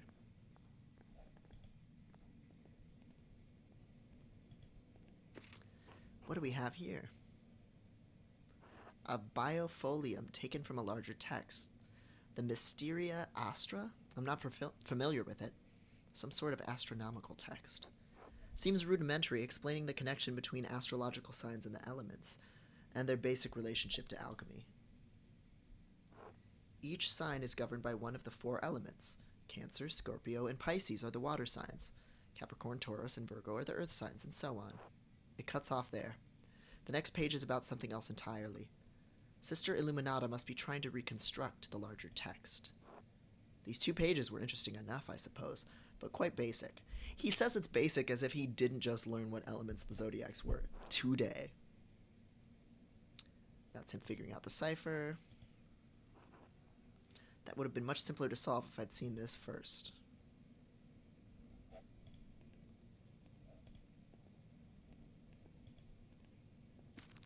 This is most curious. Historia de Labyrintho Librorum. An account of the labyrinth of books. I believe a Bolognese professor told me a tale about such a place in Piedmont. Somewhat hard to believe, to be honest. That old man was quite a storyteller, I must admit. Okay. Upstairs we go.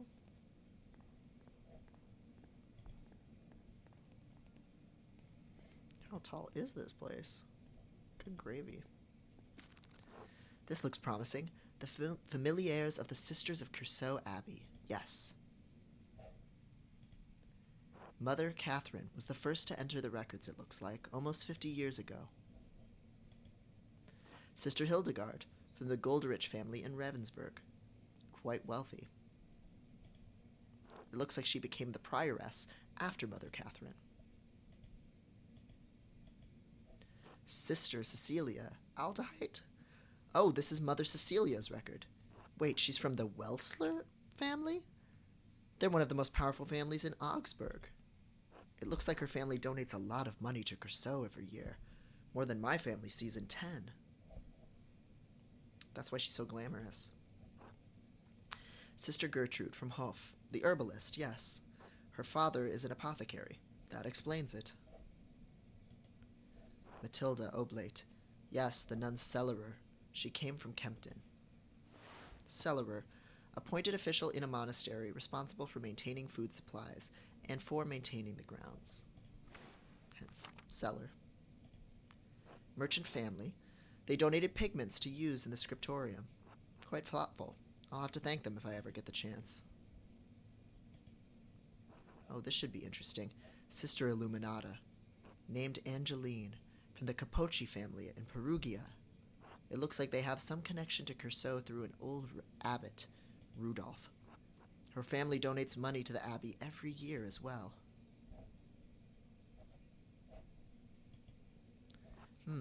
This note says Sister Matilda left the abbey for several months. Why would she go to a hermitage? Seems strange that she's the only entry with such a note. The date, 3 years ago. This was just before Father Matthias died, which means it was around the time Baron Rothvogel visited. That has to be it. Matilda must be the nun the Baron harmed on his last visit. I should talk to Mother Cecilia again, and maybe Sister Matilda as well. Sophie from Birgitz. Her family is poor, but they donated flour. Lisbeth Oblate. She's from Ultrich. It looks like she had an eventful life before coming here. Married with a child. Both died. Her merchant family has some connection to Curso through the Kaufmanns of Rothenburg ob der Tauber. A free imperial city and home, several chivalric orders and monasteries. The city was a gathering point for pilgrims, Catholic and Protestant alike.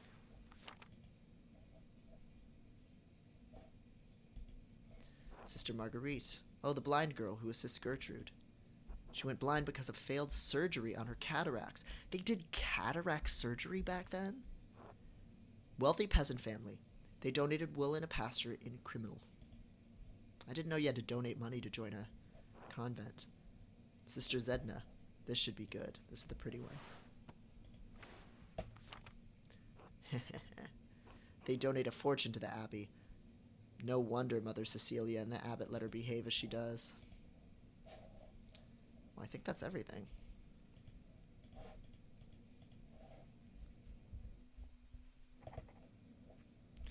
All right, now I'd have to talk to Cecilia or Matilda. Is that it for this area? They had eye surgery all the way in the 5th century BC? What in the fuck? I am always humbled by how much people actually did know how to do in the past. I always think that it was like such an ignorant time, and it's so much more complicated than that.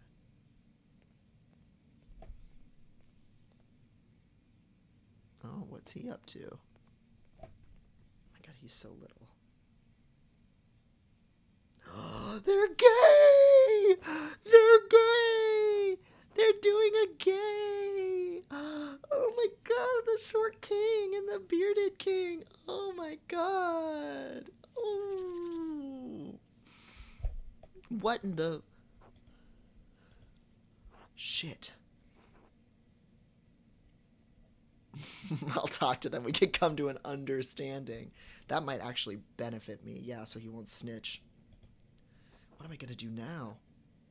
Just wait for them to finish, then leave. It can't take that long, can it?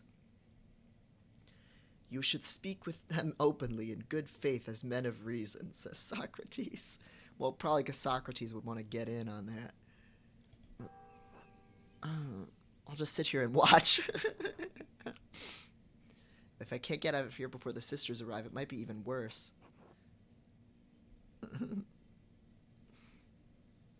Sedena might be fine. You should wait it out. Yeah, I'll just watch. Oh my god. What is happening? Am I having another dream in my mind palace?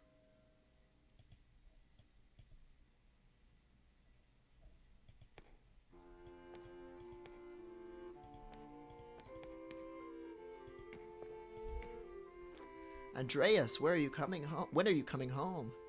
Dad, I'll be home soon. I just need to finish this commission for the Abbey. Good, good. But finish that masterpiece, too. It's time for you to get on with your career. Yes, of course. You're not going to quit this like you quit university, are you? No, of course not. Good. If it weren't for the work I did for the rector, you never would have had the opportunity. Most people never get a second chance after they throw something away like that. I know, Dad. We'll see you when you get back. Sure. All right. Oh, it's you. I only have the picture of you, the one my brother Daniel made. I really don't have any idea what you're like. Do you really want to get married to a stranger? Why should that matter? Right. Everyone keeps saying that. That's why I'm saying it to you now. Because I'm saying it to myself. Exactly. I'll see you soon, Andreas. For real, I mean.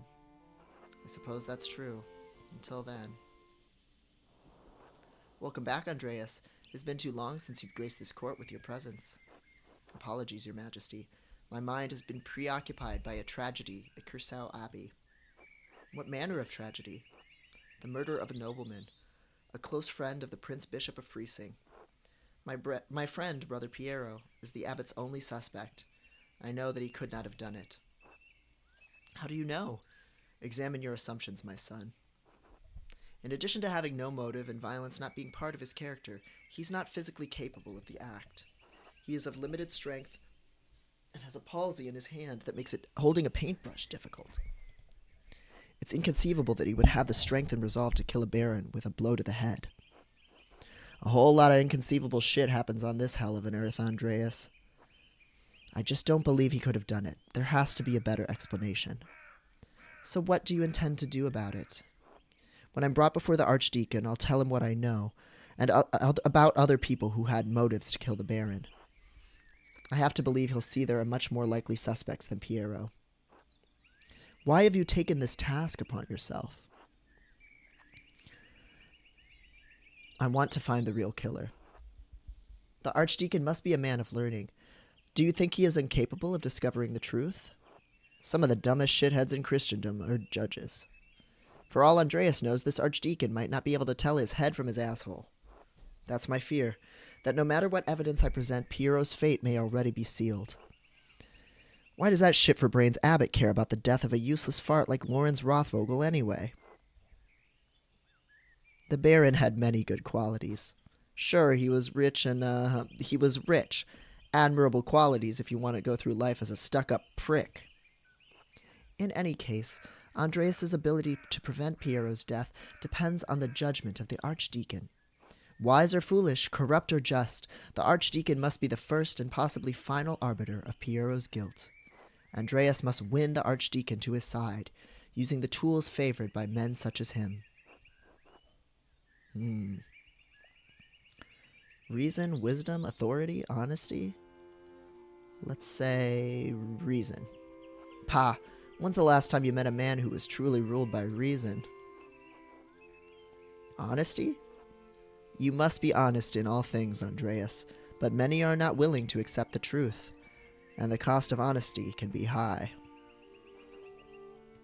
Wisdom can be shared, but the audience may not comprehend it. Authority? Despite your talent, you are merely an artist. He has been invested with the power of the Prince Bishop of Freising. You have no authority with him. If reason, wisdom, authority, and honesty cannot triumph, what am I left with? Hope. Lies. Truth. Above all, faith in Providence. Well, what do you plan to tell the Archdeacon, Andreas? There were other people in Curacao and Tassing who had motives to kill the Baron. Prior Ferenc feared the Baron would report his occult interests to inquisitors. How so? Prior Ferenc and the Baron share a fascination with the occult texts. The Baron was pressuring the prior into performing a ritual for him while he was visiting Curacao. When Ferenc refused, the Baron threatened to turn him into the Inquisition. How did you come by this knowledge? I found written evidence. A letter from Ferenc to the Baron in which he discusses all of these matters. It is a dangerous thing, a monk dabbling in the occult. His very soul could be in danger. Forget the soul. He could have been defrocked, excommunicated, even killed. All for a little curiosity. Better to stay stupid and ignorant. That's what I say. Hee hee. We're well aware. The lust for knowledge can be as dangerous as any other desire. True. Perhaps Prior Ferenc believed his faith would defend him against the temptations of such knowledge.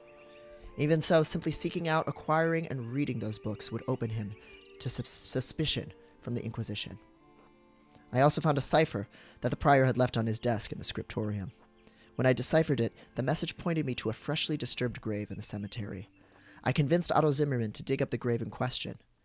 What did you find inside? Occult tools Ferenc had hidden. Why hide them, and why leave the note? I suspect he hid them in case the Baron made good on his threat to summon inquisitors to Curceau. As for the note, I am not certain. Prior Ferenc feared the loss of his status, his life, and even God's grace. Men have killed for less. How might the Prior have accomplished the deed? He may have killed the Baron with a silver rod. The Prior uses it in performing his rituals, and there are traces of blood on it. If that was the weapon, it has a certain dramatic propriety, at least. It will be challenged to condemn a prior for murder, but if that is where the evidence leads, the Archdeacon should see the wisdom in it. Are there any others you suspect? I've found no other suspects. You have brought a worthy mystery before this court, Andreas. I pray to God we have granted you the insight you need to face this coming challenge. Thank you, Your Majesty. I'm prepared to meet the day. Before you go, Andreas, there is one more thing to consider. You will be summoned to the Archdeacon to tell him what you know. But you need not tell him everything. I think I understand. There is a place for a noble lie. This is not one of them. Why? The Baron is dead. All of the people with a motive to kill him suffered, either directly or indirectly, from his wickedness. Simply mentioning a name to the Archdeacon may endanger them, whether they had anything to do with the murder or not. Right. No point in throwing everyone's waist deep into the shit. I protest any attempt at deception, but you must ultimately follow your own conscience, Andreas. Little time remains before you must stand before the Archdeacon. Use it wisely. I'll do my best. Until we meet again, Andreas. God be with you. And also with you, Your Majesty. That's a great illustration of going to the dreamscape. Oh shit, I slept in late. Ooh, I missed my first half of my shift. Damn, okay. Alright. Uh-oh. Okay, we're gonna leave it here. Because each of these scenes just... The dialogue is so good. It just keeps going and going. So I will switch over. Thank God this game saves so often. This was so good. Such incredible writing. So much wit. It's so fun seeing the characters just tee balls off of each other conversationally. And then what they dive into and discuss. And just watching Andreas slowly learn about other people's lives and how little choice they have in things compared to him in economics or in gender politics. It's just consistently so fucking good. So I am going to pick someone to raid and call it for a night because I need to eat. I got stuff to do. I'm going out to the goth club later. So there's plenty to be done. We're gonna raid my friend Spoony, who has been playing Metal Gear Solid 3 Snake Eater. Oh, this is perfect. So we'll send y'all on over to Spoony. Yeah, please send me Pentiment memes. Nothing with spoilers yet. I'm too invested. You're gonna really love Spoony, those of you who haven't met Spoony yet. Furry streamer, artist, VTuber, all kinds of fun stuff. They mostly do a lot of horror, but today they're doing Metal Gear Solid. They do also some kind of vintage, like they were doing Final Fantasy and stuff like that. But they play a lot of indie horror games too. And they also do drawing. They've made a visual novel themselves, which is super fun. And so sometimes they do that on their streams, and you can commission them to do your persona and all this cool stuff. So be nice to Spoony. hang out in their stream, give them a little love. They're well worth it, and thank you so much everybody for keeping me company. And I will be playing again soon. It feels like we're actually progressing somewhere pretty fast in this game. So I'm so excited to see what happens next, and maybe even do multiple playthroughs if it's short enough. So yes, I will send y'all on over to Spoony Cat, and yeah, have a wonderful evening. The rest of y'all, for the rest of y'all's evenings, have it be good. Take it easy. Thanks everybody on outside of the continent for staying here so late into the night. And here comes Spoony. Bye.